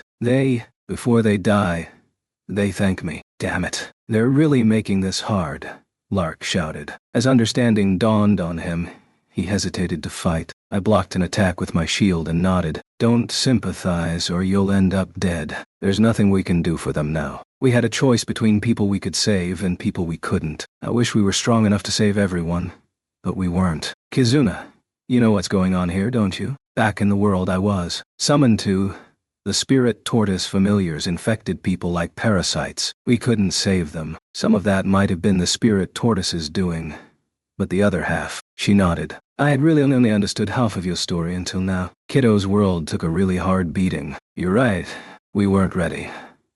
If you still want to try and save them, try to knock them out of the battle at least. Actually, they regenerated very quickly. So unless we sliced all their limbs off, they regenerated and came back after us. There weren't any good options. Philo muttered. She looked unnerved. She never was very good with this kind of thing. I knew how she felt, but we didn't have a choice. Ha! Raphtalia swung her sword, then slid it back into its sheath. Then she drew her other sword and dashed through the crowd of encroaching monsters. Mr. Naofumi is right. We cannot forgive the monster that did this. We must press forward. The monsters around her fell to the ground. She was right. If we hesitated, we'd be done for. And if we didn't make it, there would be no one left to stop Kyo. L-Arc sighed. The path forward is covered in blood. But if it means the people's happiness, then we have no choice but to wade through it. I didn't think the day would come when I'd be learning something from you, kiddo. Don't confuse it for wisdom. I just do what I have to. And when someone tries to kill me, I take them out first. If I didn't, that would be the end. I'd done it plenty of times. The Church of the Three Heroes tried to assassinate me. Lark and his friends tried to assassinate me. The spirit tortoise tried to kill everyone to make a magic barrier. I had to defeat them all. Otherwise, there would be no future for me. I'm not saying that I didn't have regrets, but if we didn't keep moving forward, we'd never repay the debt we had to all those who had already lost their lives. The reason for Ost's death is right here. We've come to repay that. The enemy might make it hard on us, but there is no going back. That's just like you, kiddo. I like it. Lark readied his scythe. Agreed. I like it too, Ethnobalt said, turning his vassal weapon into a much smaller boat. What's he going to do? I may not be the strongest fighter here, but I'll do what I can to support the rest of you. He turned the boat's cannons on the encroaching enemy. All cannons fire. There was a deafening blast, and everything went white. I'd heard that Ethnobalt's abilities were very weak, that his attacks were basically useless, and after all the cannons fired, the results supported all that I'd heard. The monsters and transformed humans turned and smacked the cannonballs down, as if they were nothing but mosquitoes. Ethnobalt rose higher into the air on his boat and waved to us. I'll keep them distracted. Please, hurry on. But Kizuna stretched out her arm to him, but he was too far away to touch. The vermilion bird copies could fly, and the white tiger copies were jumping on ledges and trees and swiping at the boat from below. The black tortoise copies were wresting boulders from the ground and throwing them at the flying boat. I didn't want to leave him there. It was like leaving a rabbit surrounded by wild beasts. I'll be all right. I have a vassal weapon, don't I? Let me do this. I'll do my best. Ethnobelt. Pen. Chris bounded forward and leaped onto a white tiger copy, and then a vermilion bird copy, then jumped up onto the stern of the boat. Chris. Pen. He waved down to Kizuna as if to say, leave this to me. No, Fumi. Please. Protect Kizuna for me. Fine. Faye, are we really leaving him? Yes. Kizuna, let's go. But we don't have the time to sit around entertaining these monsters. Kyo could get away.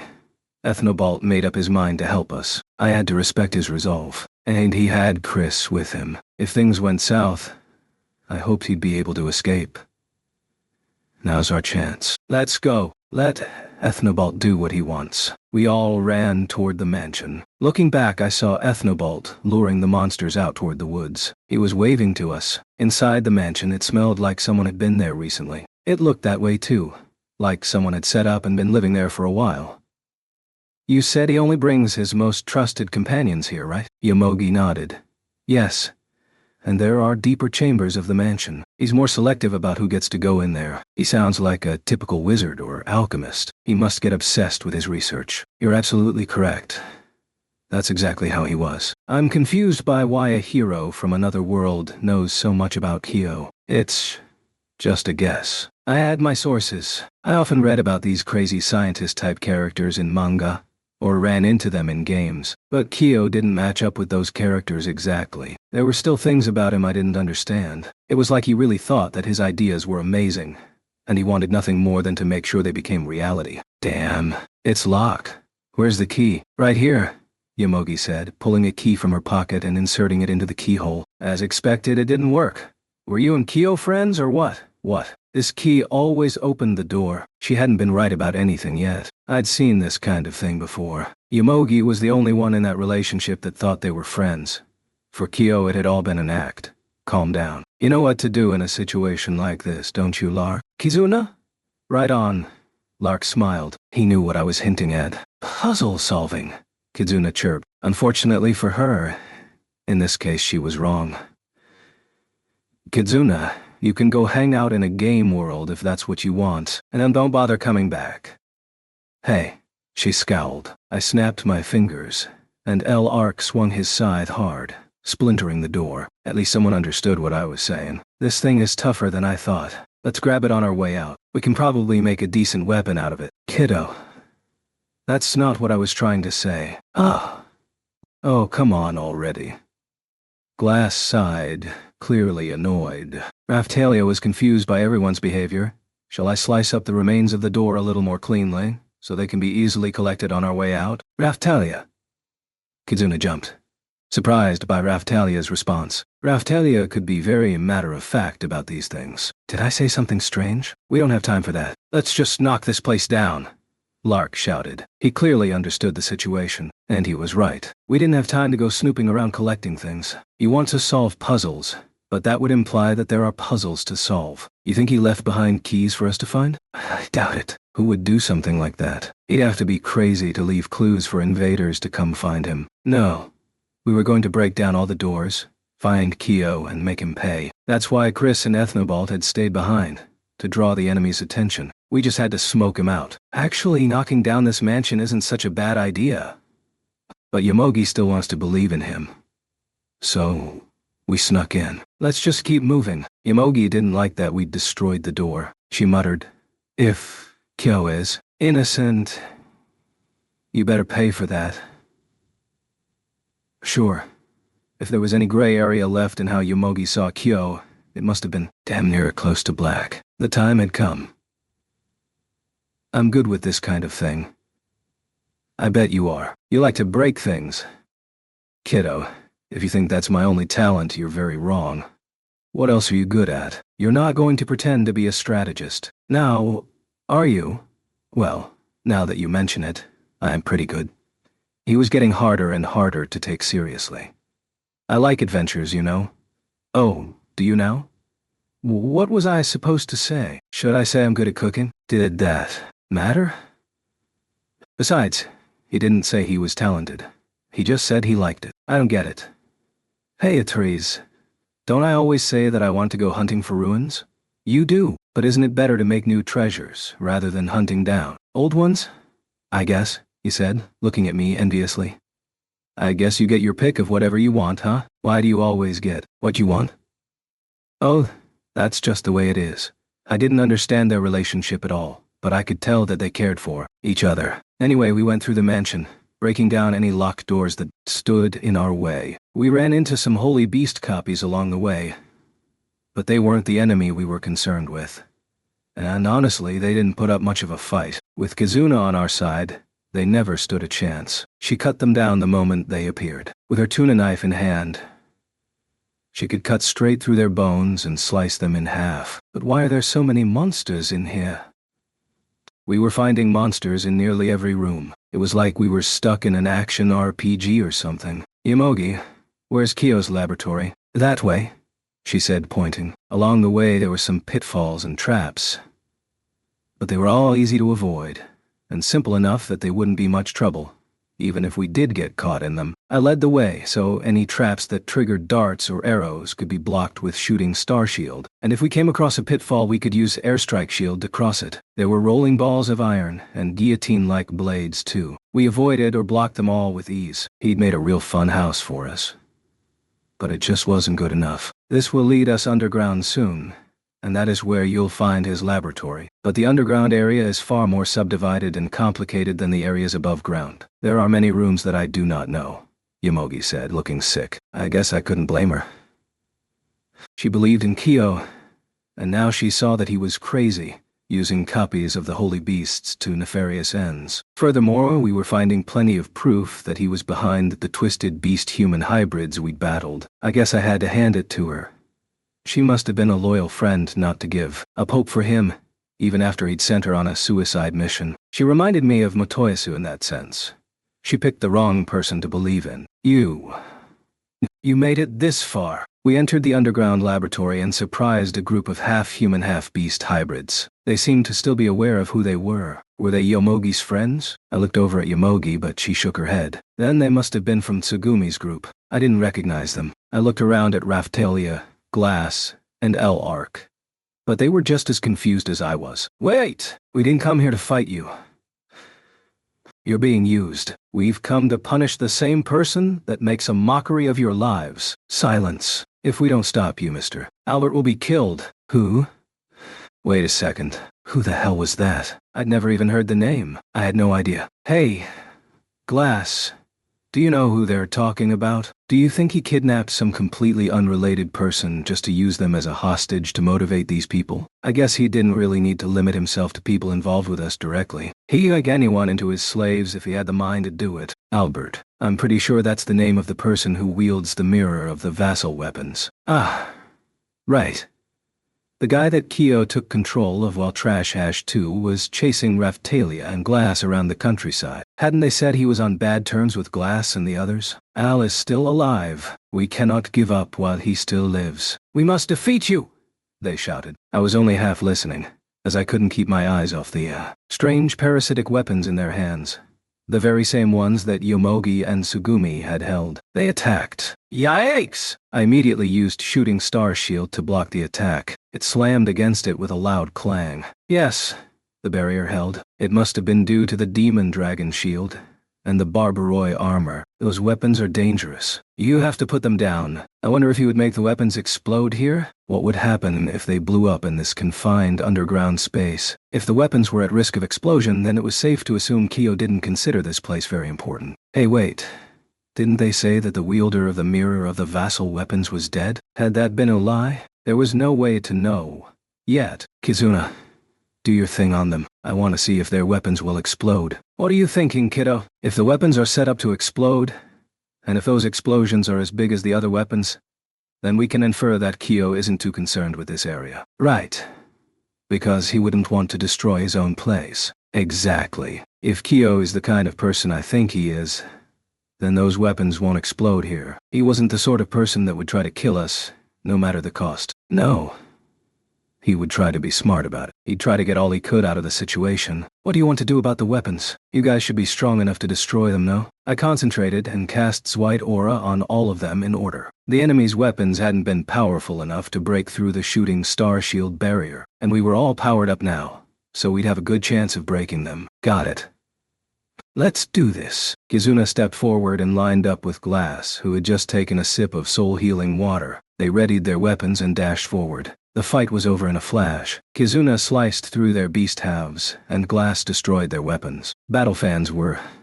well, I've read that they were historically made out of iron, and used specifically to break enemy weapons. They were sword breakers. Yomogi was a skilled fighter, so she'd been able to parry Glass's attacks. But these people weren't nearly as skilled, and they couldn't stop her. And as for Kizuna, even if she couldn't attack people, she could certainly manage to break their weapons. That is, as long as she didn't have to break a vassal or holy weapon. Still, their weapons were tough enough to give her some trouble. Their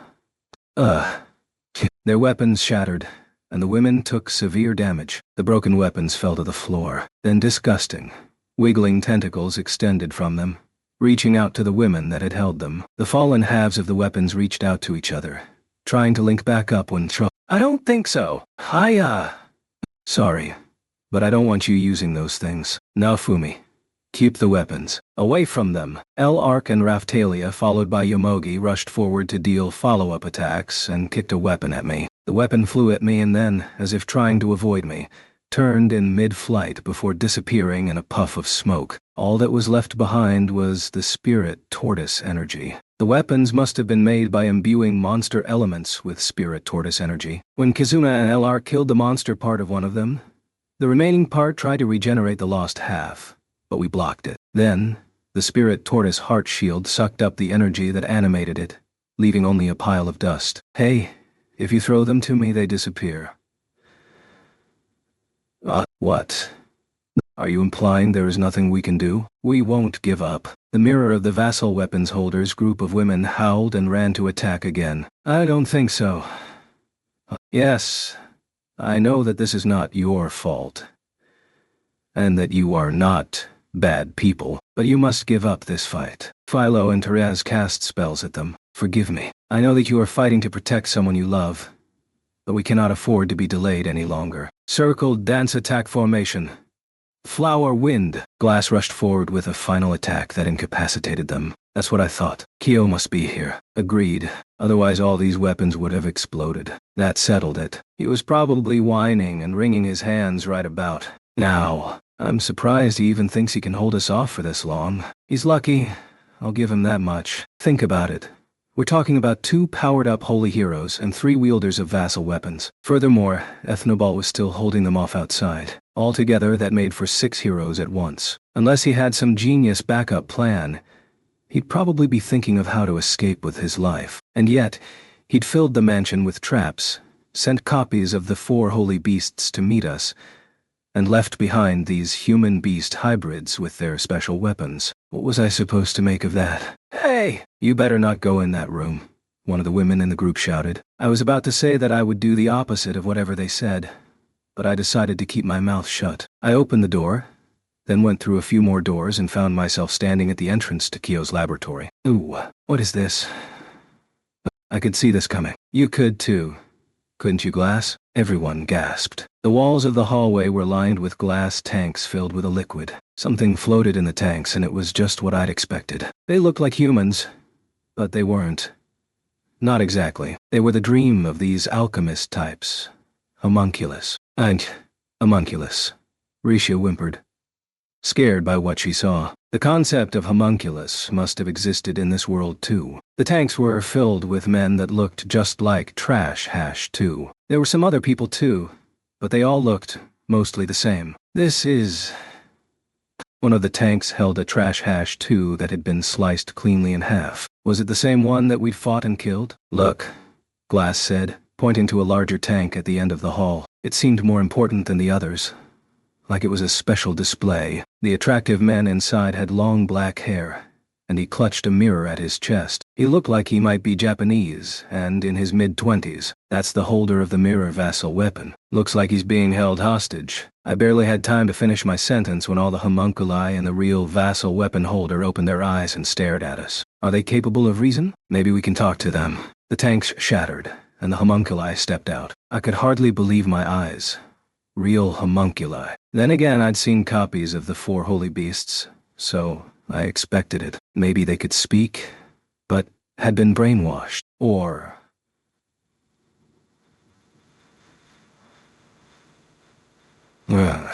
Gah! They roared, twisted, and strained, and turned into the four holy beasts. They appeared far more powerful than the hybrid beasts we fought up until now. But Trash Hash 2 and the holder of the mirror vassal weapon, I guess his name was Albert, hadn't changed at all. They looked like they were ready for a fight. Trash Hash 2 lurched forward and stumbled toward us like a zombie. His eyes were completely white and locked on us. It was kind of gross. Do you think they can talk? Yeah. It didn't look like they could to me. He just growled and slobbered like a zombie. But, as if to show how ready he was to fight, Albert held up his mirror and flashed it at us. What's this area? What? Raphtalia and Kizuna both gasped and looked down at their weapons. What is it? Mr. Naofumi. The vassal weapon is asking for help. That person holding it has lost more than half of his soul. He's tied to the weapon by force. I didn't really care that he'd lost half of his soul. I was more concerned with how he'd been tied to the weapon. What'd that mean? He can continue to fight with the vassal weapon, even though they are supposed to leave their holder upon death, Kizuna explained. She didn't have to explain that to me, but I guess she wanted to make sure everyone else understood.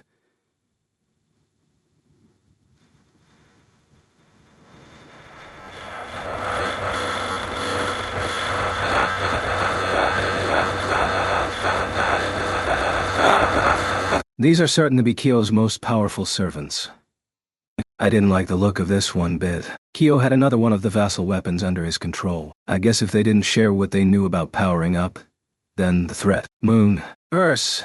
The mirror flashed, and a shining moon-like disk of light shot across the hall at us, shattering my shooting star shield barrier easily. Damn it. Never mind powering up. It looked like he might have been charged, or imbued with spirit tortoise energy. Or something. Well. I didn't think you'd actually come all this way. A voice echoed. I didn't like the sound of it. Behind Albert, the floor shattered and Kyo appeared, standing on a floating platform of light. He was surrounded by spirit tortoise familiars, Neo-Guardian type. He'd been waiting for us, with an army. Chapter 10. When trust is lost, you break into my lab and mess with my things. You're like snakes. That means a lot coming from you. Ha! You're a persistent fool, aren't you? Very annoying. Again, you take the words right out of my mouth. He was annoyed. I was annoyed. I didn't want to waste any more of my life on this guy. You don't seem to understand how much trouble you've made. I've come to make sure that you do. Ha! You and your pals are all from a world that is going to be destroyed regardless. I just made good use of it before the inevitable. You should be grateful. No, I won't let anyone destroy Naofumi's world. Not while I'm around. Give back what you've stolen, Kizuna said, stepping forward. Well, if it isn't the grand entrance of our long-missing holy hero. Yeah, glass and, well, wouldn't we all be in trouble if we lost the holy heroes, or the vassal weapons? Who would protect our world from the waves? If you really think that you're fighting for our world, then you won't hurt us. If everyone's theories were correct, then the world couldn't afford to lose its heroes. That doesn't mean that he couldn't hurt us, though. There will still be 3 holy heroes left after I get rid of you. We should be fine. Just think of all the research I've done on behalf of this world. Once you understand the waves, they aren't so bad. It's just an update? An update? What the hell was this guy talking about? I'd always heard that we couldn't let any of the heroes die. The heroes in Kizuna's world worked the same way. Or so I'd been told. Were we wrong? Kyo! Yomogi shouted and stepped forward. Is it true that you took control of another world's protective beast and used it to destroy? Huh? Kyo barked, glaring at Yomogi. And did you steal that beast's energy and come back here? Did you do this to the vassal weapon holder? Did you turn his friends into monsters? Oh, enough already. Give it a rest, will you? Kyo, don't try and instruct me. I always said that you never knew when to shut up. Didn't I? Do you think you're my mother? Just because we've known each other for a while doesn't mean you're my wife, Kyo shouted at Yomogi, like a dam had burst. The color drained from her face as she listened to him berate her. You're always so damn annoying. I thought giving you that exploding weapon and sending you on an assassination mission would finally be enough. But now you've brought these people right into my lab. You're such a bitch. But, so these women, these friends of the man with the vassal weapon, or of that scientist from another land, why did you turn them into monsters? What am I supposed to do with another guy's used goods? Sure, if some of them wanted to come over to my side, I could have looked the other way. Used goods? I'd hardly believe my ears. He couldn't like a woman that had been with someone else. It's good to see your face again, though, Yomogi. Don't worry. When they kill you, I'll be sure to exact revenge. Everything will be fine. Yomogi shook with rage. She'd believed in him for so long. Hearing him say these things must have been devastating. It seems I was mistaken about you. I should never have trusted you. Huh? You're going to kill me, no? Just because I didn't say what you wanted to hear? You're sick. I'm nothing like what you want me to be. The more he spoke, the more I hated him. He really knew how to get you in a bad mood. Yomogi had truly cared for him, worried about him, tried to correct his path when he went off course. And now he was calling her a bitch. If she was a bitch, then this guy was seriously screwed up. He was trash, below trash, the scum of the earth. He was the male version of my arch nemesis, bitch. This piece of crap had snuffed out Ost and her mission. I was so filled with rage I could hardly think straight. Yomogi drew her katana and pointed it at Kyo. You think you stand chance against me? Really? I'm a genius. It's not about winning or losing. I must make up for being misled, for believing a lie and doubting the truth. I must do it for myself. I must see you punished. Yomogi turned back to face the rest of us. Kizuna and your friends and those of you from another world, please, lend me your strength. We must stop Kyo. You don't have to ask me twice. That's why we came, Kizuna said. Exactly. Enough talk. Let's get this over with. A victory tinged with regret for our past missteps. What better way to take this jerk out? Sure, there were people like him in the world. People that grated on you every time they opened their mouths. Anytime you gave them the opportunity to speak, you'd regret it. In a way, he reminded me of the other three heroes. Why did my enemies all share these traits? It was still a mystery to me. But I knew one thing. There was no reason to let this jerk mouth off anymore. There was only one thing left for us to do. Make him pay. What? Well, you'll see for yourself soon enough. This is the end of you all. Kyo held out his hand, and all the homunculi, along with Albert and Trash Hash 2, rushed to attack us. At the same time, the book in his hand slapped open, and its pages flapped out and flew around the room. Aim for the one in the back, Kyo shouted, jabbing a finger at Rishia. More and more every time you speak. I lose more patience. I cannot tolerate you any longer, Rishia shouted. What now? It was like something snapped in her. Her voice boomed over the chaotic room, like the hero of a story. If there ever was one, I'm going to start calling her protagonist. If only she could figure out how to act like this all the time. When Rishia got excited like this, she was actually pretty useful in battle. I mean, she didn't have a vassal weapon, but she had really impressed me during the last battle with Kyo. Shooting Star Shield. Is that your only skill? Kyo laughed viciously. It's a pretty good one. That flimsy thing won't do you much good. Hope you have a better plan than that. How's this? Albert, Trash Ash 2, and the homunculi shattered the barrier, but its pieces remained floating in the air. Raftalia. Yes, she shouted, drawing her katana. You might be fast, but how far do you think you can make it? What makes you think she needs to go anywhere? Raftalia understood what I meant without having to hear it. When the Haikuiku activated, she immediately used the speed to cast a spell. That's right. She could use the speed for things besides sword attacks. Drifa Light, she shouted, casting the spell on the floating barrier shards. Rafu. Oh, Raf-chan cast a spell too, and she got the timing just right. The light flashed over the barrier shards that everyone was focused on, and it was so bright that Trash Hash 2, Albert, and the homunculi were blinded. Is that it? Just wait. The shining fragments spun around the room as I raised my shield. It left the perfect opening for my team. They say the beginning of a battle is the most important part, don't they? Kizuna and Glass were the first ones to make use of the opening Raphtalia, and I made. Double lure hook?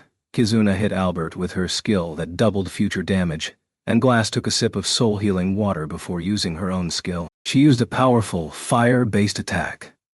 Circle dance, empty formation, moonbreak. Her fans split in two, and she held a half in each hand. Bringing them together over her head, she traced out the shape of a full moon, then forcefully brought the fans down. Curse! Albert shouted, as if not wanting to be outdone, but Glass was much faster. Her attack met his, tore through it, and kept on going. It slammed into Albert, nearly tearing his shoulder clean off. Careful there. I still have plans for this guy. Some pages flew from Kyo's book and fluttered over to Albert, where they attached to his shoulder and pulled it up and back onto his torso. Reconnected, he was bathed in a green light. It must have been some sort of healing spell. I'm not going to get outdone by Kiddo and Kizuna. Therese, let's go. Okay. L-Arc's scythe flashed and turned into pure energy, while Therese cast and activated a support spell. Shining Stones! Exploding Thunder Rain. It was one of her best spells. What? Rishia held up her short sword and filled it with magic. Combo skill. Electric Disc. Hiya! Resonating with L-Arc, Rishia quickly slashed her sword horizontally and neatly slipped it into its sheath. Enormous discs of electric energy shot from L-Arc's energy scythe, and Rishia's attack followed behind, absorbing the trailing energy and... No. It fed the trailing energy back into the rotating disc as it slammed into the crowd of homunculi crowded before Kaio. The attack was so powerful that it blasted their limbs off. My turn, Philo shouted. Wait. You're on magic support duty. Use your humming fairy songs to back us up. Do you have a song that can speed up magic cast time? I'll try a song I know, she said, turning into her humming falcon form and flying over to rest on my shoulder. I thought Kyo would have a snarky comment for us, but instead he realized that Philo was up to something, and he glared at us spitefully. I was casting Zwite Aura over and over. I felt like it was getting easier to cast the spell without thinking too hard. I don't know how to explain it in game terms, but it felt like my throat was more open and clear. Like the incantation just slipped from it easily and activated the spell. Gah! Raphtalia sliced through the crowd of monstrous homunculi, and whenever Kizuna or Glass left an opening for follow-up attacks, Yomogi rushed in to take advantage. I was impressed by their coordination. You idiots all have to work together, huh? 'Cause you're too weak to do anything on your own. You like to pick fights because you have no friends to work together with. Shut your mouth. You first. If I hurt your feelings, why not call for some of your monster women? We were like children fighting. Oh, that's the sort of thing that happened in fights like these. Then again, we were fighting for our lives. This wasn't playground fisticuffs. Oh, that's right. You didn't want to bring the women over because you were afraid they'd turn on you once they figured out what you were really like. Just like Yomogi. Shut up. Still, I was glad the women weren't here. They would just make more trouble and more casualties. Both of which I'd rather avoid. We had a lot to worry about. If the enemy's numbers were too large, and if they acted with a lot of coordination, they might be able to attack in ways we wouldn't be able to handle. Then again, the women might figure things out and turn on Kyo mid-battle, which is probably why he didn't involve them in this. Maybe they just weren't powerful enough to be much use to him, though with those crazy weapons, they might have been a threat. Maybe he was trying to keep them from getting hurt. And he was really a feminist like Motoyasu. Doubtful, considering that he called them used goods just because they'd been with someone else. I guess he only cared about his own women. Okay. So how about I show you some of those same attacks you saw back in the Spirit Tortoise's core chamber? Or, actually, a lot has happened since then. So I'll have some new variations to show off. Let's see how long you can survive. Survive? Ha! How stupid are you? Did you forget that we already beat you once? Kyo opened his book and began to cast a spell. A mandala-like pattern appeared on the ground around him. Suddenly, I felt an enormous, invisible pressure, forcing us to the ground. I'd seen this before. The last time we fought Kyo, his obstruction attack. You don't have many ways to get around this, do you? He was right about that. Having crossed between worlds, we were a little weaker than the last time. Enduring this gravity attack took all the strength I had. I don't think the Demon Dragon Shield was powerful enough. That same attack? Again? We were weak when we met in the last world, but you know that we are back at full power now, right? It's a little heavy, but not near enough to stop me from moving. Did you really think that would be enough to stop us? Kizuna said. Glass and Kizuna kept approaching Kyo, attacking whatever was in their way. Of course, Kizuna was just supporting attacks. When they got near a homunculus, she'd hit it with double lure hook. Then Glass would slice the monster in two. I was impressed. Kyo's spell really didn't seem to affect them the way that it had back in the battle inside the spirit tortoise. It had been devastating then. But I guess it was because Glass and the others were weakened after crossing over to our world. Still, past victory didn't ensure that we would come out on top this time. I knew you'd say that. Liar. Did he think I wouldn't notice how surprised he looked? The pattern on the floor around him grew larger and brighter. I could feel the power in the room, like it was filling with the spirit tortoise's energy. Ugh.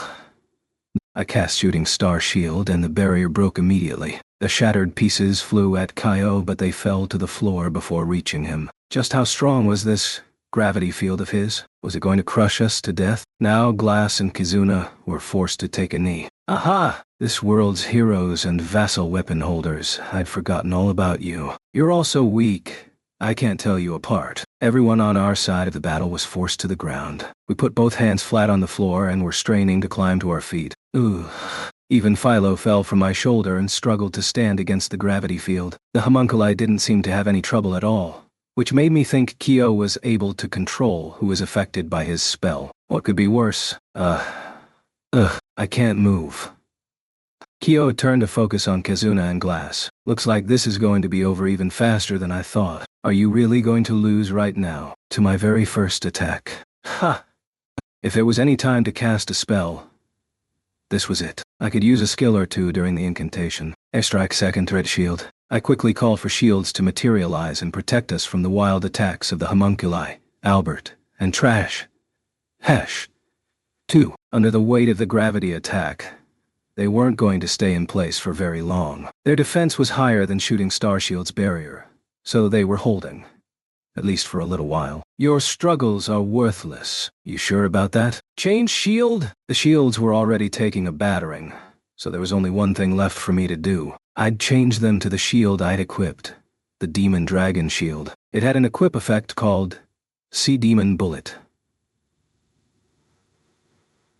C was short for counterattack, so I assumed it meant that the shield would fire a magical bullet whenever it was attacked. The shields instantly transformed, were hit by attacks, and began to fire magical demon bullets at the enemy. The bullets were made of magic, so the gravity field didn't affect them. They flew in every direction, slamming into the enemies and into the mandala pattern on the ground. The mandala flickered, and its effect on the gravity field in the room weakened. That was our chance. I'm impressed. I'll have to make a note of that one. Don't get too haughty. Chain shield! Chains shot from the shield, linking all the shields together. Then they spun around the room, entangling Trash Hash 2 and the homunculi. Now! Yes! Raphtalia drew her charged katana, activating the Haikuiku state and using it for a skill. Double lure hook. Kizuna didn't let the opportunity slip by. She hit the enemy with double lure hook, which would double the damage from the next attack. Nice work, kiddo. Let's go, Therese. Yes. Lightning struck his scythe again. Combo skill. Electric disc. L-Arc and Therese teamed up and used a combo skill to follow Kizuna's attack. The disc shot over the battlefield, and Raphtalia dashed to follow it. Just before the disc collided with the enemy, she shouted a skill name. Instant Blade. Missed. It was Raphtalia's most powerful attack, the same one that had killed Trash Hash 2 the first time. L-Arc's electric flying disc crackled with energy. It was their strongest combo skill. Gah! Trash Hash 2 and the homunculi were sliced to pieces and electrocuted at the same time. Had they just been cut apart, they might have been able to regenerate.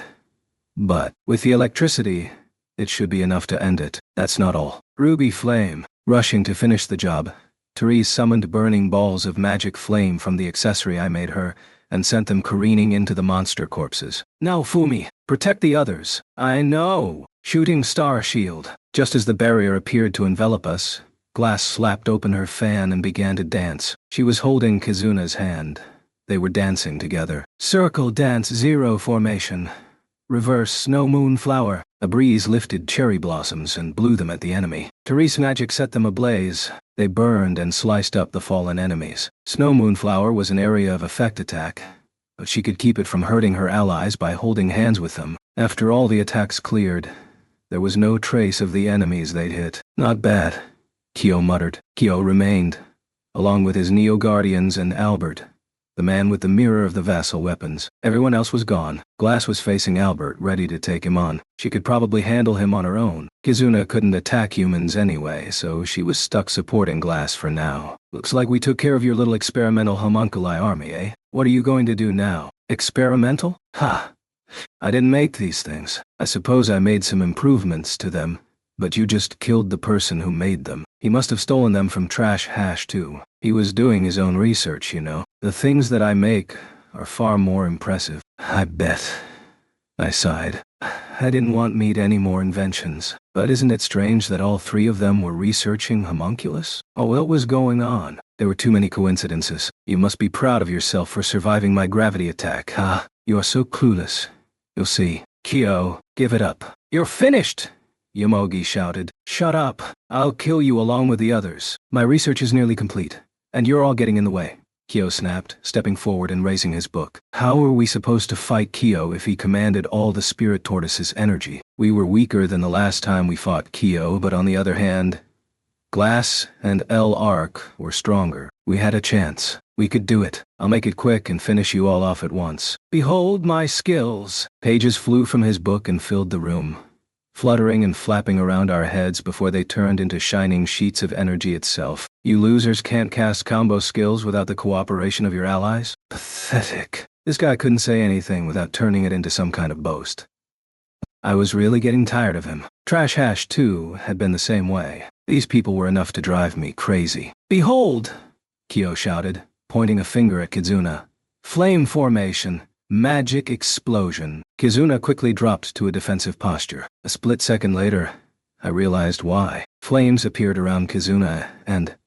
no. The flames were pouring out of her. My magic, Kizuna shouted. She was on her knees, staring at her hands. She looked like she was about to collapse. Glass ran over to support her, lifting her to her feet. It's shaving away my soul power, too. This is my first time using it on a holy hero, but I'm impressed with how well it works. I was about to cast a healing spell on Kizuna when Kyo pointed his finger at me and howled. Don't bother with that. Rot formation. Magic explosion. Spiraling wind whipped up all around me, dark and thick with magic power. I could feel it draining my magic away. But that was all it did. Damn. You're the type with no offensive magic to begin with. You're an irritating little bastard. Yeah, I moaned. I took a bottle of magic water out of my shield and drank it, then immediately cast Zwite Heal on Kizuna to heal her wounds. I had given Kizuna a bottle of magic water before the battle, and she drank it, realizing it would replenish what she'd lost to Kyo's attack. Ah, I see. Your skill steals the opponent's magic power, then uses it to produce a spell that hurts its owner, I announced. It was clever and hard to counter. The stronger your magic power, the more the skill would hurt you. It had a weakness, though. It wouldn't work very well on people without offensive magic to begin with. That was why it didn't actually hurt me at all. What do you think? There's more where that came from. Let's see what it does to that foolish spirit who's been sipping soul-healing water. Glass! Kizuna ran to protect Glass. Kizuna! Kizuna was caught right in the path of the attack. She was sliced all over her body. She took heavy damage. Worse than that was, she hadn't been able to protect Glass from the full brunt of the attack, and Glass took damage too. The attack must have had an effect over an area. Luckily, Glass didn't take so much damage that she was knocked out of the fight, but that attack of Kyo's was going to become a problem if we didn't figure out how to deal with it. It appeared to have a very short cooldown time. If he used it in quick succession on us, we'd end up taking a lot of damage. It was close cousins with the defense rating attacks I'd dealt with before, only that this was for magic. Think we'll just sit back and take this? Ha! Kiddo, let's do this. Wait. Lach, he's already hit us with magic power and SB attacks. He could have. Strength form explosion. Magic blades of light burst from L-Arc and spun around him, slashing at him ruthlessly. Nicks and cuts and gashes appeared all over his body. Blood spurt from his wounds. Gah! Ellerk, I'm alright. Ain't nothing I can't handle. Ah, he shouted, swinging his scythe. The tip swished by Kyo's face, missing him by a hair. Oh, look at you. Not good enough. Kyo jumped back and sent a stream of pages flying at Lark. They slammed into him and sent him soaring backwards. But Therese ran over and caught him before he fell to the ground. Hooey. The spirit tortoise energy is great stuff. I can do anything with it. I can use your own strengths against you. All he had to do was point at us. And based on how quickly he'd been using it, it must not have needed much from him. The very strengths we needed to beat him powered his attack. He could use them against us. Luckily, the attack didn't seem fatal.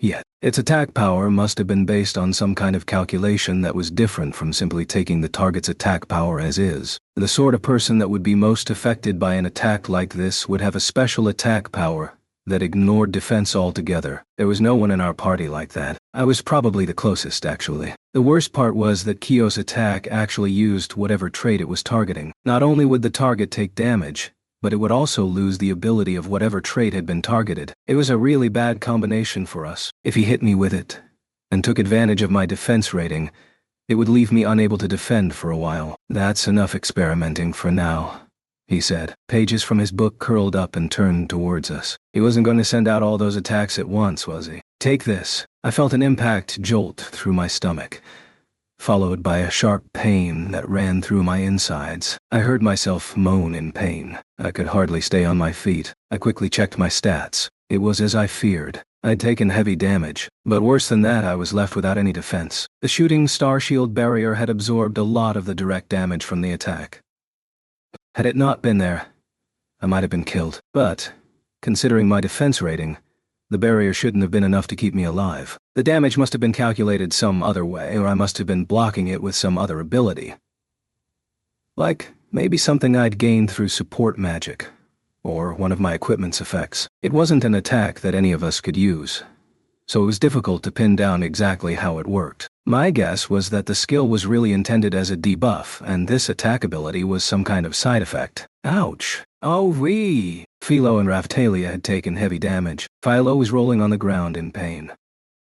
I'd been able to protect Raph-chan, so she was okay. There was only one person who managed to stay on her feet. Someone whose stats were so low to begin with that Kyo's attack hadn't managed to do anything to them. The better your stats were, the more damage the attack did. But it wasn't able to deal any fatal damage, and that was its weakness. But it had another weakness.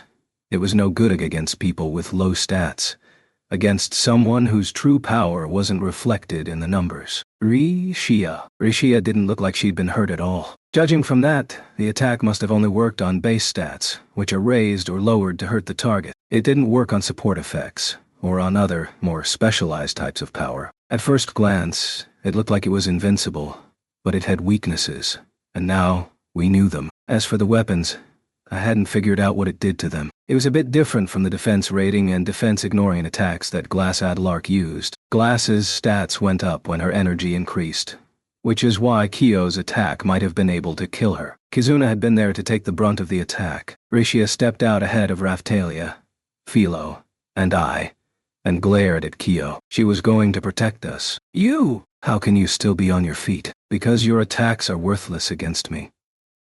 I guess that means you're the weakest of the bunch. Ha! Kyo burst out laughing while Albert raised his mirror, preparing to finish her with a final attack. And the only person that was left to stand against them was Rishia. Does it feel that good? Paralyzing your enemies so you can laugh at them? Does that make you feel powerful? Rishia barked, glaring at Kyo. She drew her sword and leveled it at him. She moved so easily it was like she was completely unaffected by the gravitational field. Exploiting the enemy's weakness and making the kill, it's sort of the first rule of battle. Don't you know that much? That is not a battle. That is called trampling on the weak. God, you're insufferable. The already. Pages shot from his book and folded themselves into the shape of a flaming bird. Do not think you can take our lives so easily. Moving like a ninja, Rishia dashed left and right, slashing through the flying birds of flame with her short sword. The birds fell to pieces and fluttered to the ground. What the hell? You're really getting on my nerves. Yes, it was like this was the very moment that Rishia had been waiting for, the role she'd been born to play. She'd been relegated to assisting the rest of us for so long. But now, She was the best fighter in the party. You're so annoying. I can't stand it. Barking on about justice? You're just as bad as Yomogi, Kyo shouted like a spoiled child. Ah, what a brat. I climbed to my feet and cast a healing spell. I'm not mature yet. I can't do all that I should. And I always need help. But I... She griped the hilt of her short sword and held it out in front of her. She was moving exactly how Eclair did when she used her skills. She hadn't studied and she hadn't trained extensively. She was just trying to copy what she'd seen. If there's such a thing as destiny, then I believe it is mine to put a stop to your ambitions, she yelled, rushing forward, the top of her blade glinting in the light. I cast a support skill just in time to help her. Then I saw that Kizuna had the same idea, and her skill landed at the same time as mine. Attack support. Double lure hook. The skills flew at Kyo. They would connect just before her blade hit him. I hoped that my skill hit before the double lure hook skill. If it didn't, Rishia's attack would only be strong enough to annoy him. Kyo quickly grabbed Albert and shoved him between himself and Rishia's blade. My skill hit him, followed by Kizuna's double lure hook. Finally, Rishia's thrust followed, and her blade slammed into Albert's mirror. I felt the force of the impact from across the room. The vassal weapons, like the holy weapons, were impossible to destroy. If he used the mirror like a shield, he'd probably be able to fend off her attack. But if her attack was strong enough, it would pierce right through the mirror itself and impale Albert. Glass had done that once to me, when she used Moonbreak after drinking soul-healing water. Ugh. Gah. Gaga gaga. Her blade stabbed through his mirror and slipped deep into his chest. Rishia was stunned at the sight of blood and stepped back a few feet, speechless. Blood sprayed from Albert's chest, splattering both Risha and Kyo. Albert's eyes rolled back in his head, and he collapsed. A glowing ball of light rose from his corpse, and then slowly circled the room. Then it looked as though something split off from it before the ball of light floated through the wall and left the building. Was that the mirror vassal weapon? It was like it checked to make sure that the person who held it was really dead before it left for good. Unbelievable! I'm supposed to believe that this weak little girl just killed a holder of a vassal weapon? Kyo snapped, glaring at Risha. He shot a glance over at Kizuna and me. I wonder if the support attack skill I used was... It looks like you can use a skill just like double lure hook, no Fumi, Kizuna said. I guess so. And if we can use both of those skills, then we can do some serious damage. That's right. If it worked the way it seemed, then we could use 2 multiplying skills at the same time, essentially quadrupling the amount of damage we could do. Pretty damn impressive. When Risha was in this awakened state, her attacks were pretty strong to begin with. Risha, I know there are still these Neo-Guardians around, but focus your attacks on Kyo. Kizuna and I waited for the cool down time on our multiplying skills to run out, then prepared to use them again. Kyo was speechless, like he truly couldn't believe what he'd just seen. He glared at us with bloodshot eyes. He looked furious. Oh man, I'd been waiting so long to see that look on his face. Huh, this isn't over. Not yet. You'll see what I have up my sleeve.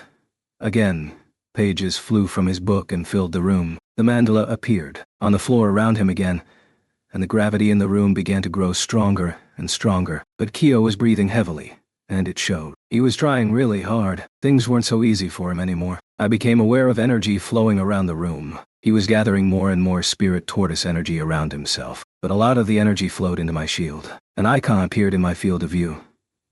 Sorry to say it, but I don't think that's going to work, I shouted at Kyo. I held my hand against my shield and imagined the shield I wanted to switch to. I hadn't met the conditions to unlock it, but I had to believe that it had been waiting for this exact time to reappear. Kyo was glaring at me, staring at the shield in my hands. He's seen it before. That's right.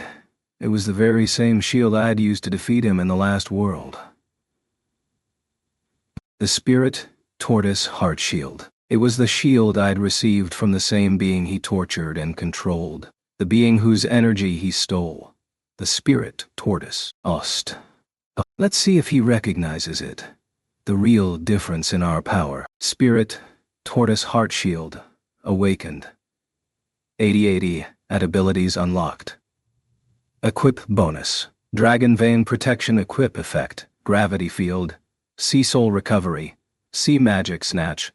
Sea Gravity Shot. Sea Gravity Shot. Life Force Up. Magic Defense. Large Lighting Resistance. SP Drain Nullification. Magic Support. Spell support. Special effect. 20%. Mastery level 100. Any trace of exhaustion I'd had disappeared in an instant. Looks like changing weapons will take care of Kyo's status nullification attack. That's really good to hear. Kizuna nodded, pleased with my new discovery. She switched to a new weapon. If we kept on top of the healing magic, we'd be able to avoid losing the battle due to that. But there was a bigger problem. It didn't look like I could use Energy Blast. 20% was not a very big number. I wasn't sure what I needed to do to raise that number, but it seemed pretty clear that I couldn't use the attack if it was only 20% charged. But there was yet another, bigger problem. I was concerned about the gravity field listed under its equip effects. When I focused, I could see a gravity icon in my field of view. It indicated that the current gravity level was very high. I thought hard about lowering the level, and suddenly, all the people that had lost the ability to move climbed to their feet. I feel so light. What's going on? Did you do this, kiddo? Yeah, looks like I can control gravity with this shield. Wow, that's pretty convenient. It was. That would take care of one of Kyo's most irritating attacks. The one he'd clearly stolen from the spirit tortoise. See? What do you think? You better keep on generating that gravity field if you want to keep us down. You fool. Don't condescend to me. Kyo screamed, his eyes burning with rage. How long do I have to entertain you weaklings? Oh, calm down. You're like a little kid that screams when they don't get their way. He was happy as a clam when everything went according to plan, when he had control over everyone. Otherwise, he threw a temper tantrum. How old was this guy? Kyo tried to use his ability stat-based skill again, but I found that it was relatively easy to dodge. A quickly deployed airstrike shield was all it took to block it. I'd found a way to deal with both of his worst attacks, so unless he came up with something more impressive, it looked like victory was becoming more and more likely. I didn't want to overplay my hand here, but I felt like it was time for a taunt or two. All right then. Do you want to hear about all the ways I'm going to make you pay for your misdeeds? I used attack support to summon the little dart into my hand and turned to face Kyo. Kizuna and I will hit you with these attack multipliers. Once we confirm that they've both hit you, the rest is easy. It doesn't matter who actually delivers the attack. Whoever hits you next and... boom! That's it. Maybe it will be Glass or Lark. That would be ideal. They could use a stat-based attack just like you. For example, we could deal enough damage that he'd need to use a lot of magic to heal it. But then, we could make it so that the magic itself would kill him. It's really kind of elegant, the way it punishes you for accumulating all this power. You bastard. Yo, if you surrender. It was Yomogi. What was she going on about now? I didn't want him to surrender. Did she think I'd let him live, if he did? If that's what she thought, I'd have Kizuna remove her from the battle altogether. I'll make your death easy. I nearly fell over. I liked where she went with it, but she really was like a wild boar. Comparing her with Glass and Tsugumi, she really stood out. She was different from the rest. Kyo went on trying to hit Rishio with his special ability and stat-based attack. But it wasn't going well. Pages from his book flew at her, but she was slicing them all out of the air before they could connect with her. Even when they approached from behind, it was like she'd gained abilities specifically for destroying Kyo. Her abilities and his weaknesses fit together so perfectly that it was hard to not see an element of fate in it. You think you're so special. You're nothing but a pissant. Then you're getting your ass kicked by a pissant, I shouted. Kyo stamped his feet in anger. Silence. I'll kill you. How dare you talk back to me like that? This whole time I'd thought that he had grown extremely powerful because of the spirit tortoise's energy, but maybe the strength he'd had last time was a temporary thing. Still, I couldn't help but feel like he was still holding back. I'm not finished with you yet, he shrieked, grabbing a strange, creepy-looking object from where it hung at his waist. It looked like a bookmark. The moment his fingers touched it, he smiled. You're so proud of yourself because you found a little accessory that made you stronger. That's not real strength. I'll show you what real power is. He stuck the bookmark into the book of the vassal weapons. The second it slipped between the pages, I felt a great weight fall over the battlefield. Damn it. I should be able to control the gravity field with the spirit tortoise heart shield, but not so fast. Kyo barked, and hundreds of book pages plastered themselves all over the surface of my shield. That's all that happened. But immediately a floating X appeared over the gravity field adjustment icon. He locked it. Worse yet, I could feel the pages draining energy out of the shield. Damn it. At this rate, I was going to be forced to switch to another shield. Eat this. Faye. Not so fast, Risha shouted. Her movement was clearly slowed by the increased gravity field. Kyo dodged her attacks and followed up with a barrage of fluttering book pages that sent her flying. Damn it. This creep has so many tricks up his sleeve. He seemed to have an endless variety of ways to defend himself. Ah ha ha! Weren't you going to hit me with your little multiplier skill? I'm over here. Kyo laughed. I wanted to throw the attack support dart at him, but I couldn't even raise my arm. Well, you heroes with your holy weapons, and you creeps with your vassal weapons, have been a bit more trouble than I expected. Time to take care of that.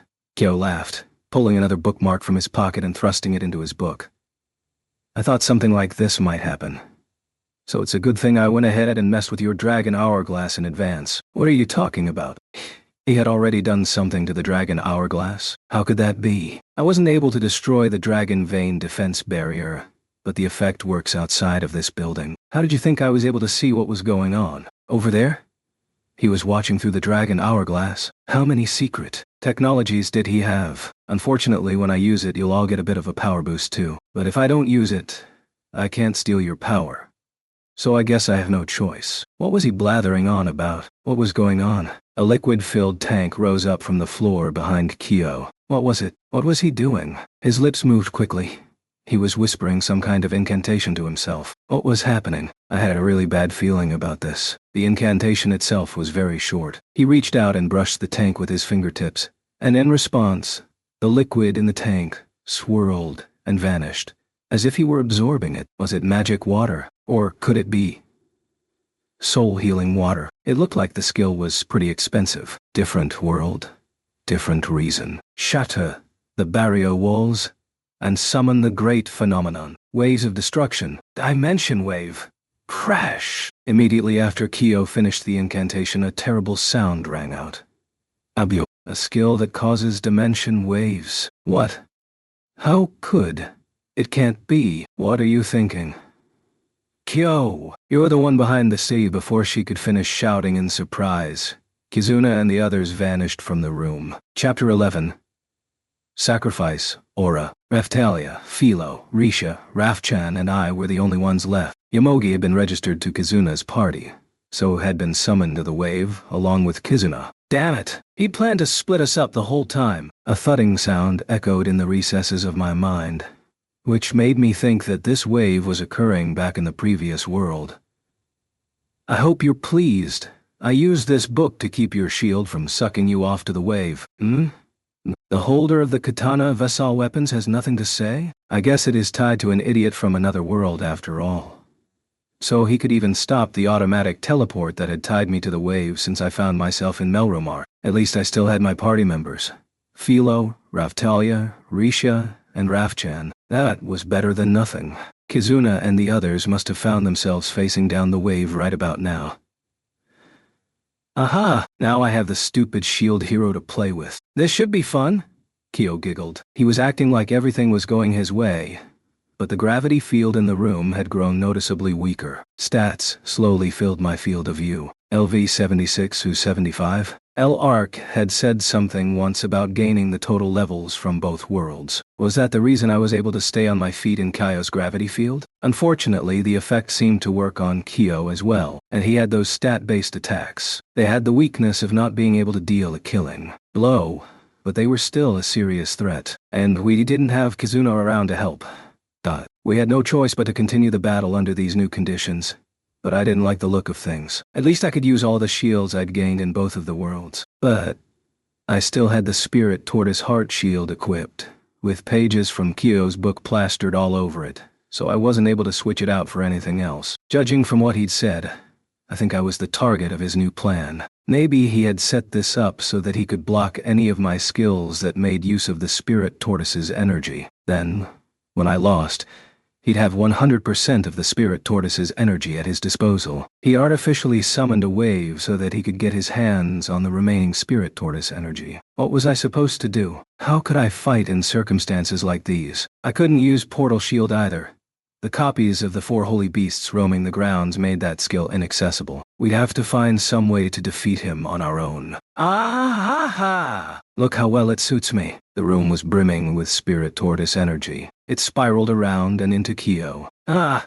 Take this! Spirit tortoise familiars, Neo Guardian type, rose to their feet and came after us. They were holding weapons that looked just like the holy weapons held by the other 3 heroes back in the previous world. This fight was starting to look a lot like the last one, when we'd met in the Spirit Tortoise's core chamber. Except that there were less people on my side now. Raphtalia, are you ready? Yes. I'm ready too, Master. I hadn't addressed her, but Philo was in human form now, on her feet, and ready for battle. She was dressed in pajamas, but I could see the Karma Dog claws sticking out from the feet. I guess that was the hidden weapon effect. At least I wasn't alone. Time to see what we could do. The pages stuck all over my shield were draining me of energy somehow. Felt awful. I couldn't keep using the Spirit Tortoise Heart Shield for much longer. Oh, have you started to figure it out? That's right.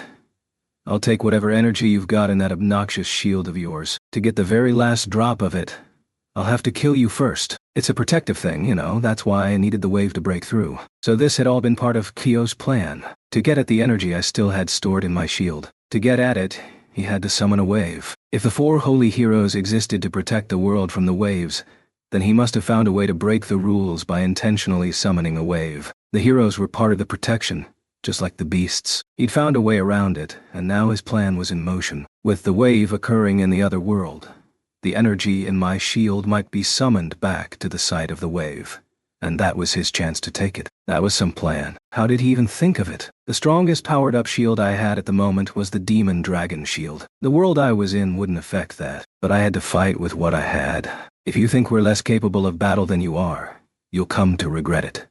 Raphtalia shouted, switching her katana to the White Tiger katana. Exactly. Now we could use weapons that our levels and stats had prevented us from using before. I didn't know what kind of effect to expect from it, but the White Tiger katana was made from better material than the Demon Dragon Shield, so it was probably a force to be reckoned with. Raphtalia could barely raise it before, but things were different now. Here I go!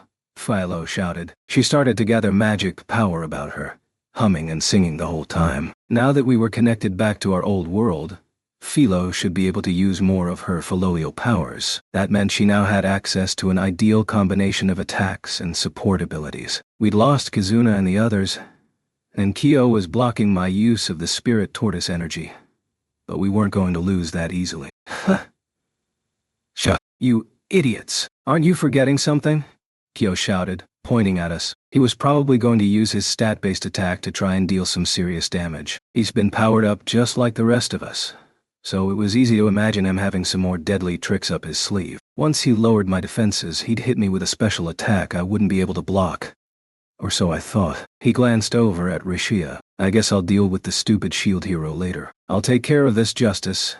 Obsessed wench first, he said, jabbing his finger at Rishia. But before he could do anything, before he could mutter an incantation, Risha flew across the room as if she was using Haikuiku. She somersaulted and took down a Neo Guardian with one hit. Why are you so surprised? You seem to think me a fool, and pester me with your little taunts. Now you'll see how wrong you are. Did she know what had happened? I quickly checked her stats and could hardly believe my eyes. I expected to find them higher than before, maybe up closer to mine. I expected to find her abilities improved a bit, but all her stats had risen dramatically, surpassing even Philo's. They were higher than Philo's, even when accounting for the growth adjustments from my shield. If this was what an awakened Rishia looked like, she was a force to be reckoned with. What was that? These Neo Guardians have the power of both worlds. How did you defeat him so easily? You fool. Who's the fool here? Rishia was so powerful now she could probably defeat a hero. They say that great talents take great time. Maybe Rishia was the type that grew unbelievably powerful after crossing a certain line. I mean, of course, that's what I'd expected this whole time. That's why I'd spent so much time and energy on her. Once she hit that line, she was something new.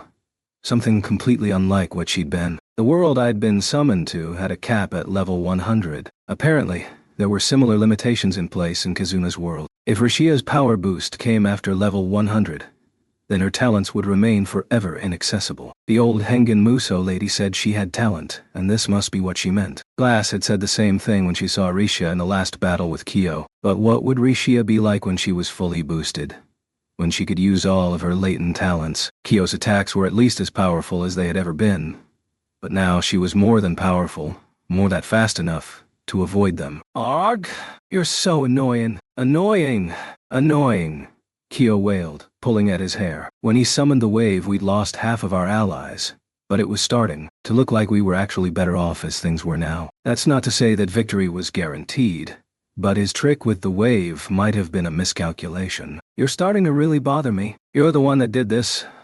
So what are you whining about? Now we just need to finish you off. Yes, Raphtalia said, sliding the sword into its sheath and storing its power. I didn't know how the sword would react to Raphtalia's new level, but the gemstone I'd set in the sheath was charging up for a Haikukiku very quickly. Me too, Philo shouted. She was all charged and ready. Raph-chan sat on my shoulder, chirping for battle. That's enough. I was going to play with you bit, but I've had enough. There's no point in playing games with the likes of you.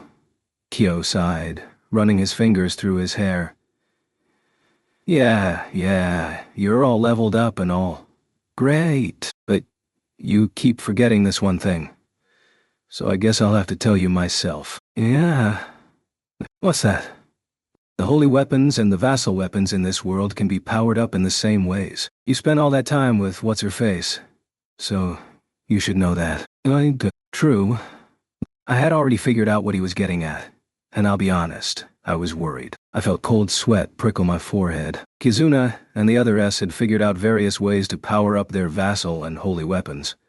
So of course they'd shared all that information. It was an obvious thing to do. I'd even had a meeting with the other three heroes back in my old world to share what we knew about powering up. But until Raphtalia was chosen to wield the katana, the other S had been more powerful than she was. To tell you the truth, I've been pretty cautious about those stat-based attacks, so of course I have ways to deal with them. But what about you? For a long time, I'd thought that only Lark and the others would come at me with a defense rating attack, so I hadn't been on my toes. The White Tiger Shield had a parry attack that would mitigate some of the risk. Switching to it would be a good idea, but I didn't want to lose my support effects. There must have been a reason he hadn't used those attacks against Raphtalia, and the others too. So, here's the real issue. I pay careful attention to information, you know? So, did you think I didn't know the power-up methods you and your vassal weapon friends have used? Who do you think defeated Albert, the mirror vassal weapon holder? Right from the start, he said, flipping open his book and showing me a page from it. I only learned about the hunting hero's methods relatively recently. I'll have to add it to the list. I knew what he was trying to say. Kyo knew the power-up methods used by Kizuna, Glass, L-Arc, Ethnobalt, and Raphtalia. He knew how they'd improved their weapons. He had a vassal weapon himself, and he knew how Albert's had worked too. Glass had said that power-ups worked best on holy weapons. The vassal weapons didn't respond quite as well. But still, if he had combined knowledge of the holy weapons and the 6 vassal weapons power-up methods, I couldn't even guess how much power he would wield. But then how had we managed to corner him like this? The only thing I could think of was, and it was just a guess, but based on the how Glass and the others had reacted, quit bluffing. The vassal weapons despise you. You think you can command their power? I shouted, jabbing my finger at him. He gritted his teeth and said, think what you want. Come try me. I was right. I knew it. The book of the vassal weapons despised the man that held it. I didn't know how he managed to maintain control of it given the circumstances, but it didn't look like he had perfect control over all of its power. Now he was trying to make us think that he'd been holding back this whole time. So, how was he supposed to suddenly get stronger? He'd have to find some way to boost his powers with some kind of external input. And if that was his plan, he'd try to fill himself with the spirit tortoise energy. Rixia. Yes. What is it? She was still a bit nervous, but she was filled with a burning need for justice, and ready to fight. Can you pull off the attack that the old lady taught you? The old lady could use defense rating attacks without breaking a sweat. I had a feeling it would do wonders. I'll do my best. Raphtalia, how are you doing? Ready to use a skill? What about me? Philo chirped. Get ready to attack. You're more than strong enough. Ok, hi.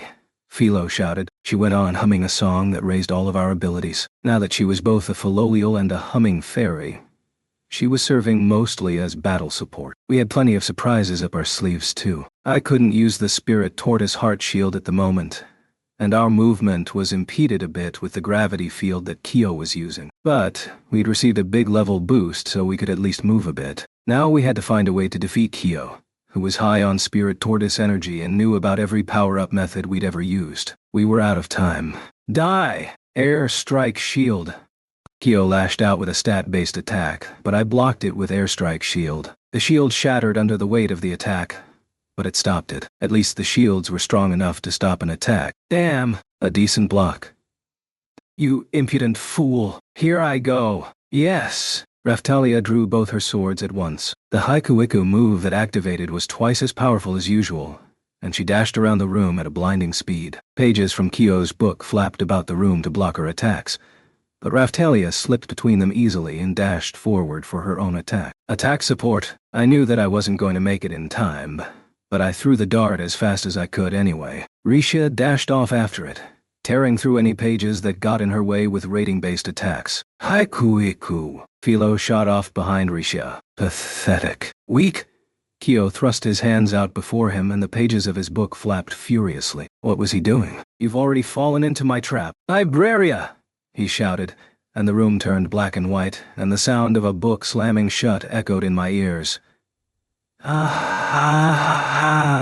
See how you like this space compression restraint skill. Kyo vanished from before our eyes. But something was strange about it. We had been in his underground laboratory this whole time, but now we appeared to be in a white room. Kyo's skill had produced attacks that swirled all around us. Birds made of flame and lightning, tornadoes, massive boulders, and a huge particle beam like the Spirit Tortoise had used. Ah-ha-ha! Take that. Can you block them all at once? Any one of them will kill you. Better dodge what you can. Damn it. His skill trapped us in a confined space and bombarded us with attacks. What were we supposed to do? Shooting Star Shield. The barrier stopped some of the attacks, then shattered, but its jagged pieces remained floating in the air. The target, I guess, was the whole room. While waiting for the barrier fragments to shoot off, I blocked attacks with my shield, dodging whenever I could. It was very difficult to do in such a confined space, but it wasn't anything I couldn't handle. I took the bioplant out of my shield and forced it to germinate. It grew unbelievably quickly, and soon it would break the space itself. Like I'd let that happen. Kyo sent a skill hurtling at the bioplant, destroying it instantly. You know, I wondered how you managed to get out of the labyrinth. Now I know. Thanks. Damn it. If I didn't find a way out, we'd be pummeled to death by Kyo's attacks. Hiya! Oh. Rafu, Rixia, Philo, and Raf-chan all tried attacking the walls, but they were only able to make small cracks, which repaired themselves instantly. Skills and attacks rained down on us the whole time. I continued to use the sequence of Airstrike Shield, Second Shield, Drita Shield, Shield Prison, and Shooting Star Shield. It was working, but I couldn't keep it up forever. There must be a limit on how much the space itself can endure. If we could just break through it, we could escape. The problem was that Kyo continued to reform the walls and send a barrage of attacks at us the whole time. It seemed to me the book pages were producing the attacks, and the walls of the room must have been equivalent to Kyo's field of view. Raf-chan, cover that wall with a curtain of smoke. Rafu! She knew what I meant, and she used her illusion magic to cover the room in smoke. Then she also snuck a hallucination into the center of the wall of smoke. You think you can hide? Think again. A howling wind blew through the room and took all of the smoke away with it. But the hallucination she snuck into the smoke remained, and for a moment, all the skills rained down on the wrong place.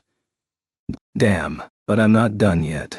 Pretending to be hurt, I signaled to Raphtalia and Rixia with my hand. I clapped a hand over Philo's mouth to keep her quiet. I pointed to my shield and then I wrote Wrath in the air with my finger. Raphtalia's eyes grew wide. Rixia was so surprised she audibly gasped. I was going to burn this whole place down with dark curse burning as the strongest attack I had, one that left a curse behind to make recovery difficult. I had to try it. Raphtalia was shaking her head. She knew how dangerous it was, but I had survived it a few times before. If I encased everyone in Shield Prison, I was hoping we could all survive. Just to account for the worst possible outcome, I could probably have a protection skill cast on Raphtalia too. Realizing that I had made up my mind, Raftalia gave up and signaled to Philo Risha and Raf Chan to follow her and get as much distance as possible from me. What was the big deal? I'd done this plenty of times. Just like every other time, I just needed to survive my own attack. How many times had I let myself use this attack? It was a cursed shield that I was forced to rely on in my lowest moments, and I was about to rely on its power again. I wrapped my fingers tightly around the shield grip, closed my eyes, steadied my breathing, and changed shields. Due to the increased amount of Dragon Core Stone, the shield had become more powerful. Shield of Wrathforv. Awakened. 750-70 Esser abilities locked. Equip bonus. Skill change, shield, attack. Iron Maiden, Blood Sacrifice.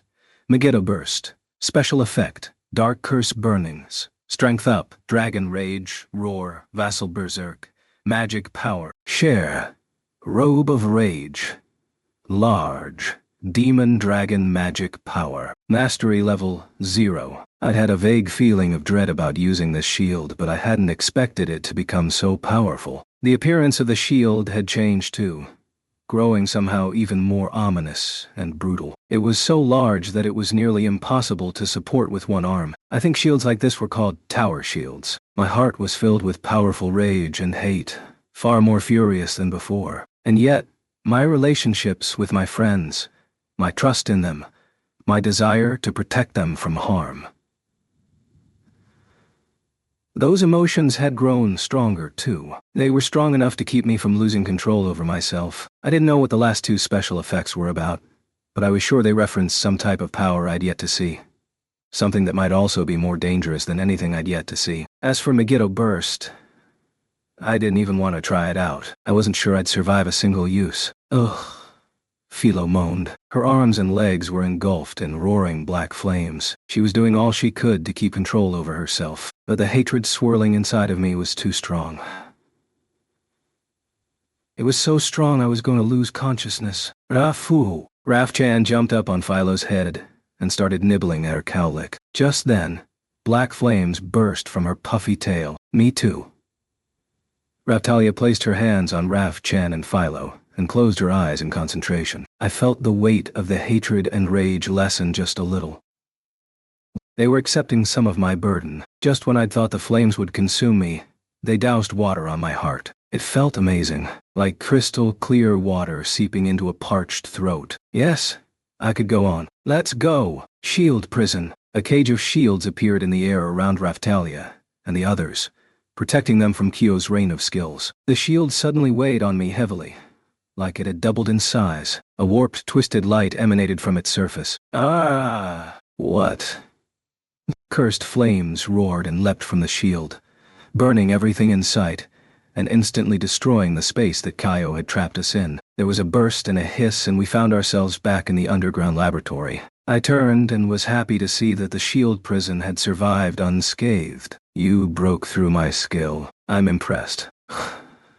Of course you are. We tricked you. We had time to pull off the attack because he'd been tricked into attacking the hallucination that Raf Chan made. You haven't come close to seeing the attacks I'm capable of. Should I use blood sacrifice on him? No. If I failed in the casting, it would all be for nothing. It wasn't time for that. No, not yet. Kyo unleashed another attack, and the shield prison shattered. Raftalia and the others leapt free and brandished their weapons at Kyo, dashing forward to attack. Brave blade. Missed. Using both of her swords, she traced a cross in the air, and it shot across the room, tearing through the swirling book pages that Kyo sent to stop it. Risha was furiously unleashing the defense rating attacks that she'd learned from the old lady. Ha!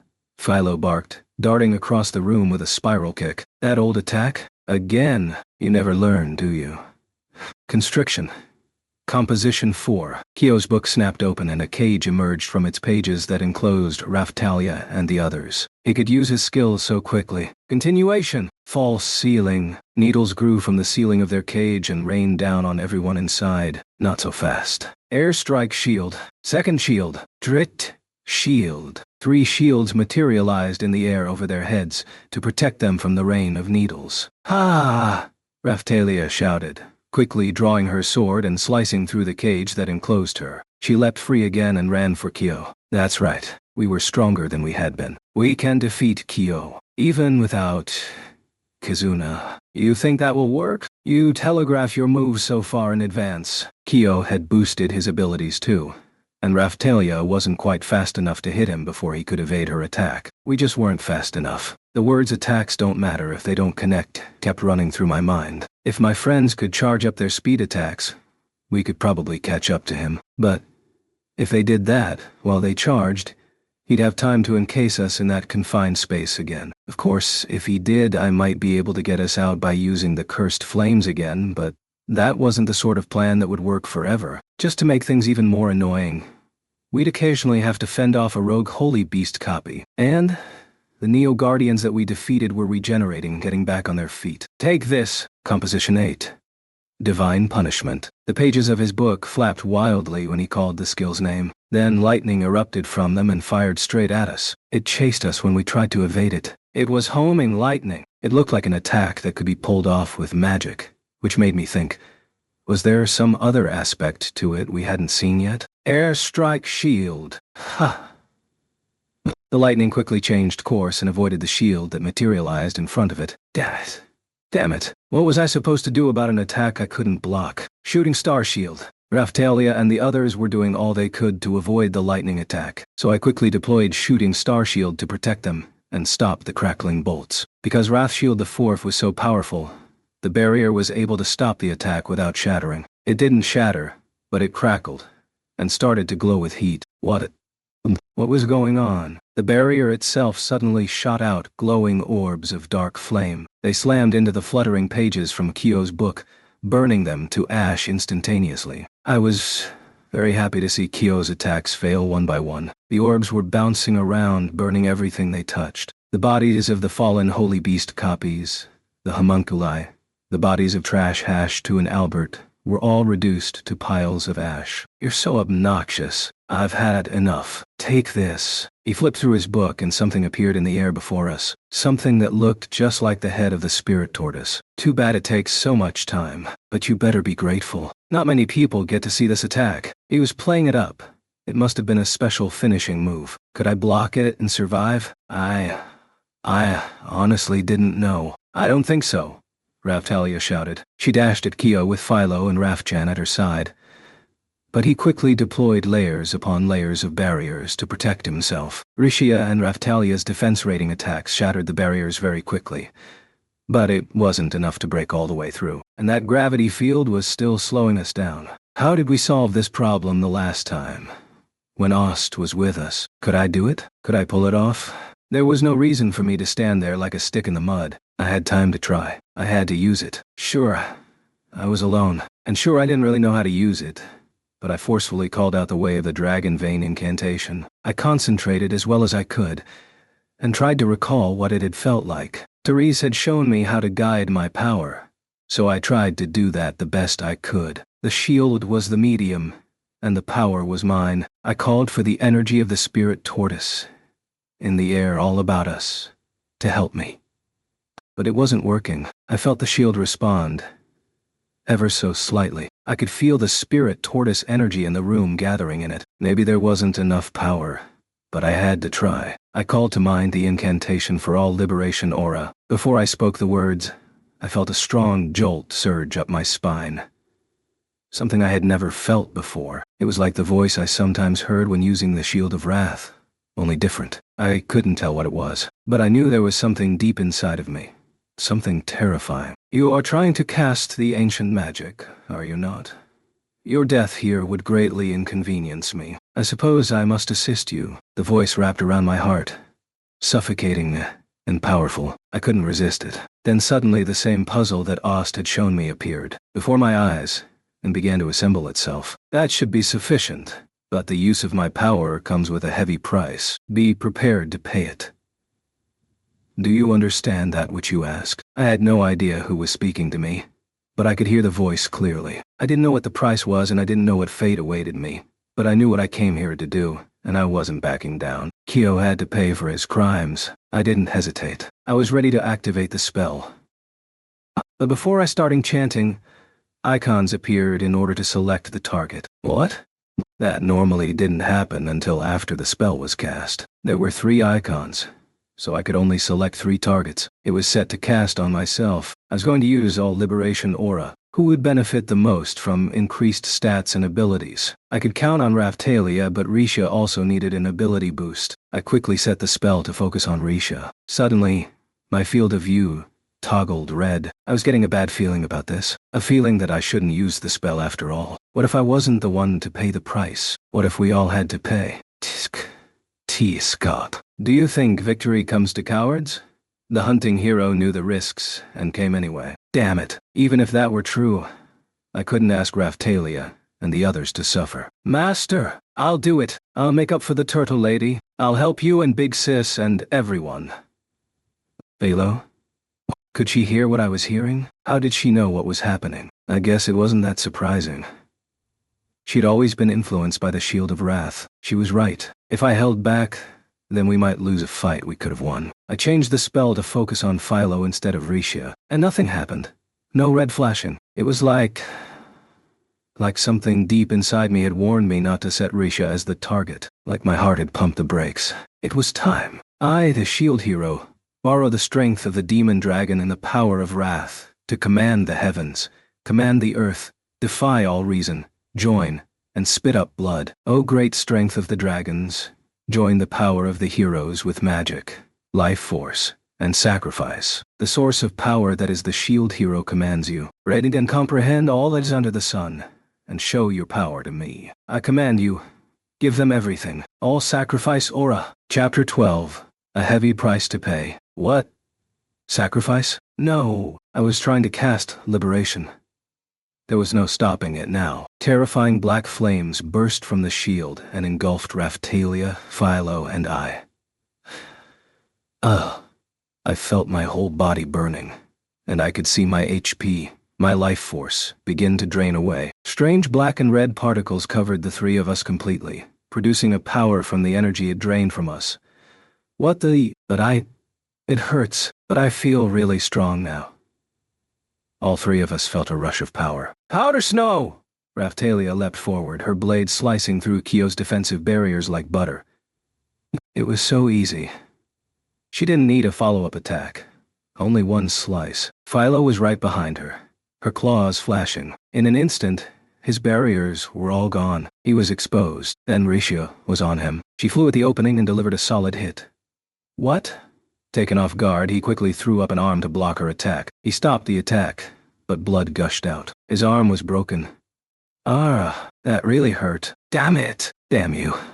He pulled a page from the book and tried to use it to cover his open wound, thinking he could use the spirit tortoise energy to heal it, as if I would let him. I ran forward, charging with my shield, bashing through the barriers he'd deployed. He'd used a skill that had taken on the form of the spirit tortoise's head. At contact, black flames poured from my shield, burning the head and destroying it. Then I grabbed Kyo by the collar and used skills with my right hand. Attack support! Raphtalia. Risha. Yes, Misty Moon. Raphtalia lowered her sword and quickly sliced upwards. The blade flashed, and a darkened, ghostly moon-like disc appeared, spinning and slicing at Kyo's torso. Then, hi-ha! Risha dashed forward in a perfect emulation of Eclair's thrust, her short sword shining. The sword plunged deep into Kyo's chest. Hey, book guy, you made the spirit tortoise lady cry? Book guy, say goodbye. Philo swiped her claws right through Kyo's throat. Kyo was unable to speak, but it wasn't over yet. Spirit tortoise energy was running from the cuts and wounds all over his body. I used my shield to absorb it all. Not done yet. That's right. Brave blade, missed. Haiku-iku. I'm not finished. So many great people have died because of you. I will not forgive you. I still had a grip on Kyo's collar, so everyone was able to make an additional attack. Rafu! Poor Raf-chan. She wasn't strong enough to join in, but she wasn't content to sit back and watch. She jumped up on my outstretched arm and started punching him in the face. Yes! I finally had enough power to switch back to the spirit tortoise shield, but it wasn't time for that. Kyo was already beaten to a bloody pulp. You think you can? I'll nearly somehow. What do I care? You killed my friend Ost. You killed so many. My anger. Our anger will wipe you from existence. I leaned all my weight forward and threw him against the wall. Shield prison. Change shield! Attack! Iron Maiden. The cage of shields appeared around him, and spikes appeared on the inside of the cage closing around him. Finally, he was enclosed in a giant Iron Maiden, piercing him through in all directions. The problem with Iron Maiden was that it used all of my SP, but with any luck it would be enough to finish him off. Truthfully, all sacrifice aura had basically made a drawn-out battle impossible. Ah! Kyo's screams echoed throughout the laboratory. Finally, the Iron Maiden opened and disappeared. Kyo had been stabbed all over. He tottered and fell forward. I was in so much pain I could hardly see straight, but I couldn't fall. I couldn't let myself fall. Not while the battle was still on. Damn, not over. The punk was still alive. He clumsily tried to heal his wounds, glaring at us as he did. All the energy draining from him continued to stream into my shield. Raphtalia and the others were all exhausted and out of breath. It's over! You haven't seen anything yet. The Forbidden Composition. Kyo held his book aloft. The cover had changed dramatically. It was ominous and frightful. It must have been his equivalent of the Curse series. Damn it. If he had a stronger attack up his sleeve, we were out of options. I had already used my strongest support magic, and the Shield of Wrath, too. I didn't know what to do. Then Ost passed through my mind.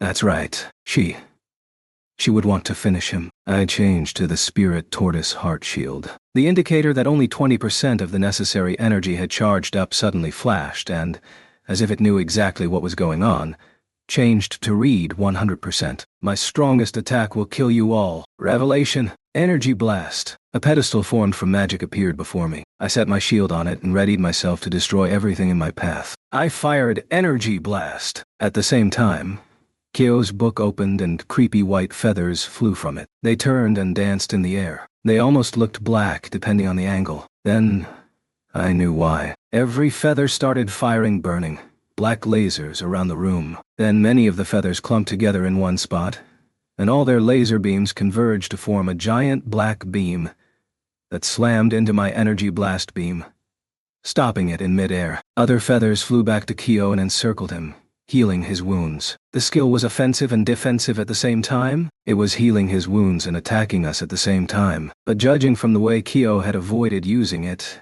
and the things he'd said, I was guessing there was some risk involved on his side. Ha! What do you think? Your greatest move is nothing compared to mine.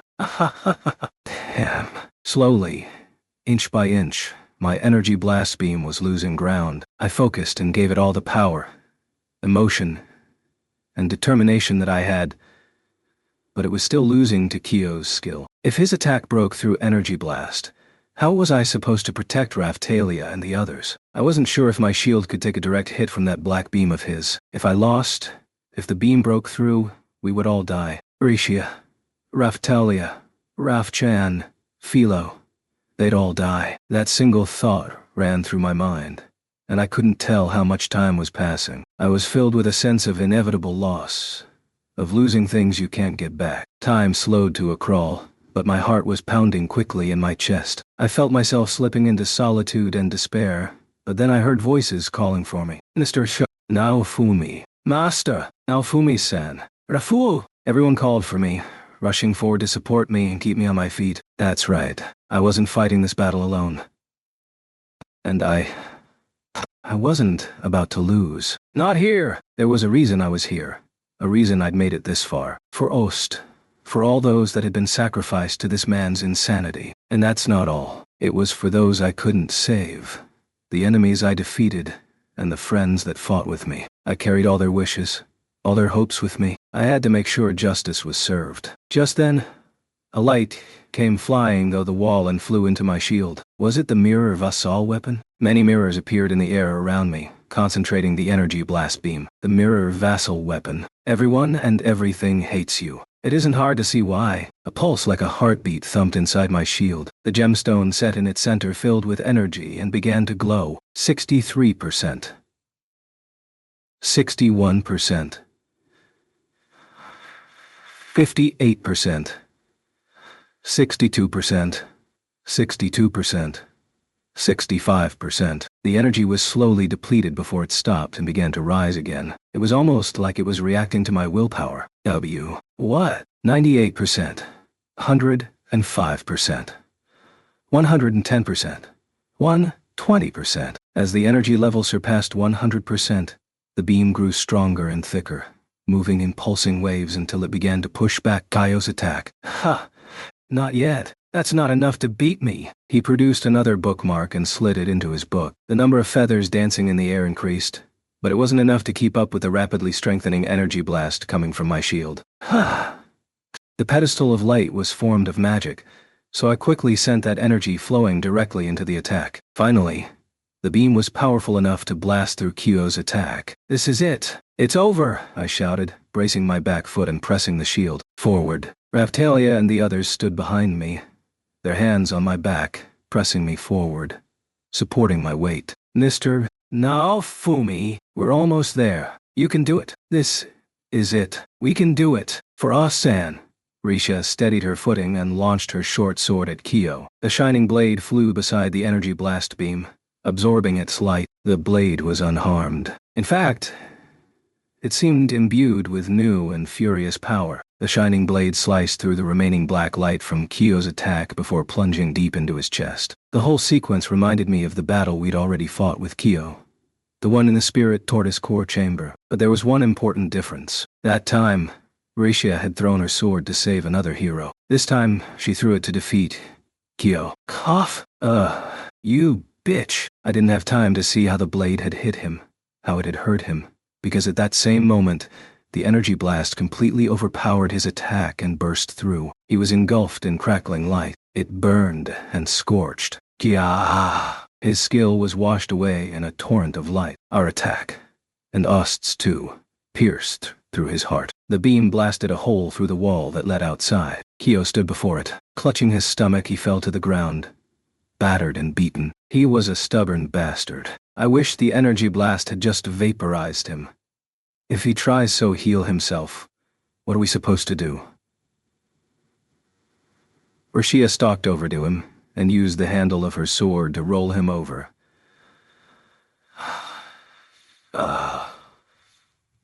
You! Kill you all. It didn't look like he'd be getting up anytime soon. Still, I was shocked.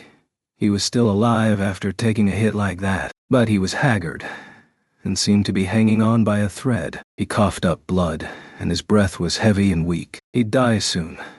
Time to repent. Any last words? Who's dying? It's just because he didn't finish his sentence before he died. Suddenly, the gravity field grew lighter. It left a bad taste in my mouth, watching someone die. But knowing justice had been served helped lessen my feelings of guilt. I suppose this means we've won. I suppose so.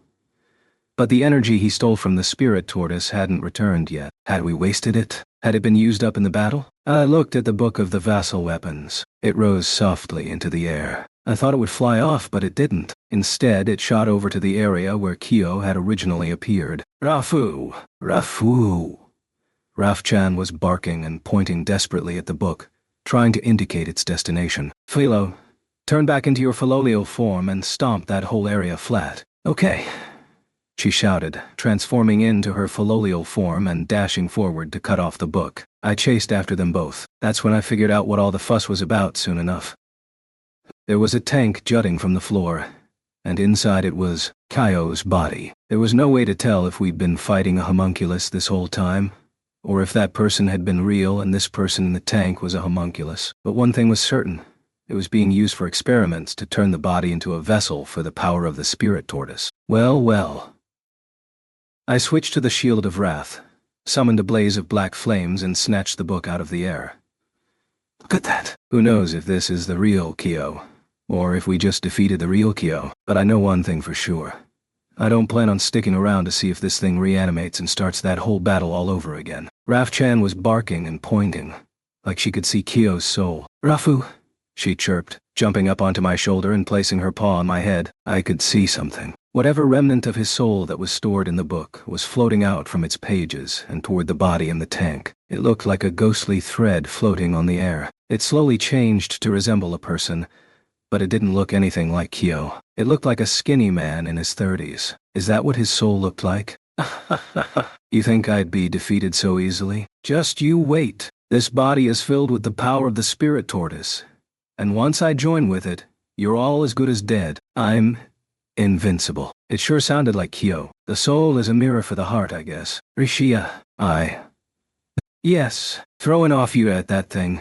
The one you got from Kizuna, I shouted, pointing at the tank with Kyo's body inside. The soul was just before it, reaching out its ghostly hand desperately to touch it. Kyo, I won't let you forget what you did to Tsugumi and the other women. What you did to Albert. Have you forgotten? Kyo turned around, and his face was pale. He had figured out what I was planning. Wait, I swear, I'll let you live if you help me. Let's talk this over. It's too late for that. I'm tired of dealing with you. Here's what you would say in my shoes.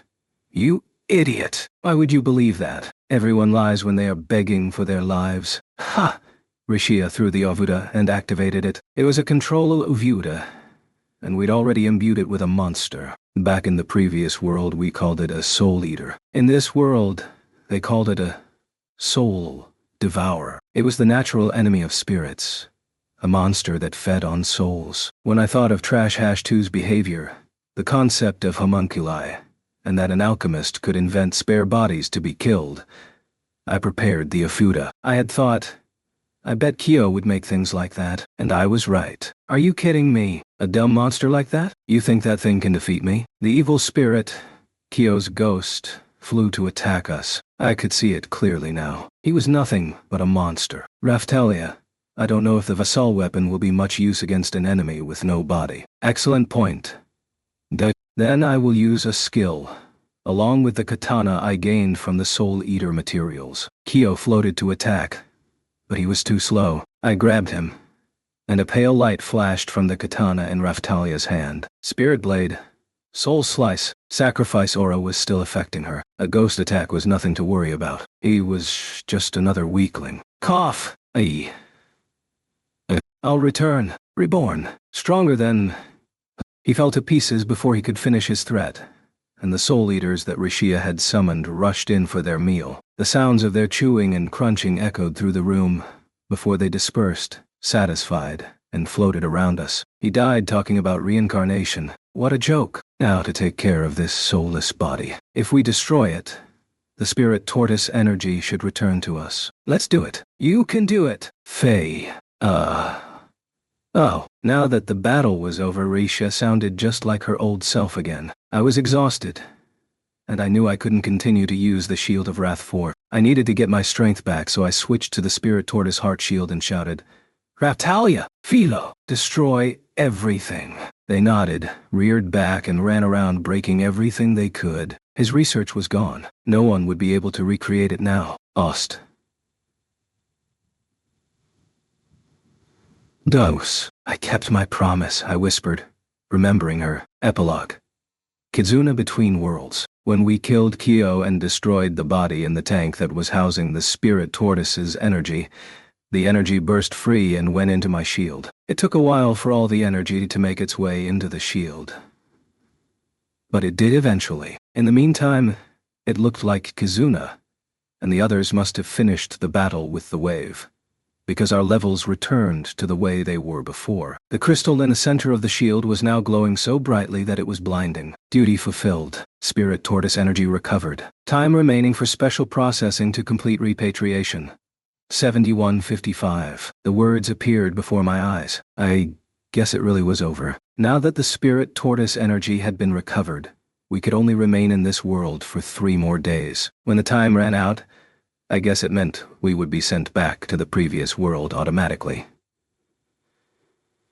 All right then, we'd better get going. Right.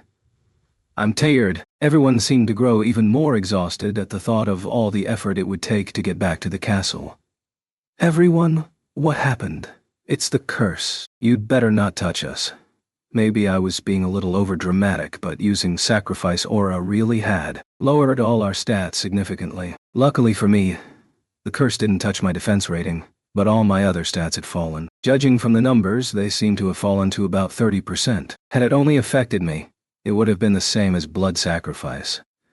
But this time, it had affected Raphtalia and Philo too. With how things were, I didn't think we could survive another fight. There are monsters on the way home, aren't there? Yeah, there are, and I didn't want to meet them. What if we came all this way, only to die on the way home? Maybe it would be better to stay where we were until we felt better. I didn't have time to worry about that, though, because I suddenly found the book and mirror vassal weapons floating in the air near us. It looked like, well, it almost looked like they were thanking us. They'd either fly off to find new masters, or stick themselves somewhere and wait for someone worthy to appear. Like Excalibur had done, they floated softly out of the room, stopping and turning to us, as if they were trying to show us the way. Sometimes they would float in front of a doorway and block us from passing through it. But why? Luckily, we didn't run into any of Kyo's Holy Beast copies. We slowly made our way up from the basement and back down the path we'd used to enter the laboratory. Can you use Portal Shield? I tried to use it, but it was still being blocked by something. Wandering around and drawing attention to ourselves wasn't smart, so we took our time, moving cautiously. Probably 2 hours or so had passed when we entered a room with a mirror on the wall. The mirror vassal weapon floated into it and disappeared. A second later, Naofumi, Kizuna and the others all stepped out of the mirror. What just happened? Had it flown to where they were and brought them to us? This mirror just appeared in front of us and, is that Kyo's laboratory? What happened to Kyo? If we'd lost, you'd probably be fighting him now, no? I guess that's a good point. Are you okay? You all look exhausted. We used the forbidden technique and the price we paid wiped us out. Don't make me explain it all. Are you alright? Not really. Our stats have plummeted. It's kind of serious. We were just thinking of sticking around and recuperating. Without your help, I'm not sure we can do much else. L-Arc reached out and slipped an arm under my shoulder, supporting me. Therese and Glass were helping Raphtalia. Philo was a bit shorter, so Kizuna and Ethnobalt helped her stay on her feet. You did good, kiddo. You beat Kyo without our help. The freak had tons of tricks up his sleeve. It was a pain. Yomogi spoke up next, softly. What about Kyo? He's back in that room, dead. We killed his soul too. The guy had a backup body prepared. Is that so? I wish it had been by my hand. But thank you. The book of the vassal weapons flew around the perimeter of the room once, then slipped through the wall and disappeared. It looks like the book and the mirror of the vassal weapons protected you until we were able to meet up. Glass nodded. I couldn't argue with that. We hadn't met any monsters, and the mirror had brought our friends directly to us. Yeah, I guess they did. We didn't run into any of the Holy Beast copies, or fall into any of Kyo's stupid booby traps. That mist that barred our entry seems to have dissipated as well. That's why we were able to get here so quickly. The vassal weapons had been a huge help. I guess it was them showing us their thanks for releasing them from Kyo's control. Those vassal weapons sure knew how to treat a guy right. Unlike a certain shield I knew of. Let's head home. I'm guessing you still have some time in our world since you completed your mission? Yeah. About 3 days. 3 days, huh? Guess we'll have to say our goodbyes pretty soon, eh, kiddo? I guess so. I'm not sure this is the best place to have this conversation. Why don't we board my ship and leave this place? Ethnobalt said, tapping his staff on the floor. I guess the guy had managed to stay alive.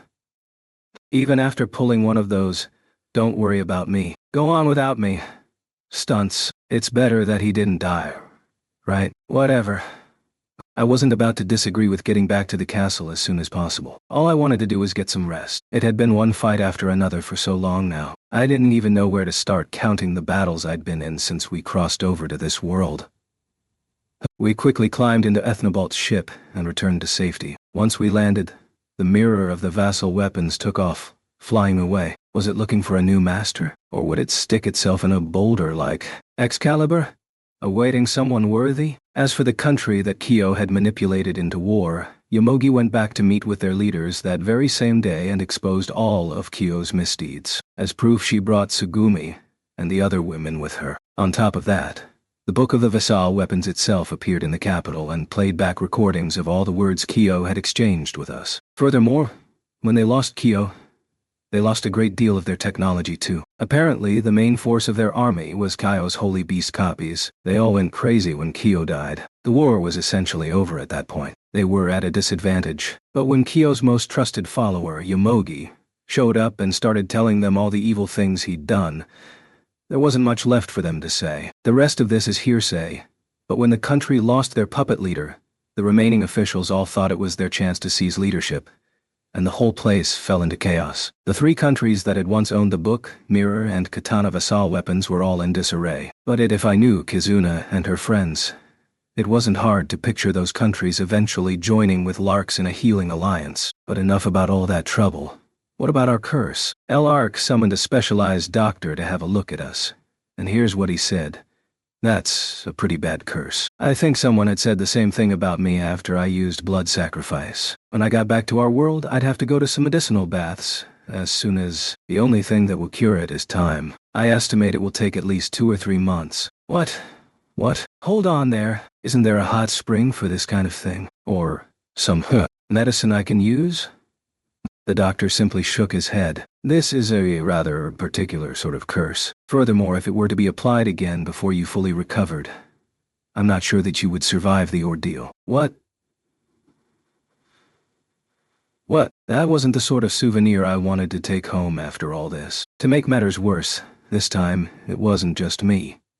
Raftalia and Philo were cursed too, and they were very sluggish. In hindsight, I'm glad I didn't use it on Rashia. I didn't want to think about what would have happened to her.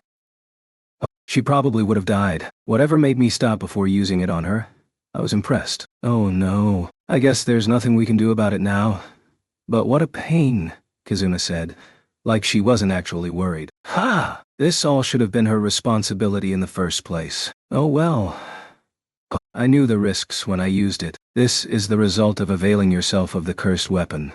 And to think that you took this burden on yourself for the sake of our world. I cannot begin to express my gratitude, Glass said. You can start by not letting this happen again. There are still 3 protective beasts in our world. The last thing I want is another Kyo showing up and causing trouble. Naturally, Kizuna and I will fight to make sure this never happens again. Definitely. But you know, kiddo, I'm sure things will settle down for a while once you return the spirit tortoise energy to your world. You think? Lark nodded. Yeah, at least that's how it was for us. When the first protective beast fell, there was a while where no waves came. Things won't go so smoothly if vassal weapon holders invade our world before I get back. Why did there always have to be something to worry about? Relax. Thought. No waves means no visitors from other worlds, so you'll have a lot less to worry about. There were still plenty of things to worry about.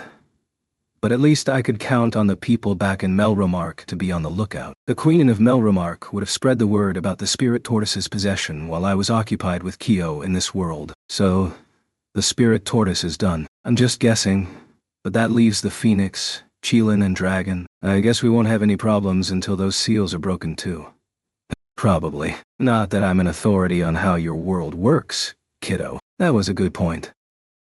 Why did I bother asking them anything about our world? I guess I'll just keep hoping that another Kyo doesn't show up. I had no idea how long the Spirit Tortoise energy would keep the waves at bay, but there were a lot of preparations that we needed to get underway while we could. We'd have to collect the world's armies and find new allies. I learned a lot of new tactics to counter the threat of the waves during my time in Glass World.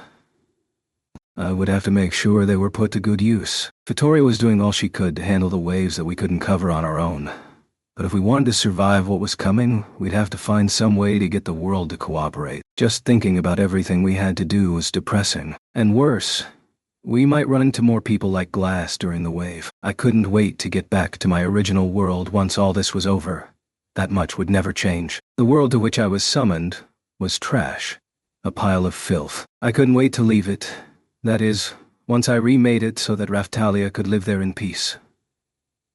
Sounds good to me, kiddo. Time for a victory party, Lark said, throwing his hands in the air like a little kid. This guy. I sighed. What's the problem? Didn't we just win a battle? Didn't we just win a war? What's not to celebrate? Rafu. Raf-chan jumped up on her hind legs and tried to look cute. I couldn't argue with that. Fine. You'll do what you want anyway, so I won't complain. I'm going to get some rest. Yeah, the soldiers are in the mood for a party too. It's going to be wild. Lark howled and left. Oh. What? Ooh. We spent the rest of our time with Kizuna and her friends, drinking the sweet liquor of victory. Actually, that's just an expression. I've never been drunk. It was nearly time to return to our world. We made our preparations down in the castle courtyard, and Kizuna, Glass, L-Arc, and Therese, Ethnobalt, Alto, Ramana, and everyone else came to see us off. Kizuna threw her hand in the air and came walking over. I guess a lot has happened since we met. It's only been a month or so. Is that all? I guess it was pretty short. I guess so. A holy hero from another world was someone I never should have been able to meet because of the limitations imposed by our weapons. In a way, it was kind of miracle that we'd met at all. I know we live in separate worlds, but I hope we can keep fighting on the same side. I wish we could form an alliance between our worlds. Yeah. Don't spend all your time fishing, okay? As for your alliance, consider it a verbal agreement. I don't have any reason to break it. All I could do was protect people after all. The things we'd learned in this world shook the mystery of the waves to the very core. What was I supposed to make of all we'd heard? About one world extending its lifespan by destroying another world? And you open up a little, okay? You can trust people you know. Oh, shut up, Raphtalia. Please take good care of Naofumi. Just like Glass and I hope you'll keep him close. Yes, I intend to. Philo, Risha, I wish you both the best. Yep, I learned a bunch of songs here, so Ima keeps singing them when we get back home. Yes, I learned a great deal. Kizuna shook their hands and stepped away. Glass came next. First we were enemies, then we became friends. Life can be so mysterious. Sure. Glass looked at me very seriously, then bowed. Thank you very much for finding Kizuna. I do not know what awaits us in the future, but I will do what I can to return the favor. If you have to fight us, next time stop and explain yourself. Is that really what you wanted to say?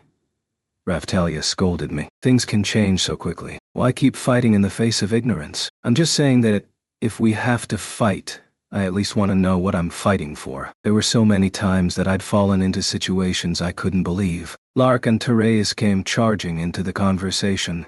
The adventurer, boy, as cheerful as ever. Anyway, let's stay friends, kiddo? I can't wait to see you again. I can wait.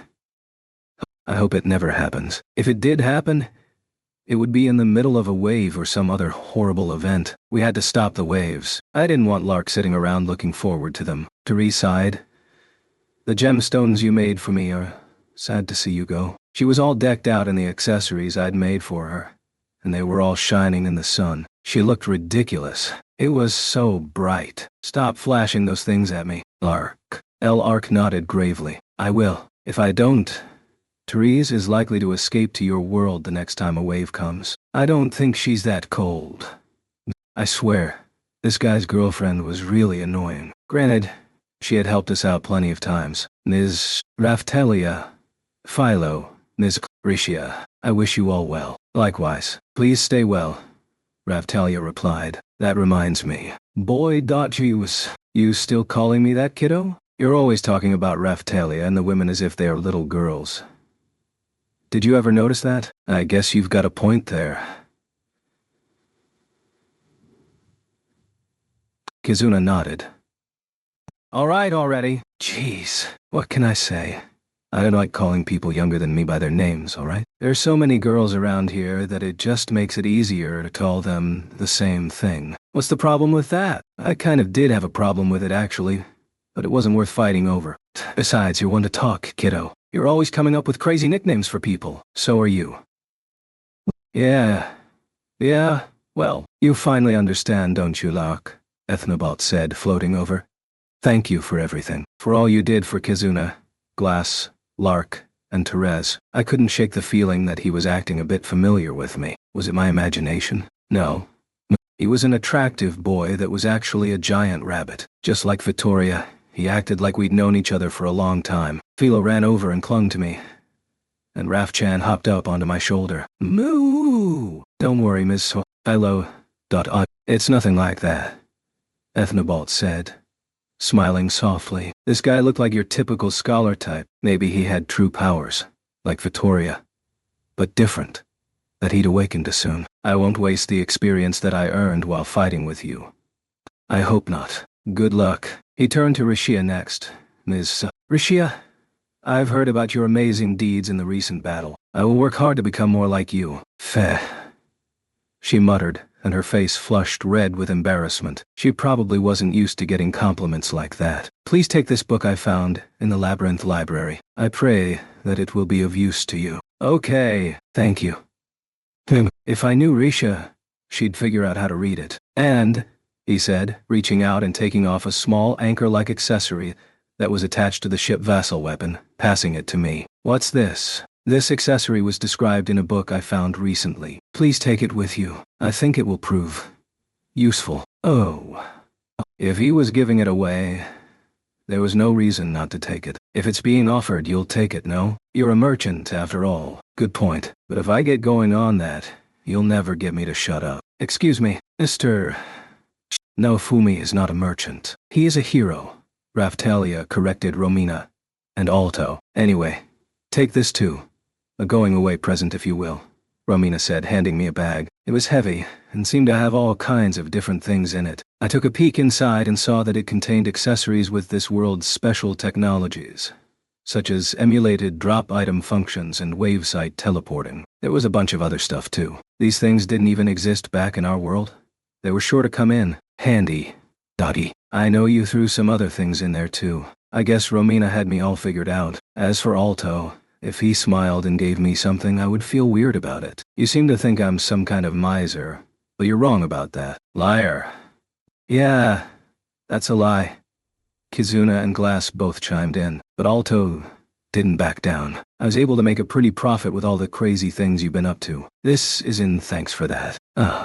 So that's what you meant. He was like the slave trader back in Melromark. He eventually seen increased profits because of me. Alto had a reputation for being a miserly merchant, and it seemed to me that he'd earned that reputation. That's right. Glass. I had a book of recipes written in Japanese. I gave it to Glass. What is this? I wrote up a collection of recipes that you should be able to follow with the tools and ingredients you've got in this world. Have Kizuna read it to you. You see, I hadn't just been wandering around randomly in a world I couldn't understand. A lot of the language in my status menu was garbled when we crossed between worlds, so I'd been taking meticulous notes on what effects had stopped working, and about the differences between the items we collected. Things that I couldn't make in this world, because the necessary materials didn't exist, tended to show up garbled. But we could use soul healing water just like normal, and I could read it too. That meant you could make it with materials from this world. We were going to face tougher battles in the future. She'd need to drink